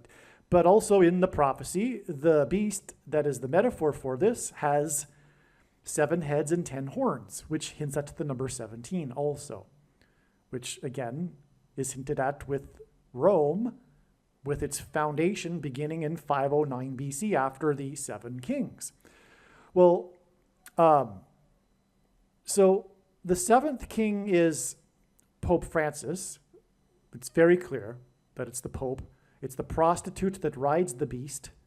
The beast, as it is described, was, isn't, and will be again, as it's described. And that's because Rome was the seat of power in Western civilization. Then Napoleon stripped Rome of its temporal powers. It suffered the mortal head wound, as is described. The beast suffered the head wound. It was no longer the temporal center of power. And then it will be briefly again at the end, just as Bible prophecy says. So the Bible prophecy also speaks of the 10 kings giving the power to the beast, the 8th king, who is of the 7 kings. Right? The 8th king is the beast, which is the revived Roman Empire, with Rome as its capital. The seat of authority, not just spiritual, but temporal as well. Okay, so that's the 7th and 8th kings. And the 7th king, the prostitute, the harlot, rides the beast, the 8th king. It's very clear if you read that prophecy. Okay, because it even says in the prophecy that the 8th king is the beast, right? Okay, so we have a 7 and 8. So God uses the number 78 to hint at this, which is why on this big day here, that will be pointing to the Antichrists, George Bush, who will also be in that seating arrangement, will be celebrating his 78th birthday. All right? And that's why, by the way, this funeral will be 7 months and 8 days after the funeral of Rosalind Carter, at which Laura Bush attended. She will be attending with George Bush, who will be turning 78, 7 months and 8 days later, which hints at the 7th and 8th kings. This is amazing. Okay, now, and that's all about Pope Francis, because the second beast gets his power from the first. Barack Obama gets his power from Pope Francis. Who will get his power? Pope Francis, when the key, and the Vatican and Rome are symbolized by keys, opens the shaft to the bottomless pit, and the fallen angels cross over into the earthly realm, as described in Revelation chapter 9, which is symbolized by Revelation chapter 9:11, which speaks of the king, King Abaddon, the king of destruction. Okay, which is why George Bush will be there in attendance. He is the 9/11 president, which hints at Revelation 9:11, symbolically beginning 7 + 7 + 7 days after the funeral for the president who was inaugurated in 1977.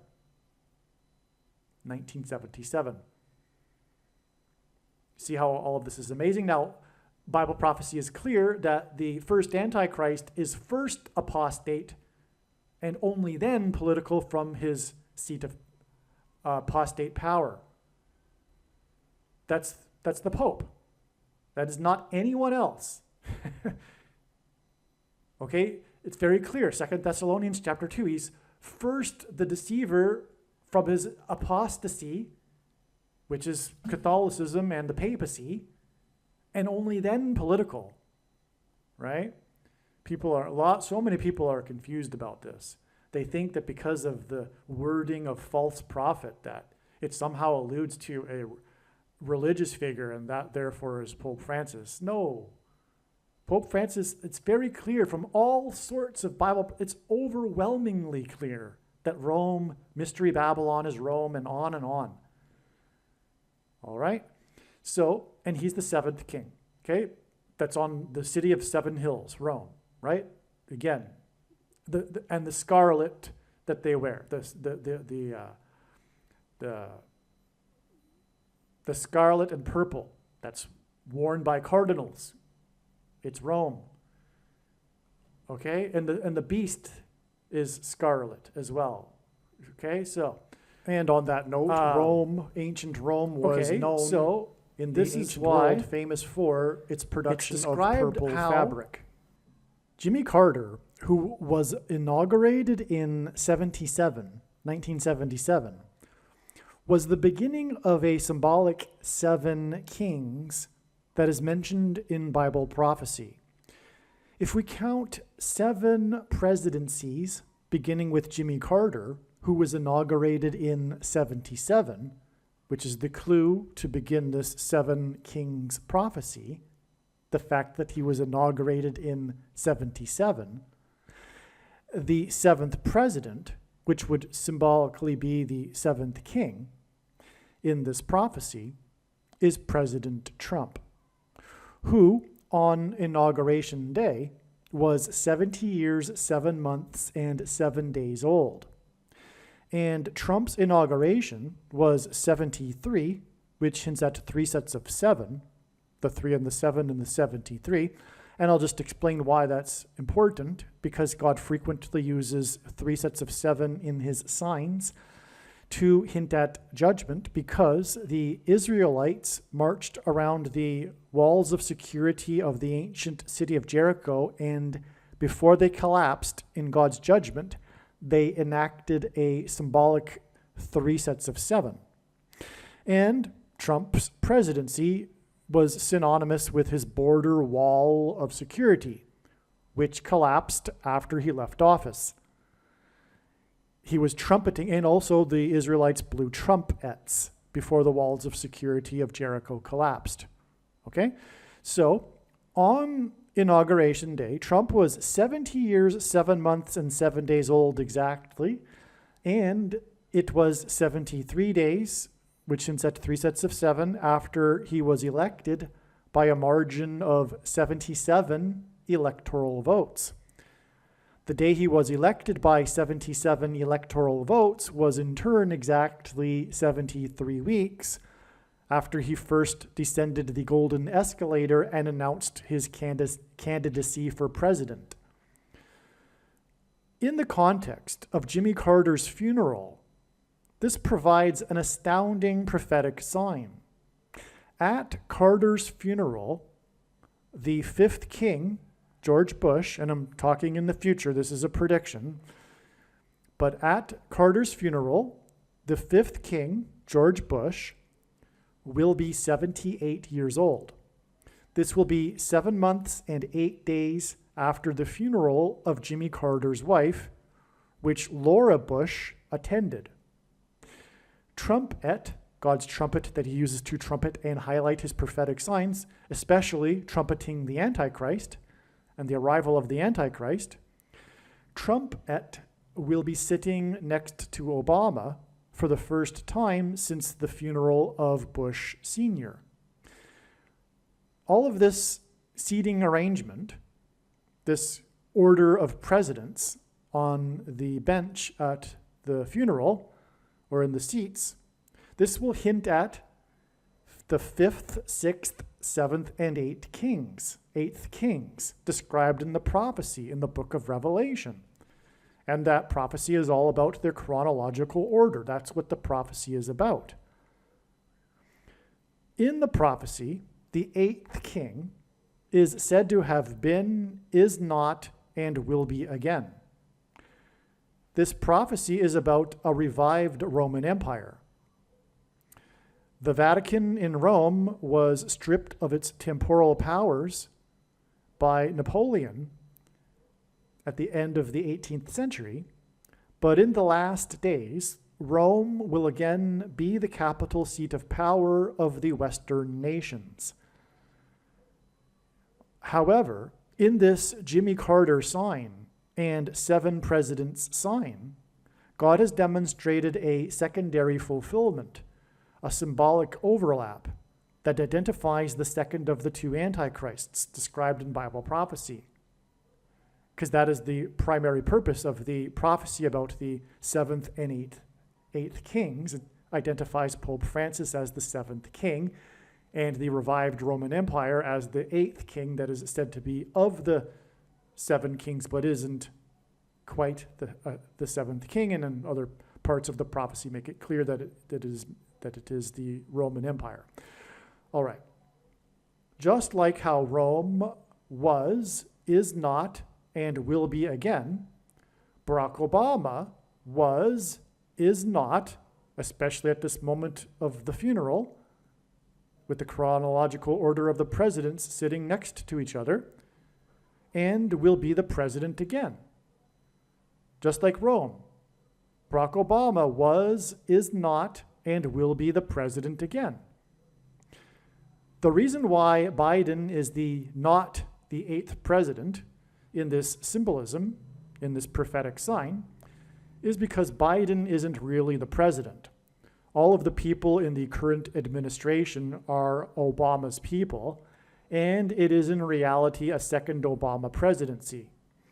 As well, it is during this presidency that Obama will take over as president after Joe Biden will step down, predicted to be on August 2nd. Okay, so you can see in this diagram what I was just explaining. This lineup of the presidents in chronological order in the seating arrangement at the funeral will be hinting at the funeral of the president who became the president in 77, the first of the 7 symbolic kings here, this secondary overlap fulfillment, if you will. You can see that it's 7 months and 8 days after the funeral of Jimmy Carter's wife, which Laura Bush attended, and George Bush at this funeral, it will be his birthday, his 78th birthday. That's just amazing. It's clearly pointing to this prophecy about the 7th and 8th kings. But to get to this description of the 7th and 8th kings, God has some very clever, creative language in the prophecy regarding a 5th king, which would be George Bush. Okay? And okay, so I just explained everything. Now, also, this prophecy about the 7 kings, beginning with the president who became the president in 77, is also why we have this 7 plus 7 plus 7 days to King Abaddon Day, Antichrist Day, July 27th, 2024. Revelation 9:11 about King Abaddon, which is just more clever play on all of this. This is 3 sets of 7, and I just explained why 3 sets of 7 are relevant in God's signs, as I just explained. So from trumpeting the 8th king, by him virtue being the 7th king, the 8th king that was, isn't, and will be again, trumpeting, and as I said, the trumpets were blown in the 3 sets of 7 with the Israelites. We have a 7 plus 7 plus 7 from the 7th king here in this sign, God's trumpet that he uses to trumpet and highlight his prophetic signs. So this gives us 7 plus 7 plus 7 days to the day of the rise of the 7th and 8th kings. The 7th king primarily being Pope Francis, and again, the 8th king that the 7th king is riding in that prophecy, because the prophecy describes much more than just a 7th and 8th king. It's all allegory. It's all symbolism. The 7th king is the prostitute, as it says, and the prostitute is riding the beast, which, as it says, was, is not, and will be again, the Roman Empire. Okay, so that's the beast that the 7th king rides as from his seat of power in Rome. Okay, so I think I've explained this. This is an amazing thing. This is so amazing to actually see this illustrated in God's prophetic signs, this fulfillment of the 7th and 8th kings. It's so amazing. Okay, so this is why it's described how the Pope, the Antichrist, will get his power through all false signs and wonders and wicked deception from Satan. That will begin on July 27th, 2024. Something is going to happen. I think it's most likely the day that Pope Francis will announce that aliens have arrived and have made him the ambassador for the world. All right, this will be the test of faith for quote-unquote Christians, because although most quote-unquote Christians do not understand this, it is impossible for there to be aliens. And if you believe so, you are not a Christian. And that will be how, because the primary purpose of the end times is to weed out who is and who isn't a Christian, and this will be one of the tests of faith. Aliens. And I'll just say, if it's not obvious, because it isn't, I know from anecdotal evidence, and polls, surveys, that most people don't know what I'm about to say, but they should. It should be very obvious. In the Bible, if you have a biblical worldview, the earth is the center of the universe, and man is the center of God's creation, which is why God became a man. Christianity is about Christ, God becoming a man and dying for the sins of man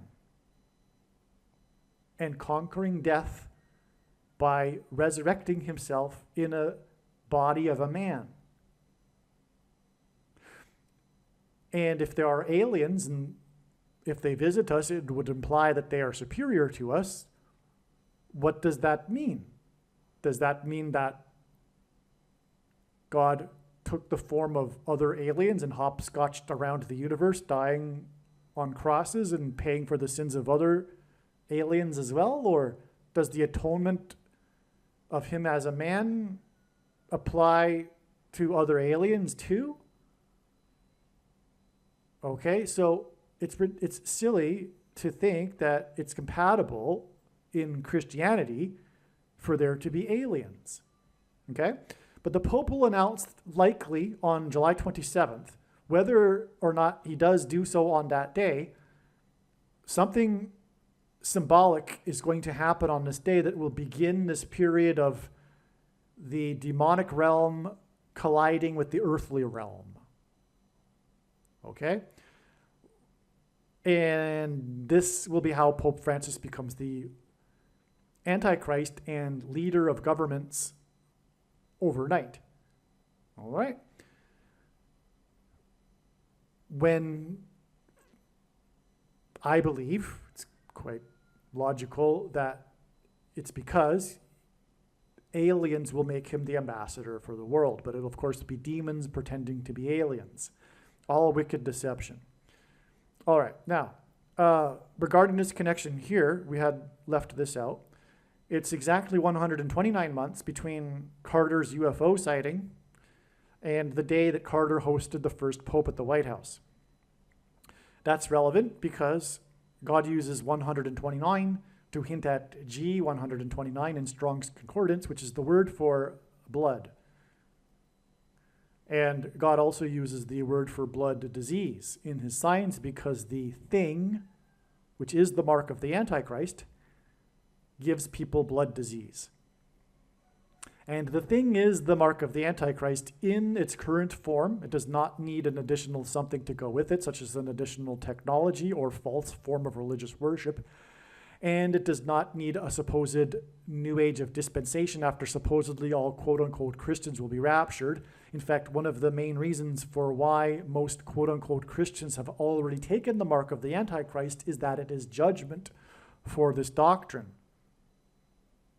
which is Nicolaitan, and as Jesus said, he hates this doctrine and is coming to make war with the sword of his mouth on those that teach and have the works that are a product of this doctrine that says that the things written to the seven churches does not apply to Christians and only applies to people after the supposed all Christians will be raptured.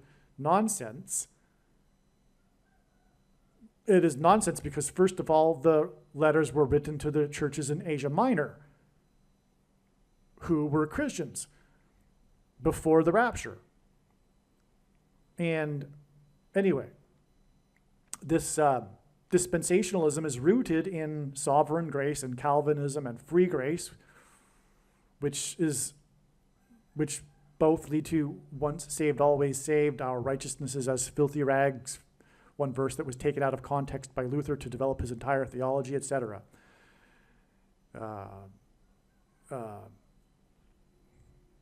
Reformed theology, in other words. So anyway, make sure you watch the 23 church signs video on this channel, But anyway, that's the reason for 129. It is the mark of the Antichrist, and it's about the people's blood. But importantly, at some point, UFOs are going to be, or rather aliens are going to be a part of this. There's going to be a promise of immortality. Okay, and it's going to be massive, of course, demonic deception. It'll be the big climactic lie of the age, and it will parallel the first ever lie told in the Garden of Eden when the serpent suggested to Eve that she will surely not die. This thing that is the mark of the Antichrist, and you know what I'm talking about, is transhumanism technology, which is focused on immortality. Man, like the Tower of Babel, coming together and building a tower to heaven without God. This quest for technological immortality. But anyway, aliens are going to come and promise something of this related to the mark of the Antichrist. For those who have already taken it, etc. So, now, how that plays out remains to be seen. I know what God is communicating, and this will be explained in other videos. Make sure you watch all of the videos and every minute of them. Obviously, when the prediction comes to pass, the wise person will know to do that. Okay, now speaking of this concept of UFOs and the promise of immortality and aliens and demons, we jump up to the top here because the day that Jimmy Carter became the longest living president was a major prophetic sign because of the date. He became the longest living president in history on the date 3/22, March 22nd. The date 3/22 hints at Genesis 3:22, which is what I just mentioned, which is when the serpent suggested, which is about immortality. And the Lord God said, "Behold, the man is become one of us, to know good and evil. And now, lest he put forth his hand, and take also of the tree of life, and eat and live forever." Genesis 3:22. Now, Carter is the UFO president because he had the UFO sighting and he filed an official report of his sighting with International UFO Bureau. Okay, as I've explained in the other videos. And it's amazing because the UFO president connects to the date that he is predicted to have his funeral from the date that he became the longest living president. That and the date itself hints at immortality, living long, living forever, etc. Prolonged life through the technology, through the promise from the demons that will be coming. It's amazing. Okay, now this connects with exactly 276 weeks. And the number 276 is one of 3 unusually specific numbers in the Bible that are all triangular numbers. It is the 23rd triangular number.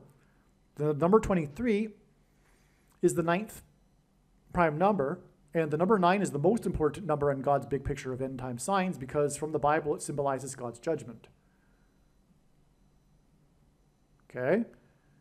So, this connects also his funeral with exactly 4,500% of a year to his prophetic malaise speech, which I explained in other videos. But the point is that's one of the moments of his presidency. And 45 is the 9th triangular number. Okay, so we have 23, the 23rd triangular, and the 9th triangular number. And that's clear. And as I mentioned earlier, God pairs certain numbers together to confirm his signs and connections, and he pairs 9 and 23 and 44 together. Because the 44th president became the president in 2009 and wore jersey number 23 in high school. the basketball president wore jersey number 23 in high school. It's just scratching the surface, though. I could go on for quite a while regarding the pairings of 9, 23, and 44. Okay? Now, so in other words, this is a second witness. This connection here, the 9th triangular connection, is a second witness to this 23rd triangular connection, which is this longest living to the day he died, death symbolism, because it's his funeral. Okay, now we're almost done here. We've got this connection down here. I mentioned earlier how Trumpet will be next to Obama for the first time since the funeral for George H.W. Bush. On November 30th, 2018 was the day he died. And this day is 2,066 days before it is predicted that the Antichrist day, okay? This hints, 2066 hints at 266 because the Pope is the 266th Pope. So this is an amazing connection because also on the day that George W. Bush died was the day that the snake, the big snake, was caught on the western wall of the Temple Mount, which is where the age will climax with the Antichrist on the Temple Mount, making Jerusalem an international city. All right, and of course, snake is symbolic of Satan. So we had the snake on the Temple Mount, the last remaining wall of the Temple Mount. All right, now, and again, this George W. Bush, because George Bush spoke at this funeral, right? And George Bush will be at this funeral, and he'll be 78, which again hints at the 7th and 8th kings, which identifies the Antichrist, Pope Francis. But also on the day that the snake was on the Temple Mount and George Bush died was the 7.0 earthquake in Anchorage, Alaska. 7.0 because well, I'm jumping ahead, but because of the 7 days here, because in the Bible, the Israelites marched around the walls of security of the ancient city of Jericho for 7 days and enacted a symbolic 3 sets of 7, because then they marched on the 7th day 7 times while blowing 7 trumpets, as in trumpets. And then the walls of security collapsed in God's judgment due to an earthquake, which is the reason for the 7.0 earthquake in Anchorage, Alaska. It also hints at 70, and Jesus said, well, so I'm jumping ahead here. Jesus, let's see, which way do I go? Let's come back to this because we need to finish this up here. We also had on the day of the, well, Anchorage, because this is symbolic of Jesus, our anchor. There is a lot of ship symbolism in the Bible for Jesus.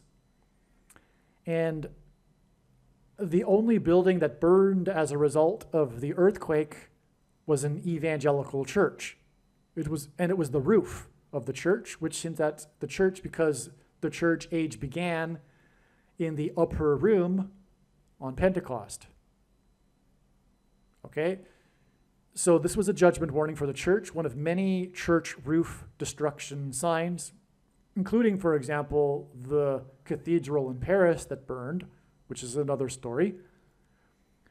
The day that Michelle Obama was on the cruise in the river, and the cathedral is situated on an island in the middle of the river, and her cruise had to be redirected because of the fire, the Notre Dame Cathedral fire, because Michelle Obama will become the president after Kamala Harris's predicted death, and then Barack Obama will replace Michelle as the president. Well, anyway, on this same day as this prophetic earthquake was this prophetic earthquake, the 3.8 magnitude earthquake, right as leaders were arriving for the G20 summit on this same date in Buenos Aires, Argentina, which is where Pope Francis is from. He was the cardinal from Buenos Aires, Argentina. Okay? Now, 3.8 hints at 3/8, which is the numeric value of the name Jesus in Greek in gematria. Now, this earthquake occurred right in the path of totality of a prophetic eclipse, and on, actually.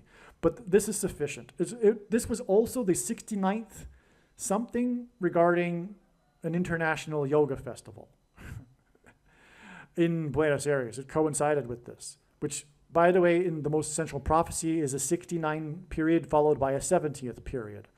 The 70th period is symbolic of the end times and the Antichrist, which is the reason for the 7.0 earthquake in Anchorage, Alaska that burned the church. Okay, so this is amazing. It confirms this 2066, which hints at this 266th Pope, who is from Buenos Aires, Argentina.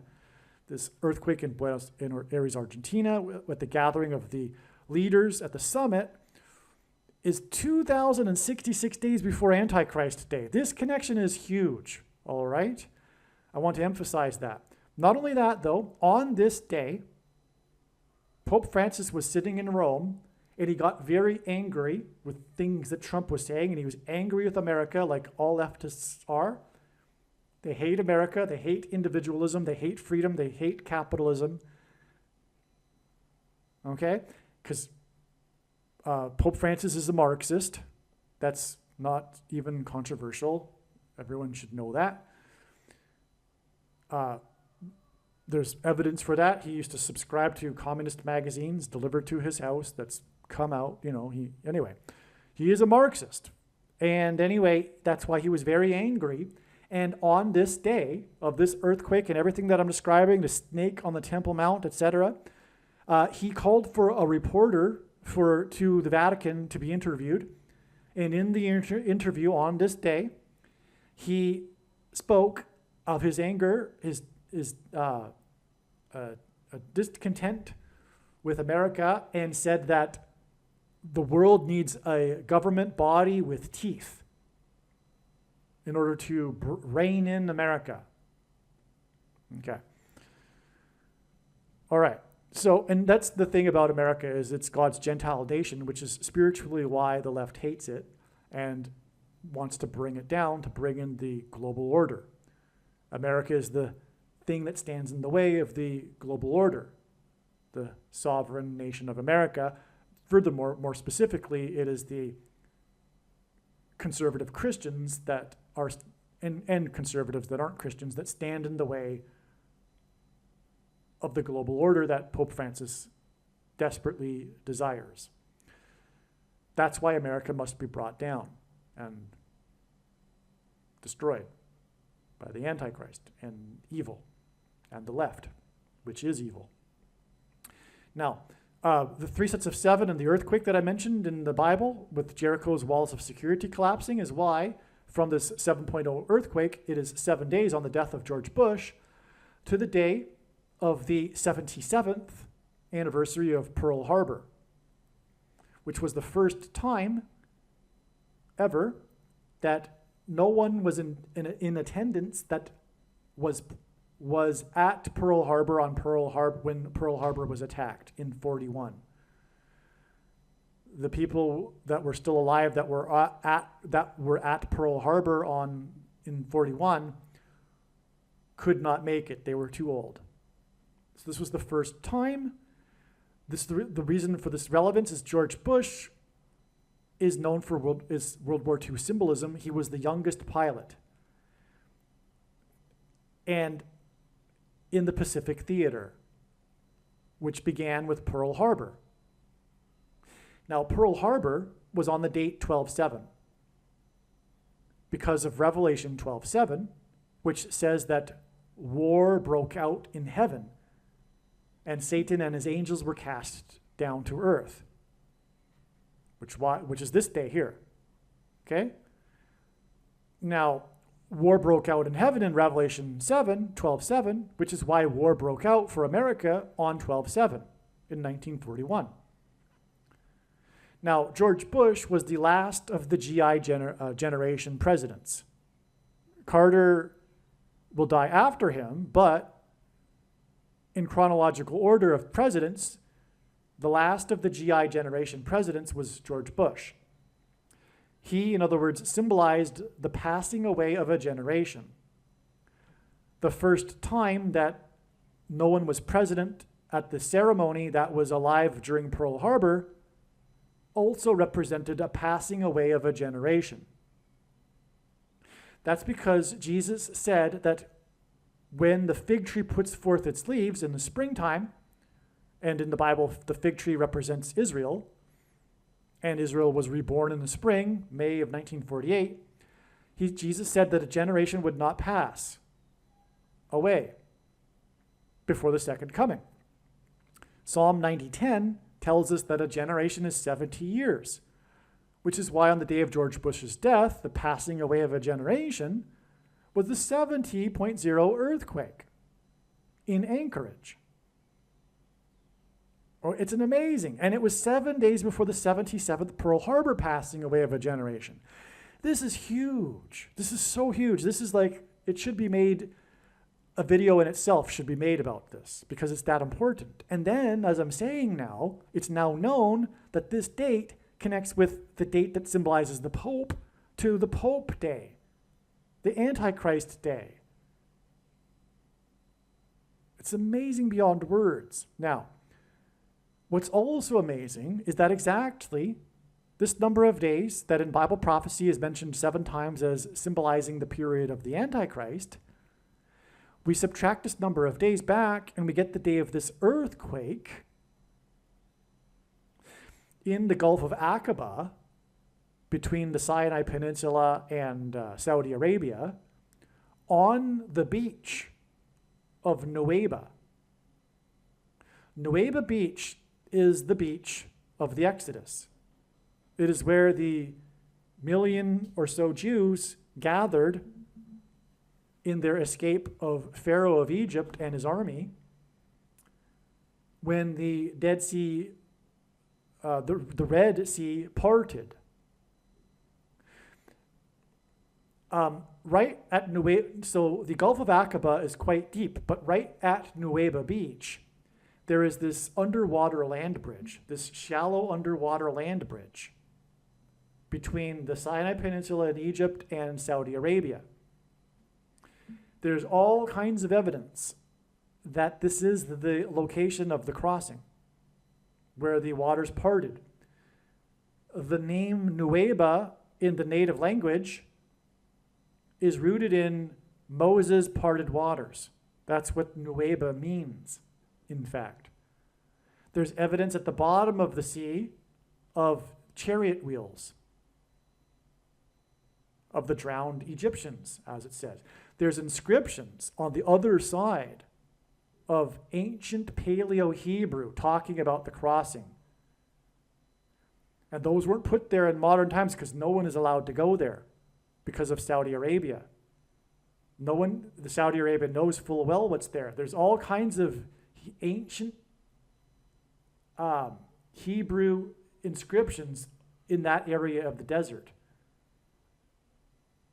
Further inland as well, near what is Mount Sinai as well. And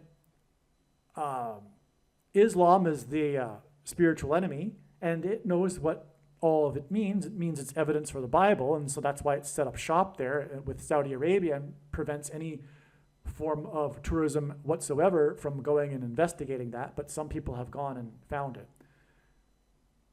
And they've taken pictures. It's all documented. It's not a conspiracy theory or anything. And anyway, so there's all kinds of evidence that this is the crossing, all right? And it was at Nuweiba Beach, and that's where this earthquake was. It was a 5.2 earthquake, which hints at the number 52, which hints at 2 times 26, and the 226th word in Strong's Hebrew Concordance, which means prophetic sign. In other words, the magnitude of the earthquake confirms that this is a prophetic sign. Okay, and the Israelites that crossed were known as the Exodus generation. This is the name, the term used, the Exodus generation. because a generation passed time in the desert before crossing into the promised land. There's more to it, but it's the Exodus generation, and we are talking about this profound connection to the passing away of a generation signs with the death of Bush and the Pearl Harbor sign. And it's all coming to the end of the age with the passing away of the generation as Jesus described in Bible prophecy, which is why all of this connects with this number that points to the 266th Pope, Pope Francis, the Antichrist, on Antichrist Day. It's the end. It's so amazing, okay? And I think I've explained that now. By the way, just random here, I'm just looking at it. Rosalind, because it hits at Roswell, which is more confirmation of the UFO president. But I explained all that in the other video anyway, so never mind. Okay, now one last connection here. Antichrist Day will be exactly 68 months after Barack Obama, the second of the two Antichrists, whose name Barack Obama in simple English gematria equals 68, which is the reason for the 68 months. This was the day that Barack Obama made a quote-unquote private visit to George Bush on his deathbed, 3 days before he died. Now, what was said in that meeting? I have to wonder. It was 3 days before the snake came onto the Temple Mount. Who knows? Who knows? Why did Obama make a private visit to Bush? Who knows? But anyway, this does, regardless, identify Barack Obama because of all of what I just described here, with the snake on the Temple Mount on the day of Bush's death. Okay? It isn't a coincidence that this Antichrist Day is 68 months after Barack Obama visited George Bush on his deathbed in a private visit. But it all connects to this too, because George Bush's funeral connects to Jimmy Carter's funeral. These are obviously the last two presidents that have died. That in itself is the connection. But also, again, Trumpet will be next to Obama, and they haven't been together since then. Okay, that's why this connection here between Obama and Bush, because Trumpet was with Obama at this funeral. Okay, this video is now complete.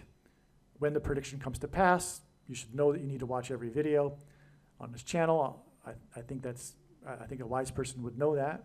And also, make sure that you don't ever stop sharing this video. It is a bag of gold. It is a massive bag of gold. It's the understatement.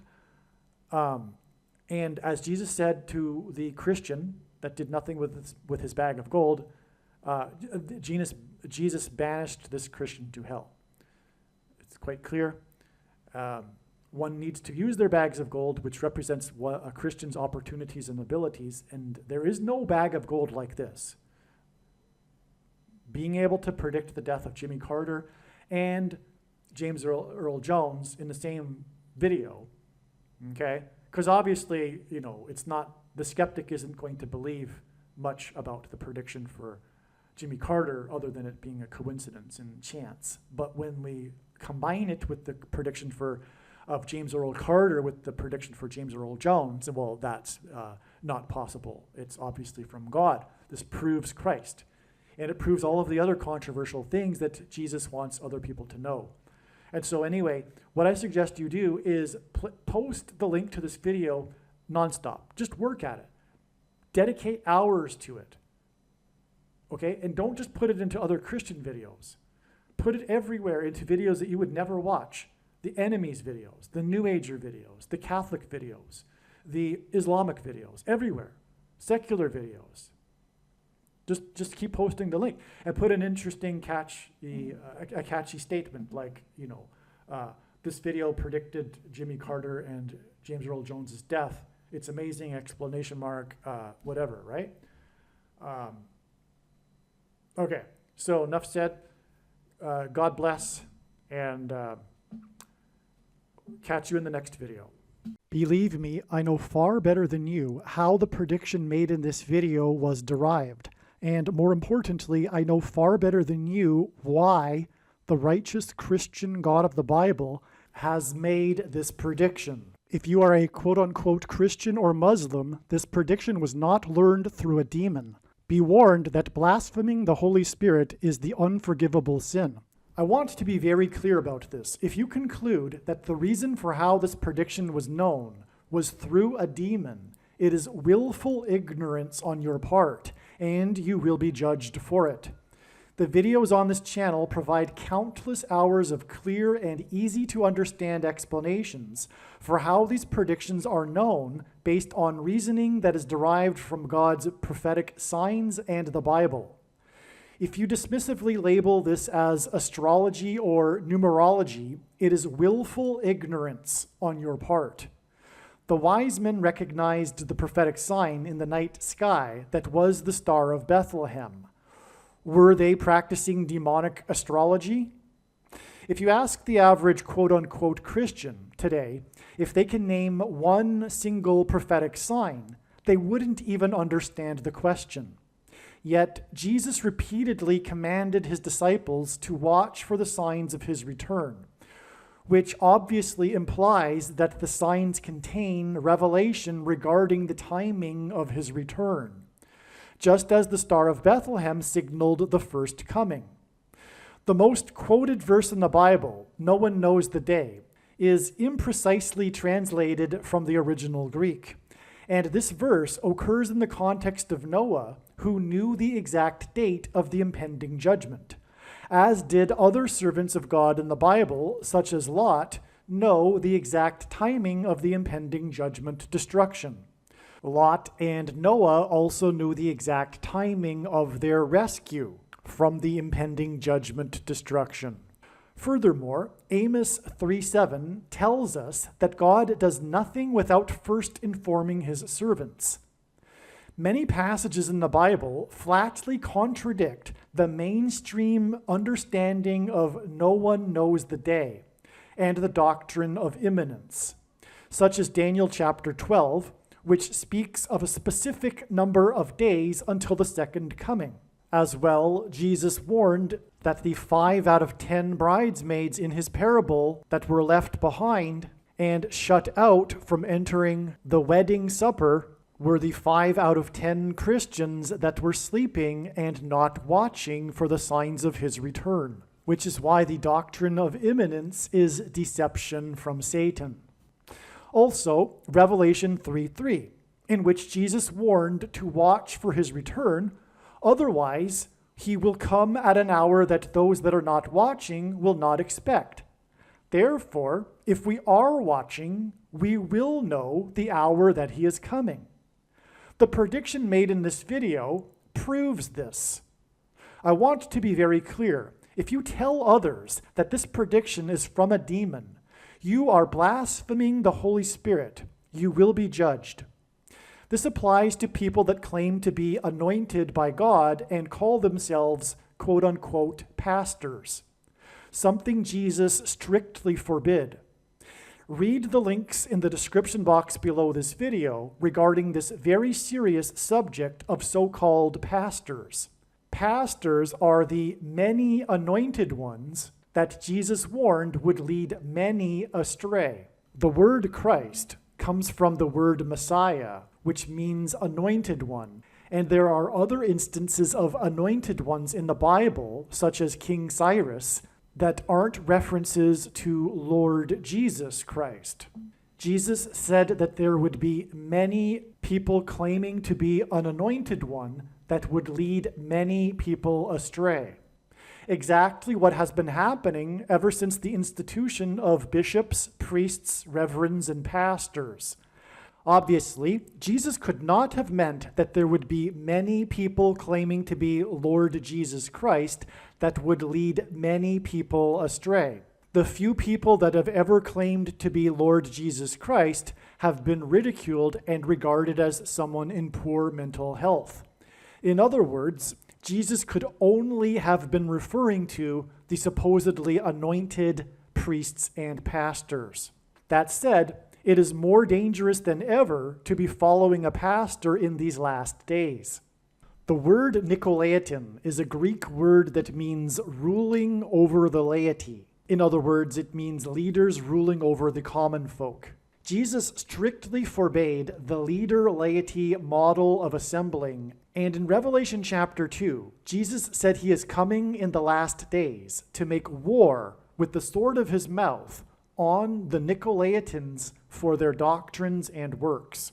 This doesn't mean that he is only coming to make war on bishops, priests, reverends, and pastors. Jesus is also coming to make war on the sycophant followers of bishops, priests, reverends, and pastors. It is not random that the first of the two antichrists is Pope Francis. He is the ultimate Nicolaitan. However, the leader-laity model of church was not discarded in the Reformation, and pastors are essentially little popes. Watch the 23 church signs video on this channel. Also, be warned that Jesus said that the Christian that did nothing with his bag of gold would be banished to hell. This video and prediction is a massive bag of gold. You are obligated to work diligently to share this video and prediction that proves that Jesus Christ is the Lord and proves many other controversial things that the Lord wants other people to know. If you are watching this video on the YT platform, if you are copy-pasting the link to this video into the comments sections of other videos on other channels and other social media sites, make sure that you check on a daily basis that my YouTube channel still exists. If my YouTube channel disappears, you will need to copy-paste the link from my other channels on BitChute and Odyssey.com. The name of the other channels is Harris Crash Prediction. If you forget the name, go to TrumpPrediction.com. I suggest not only pasting the link to this video into comments sections of outlets that you are familiar with, but also paste the link into the comments sections of channels and outlets that you are completely foreign to. For example, if you are an evangelical Christian, post the link onto Catholic sites and New Ager sites and atheist sites and Jewish sites. Post it everywhere. And obviously leave an interesting sentence about the prediction. For example, this video predicted that Jimmy Carter would die on July 1st. You will be amazed! ! If you are a New Ager or New Spirituality person, this prediction was not learned through somehow tapping into the supposed universal collective consciousness. If you are a conspiracy theorist, this prediction was not learned through figuring out a supposed code that the Illuminati and Satanists are using. This prediction was learned through the Bible and through watching carefully the Lord's prophetic signs, which Jesus commanded all Christians to do. Besides proving that Jesus Christ is the Lord, the reason why God has given me a voice through this prediction is to prove that the controversial things that I am saying in the videos on this channel are the truth. Therefore, a wise person will want to watch all of the videos on this channel. Once this prediction has come to pass, you should know that you need to watch every minute of every video on this channel and read the homepage of the website TrumpPrediction.com or HarrisCrashPrediction.com in terms of God's prophetic signs and knowing what God is doing. After having watched this video, you are now one of the most informed people on the planet. The question is, what will you now do with this information? And how many people will you help get this video to? Keep on posting the link to this video everywhere in social media. And if you are Christian, know that this video, which explains this prediction that is from God, is obviously indisputable proof for the God of the Bible and Jesus. And so make sure you keep sharing the link to this video. And if you would like the PDF file for the flyer I hand out on busy street corners, place on car windshields in busy parking lots, and put in mailboxes, please contact me at darrenjacksinbox@gmail.com. In my opinion, every single believer, unless they have a health condition, should be doing something like this in the streets every day. Also, everyone should have some of these flyers in their pockets, handing them out as they go about their daily business, when they walk from their car into the bank or to the grocery store. As they walk up and down the aisles of the grocery store, hand them out to people. I personally don't know what someone is thinking if they are not doing this. And if someone thinks that they are too shy to do this, what I have to say is get over it. Courage isn't a lack of fear, it is action in spite of it. And God wants us to be courageous for Him. Now is not the time to be handing out typical evangelical tracts that are largely in error anyway. For example, it isn't appropriate to be telling unbelievers about the love of God or John 3:16, a passage John wrote for believers. In my opinion, you should be handing out the flyer I hand out. This flyer will be far more effective than any other evangelical flyer or tract. Please contact me. I think it is necessary to state the obvious here. The purpose of this prediction that is being made in this video is an evangelical tool. Unlike any other evangelical tool conceivable, it is necessary that you do something with this. The flyer that I hand out will also direct people to these videos. Keep in mind Jesus' parable of the 10 bags of gold. The bags of gold represent our abilities and opportunities, and the servants represent Christians. The knowledge in this video and the knowledge of the Lord's timing is a bag of gold. The Christian that did nothing with his bag of gold was banished to hell. The Reformed, Lutheran, Calvinist, once saved, always saved theology that says that a Christian doesn't have to do anything is false and is deception from Satan. And believe me, the reason why God has given me a voice through these predictions is to prove what I have just said. Make sure you watch the 23 church signs video on this channel. Also keep in mind Ezekiel chapter 33. But if the watchman sees the sword coming and does not blow the trumpet, so that the people are not warned, the sword comes and takes any one of them, that person is taken away in his iniquity, but his blood I will require at the watchman's hand. If you choose to not do anything about the information you have learned in this video, in other words, tell and warn others about it, it would have been better for you to not have learned this in the first place. If you really believe in this ministry and have the spiritual eyes to see that it is from God, then I have a small one-time favor to ask of you. It isn't financial. Please email me and let me know that you would like to help. The reason why God has given me a voice through this prediction, the purpose of this prediction in this video that is from God, is to prove the following things that I am saying. Make no mistake, this is the purpose for why God has given this prediction, and to not appreciate this is to miss entirely the point of this prediction from God, the purpose of this video, and the purpose of this video channel. Make sure that you also watch the video on this channel titled God's Purpose for These Predictions. Aliens and UFOs are demons masquerading as aliens and UFOs. These so-called aliens will make Pope Francis their ambassador for the world. The Pope is the first of the two antichrists. Catholicism isn't the Bible and isn't Christianity. Catholicism is ancient pagan religion presented in a wrapper to make it appear like it is Christianity. We know from the Old Testament that the thing that God detests the most is false pagan worship and religion. The Jews were exiled to Babylon for mixing pagan religion into their Judaism. And this is exactly what Catholicism is. It is a mixture of pagan religion with Christianity. If you are Catholic, believe me, you need to repent of this Catholicism immediately and have nothing to do with Catholicism. It is not a legitimate denomination of Christianity. Make sure you watch the video titled The Truth About Catholicism that is on this channel and visit the website. Catholicism is the wolf in sheep's clothing. There will likely be a massive Mary ghost that the whole world will see, but it will be demonic deception. Praying to Mary is praying to demons. God absolutely hates the pagan worship and traditions within Roman Catholicism. Please understand that I am only trying to help. I am not saying that God hates Catholics, to be clear.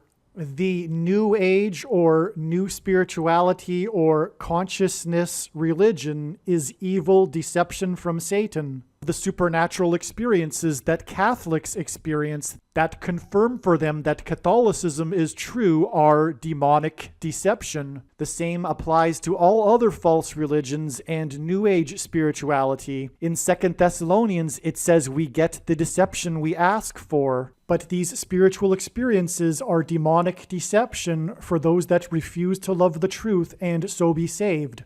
In other words, it is foolish to rely on spiritual or mystical experiences, and those that do are asking for demonic deception. Satan is very real, he is very powerful, he has enormous power, and he doesn't fool people as a being with two horns and a tail. He presents himself and his powers as an angel of light. New Age near-death experiences are deception from Satan.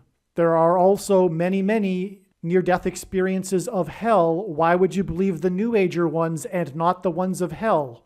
The supernatural highs from yoga and meditation are demonic deception. They are the counterfeit Holy Spirit. Miraculous healing as a result of New Age practices such as Reiki, crystal work, yoga, etc. are demonic and from the power of Satan. There is absolutely no New Age or collective consciousness type of explanation for how these predictions were known ahead of time. They were known ahead of time through Bible prophecy and watching for God's prophetic signs. Jesus was not just another supposed enlightened master like the supposedly enlightened Buddha. Jesus was God incarnate, and he is the only way to eternal life and to God the Father. The New Age religion and new spirituality is in truth worship of the self.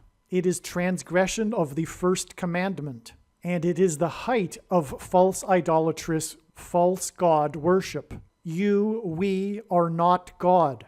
We are not part of God. God is holy, which is a Hebrew word that means separate from. The big deception in the end times will be New Age spirituality, and this satanic deception will merge with Catholicism. The purpose for these predictions, the reason why God has given me a voice through these predictions, is to prove the things that I am saying. The New Age religion is deception from Satan designed to keep someone in their pride and for repenting for their sins, and for admitting that they need to be forgiven and that they need a Savior, Lord Jesus Christ. New Age religion is essentially atheistic spirituality, and New Age spirituality and New Agers are essentially narcissistic, immature children that are rebelling against a disciplinary father. Contrary to what New Agers and Muslims say, the Bible has not been tainted or changed. This is a lie from Satan. There is no evidence for this. And in fact, the evidence is overwhelmingly to the contrary. If you hold the New Age belief that life is for learning lessons, and that whatever we supposedly don't learn in this life, we will supposedly learn in the supposed next reincarnation, and if you believe that there is no need for justice, that Adolf Hitler and the child rapist and murderer will get off the hook, not only do you have a sick, twisted view of the world and your values are morally repugnant, and not only are you an enemy of the true God, which is the God of the Bible, the God of Israel, but you will go to hell unless you plead for mercy for your sin and believe in your Savior, Jesus Christ. The New Age Hindu belief that all religions are authentic expressions of the truth is a lie from Satan, in order to expunge the West of its traditional Judeo-Christian values in exchange for multiculturalism and an ethos of intolerance of intolerance. This credo of inclusivism of the cult of the political left, combined with the worship of science and backed by pseudoscientific assertions regarding physics, made for fertile ground for the Hindu belief that all religions are different paths up the same mountain, and fertile ground for the Hindu religious practices such as meditation and yoga. This New Age religion that is leading to the soon-coming one-world religion in which all religions come together in the spirit of peace is the Antichrist religion. Either the world is round or it is flat. Likewise, God is either a personal being set apart from his creation, the word holy is Hebrew for set apart, or God is the creation itself, and an impersonal energy or collective consciousness, etc. This latter belief is called pantheism. God is either the creation itself or he created the creation. He is either pantheistic or monotheistic, but he cannot be both. The monotheistic God of the Bible desires to have his holy, set-apart spirit dwell inside your body, but because this God is good, he is also righteous, and he hates sin. We are created in the image of God, and as such, we have free will. Our free will is supremely important to God. God will not impose himself on anyone. No one wishes to marry a robot, and likewise, God wishes to have a genuine relationship with his creature that he has given free will to. Only when we choose God will he then choose to dwell inside us with his holy set-apart spirit. His holy set-apart spirit is the opposite of what New Agers and Hindus think of as the so-called universal spirit. For God to be able to dwell inside our body, which is a temple for God, we must first cleanse our temple, our body. The cleansing of our temple comes through repentance for our sins and commitment to follow God and his ways, which he revealed in the Bible. God will then reciprocate with his holy set-apart spirit inside us and begin the regeneration process of our souls, which will lead to eternal life. Claiming to be part of the impersonal energy God that is the creation itself, and practicing supposed spiritual exercises like yoga and meditation in order to enable supposed spiritual development is like trying to force God into yourself without first choosing God and without God choosing you. It is like a rape or a forced arranged marriage. God hates this. It is also worship of the self and the height of the transgression of the first commandment to not worship other gods. Through many clever lies, Satan has deceived many atheistic spirituality people into these New Age practices, and this is why the energetic highs and the miraculous healings they receive is a product of the counterfeit Holy Spirit. It is the product of Satan's power. As it says in the Bible, God gives those the deception that they ask for. You will go to hell unless you repent of New Age spirituality, and the purpose of this prediction that is from God that is in this video is to prove this to you. There is a spiritual reality behind the material world that we see. The wages for sin is death. Sin means to miss the mark. No one is good, all have sinned. Because of sin, people are captives of the ruler of this world, Satan. People's souls belong to Satan, whose power over people is death. God took the form of a man, Jesus Christ, and paid the ransom that is owed to the ruler of this world. Through Christ's death and resurrection, he defeated sin and he overcame Satan's power in death. It is through Christ and his Spirit that it is possible for everyone to be forgiven of their sin, and we can have eternal life if we choose it. We can choose to follow Jesus out of captivity from sin and Satan. Or we can choose to reject this and remain a slave to this world, sin, and to Satan. If one rejects Jesus Christ, after they die, they will pay the price for their sin in hell, and then they will die the second death, and their soul will cease to exist. Believing in Christ means much more than simple intellectual agreement. It means to repent of sin and completely commit one's life and become a willing slave to Jesus and his kingdom. Jesus said we need to be born again, which implies a death of the self and a death to this world. Believing in Jesus implies living out one's faith through taking action that typically involves risk and sacrifice.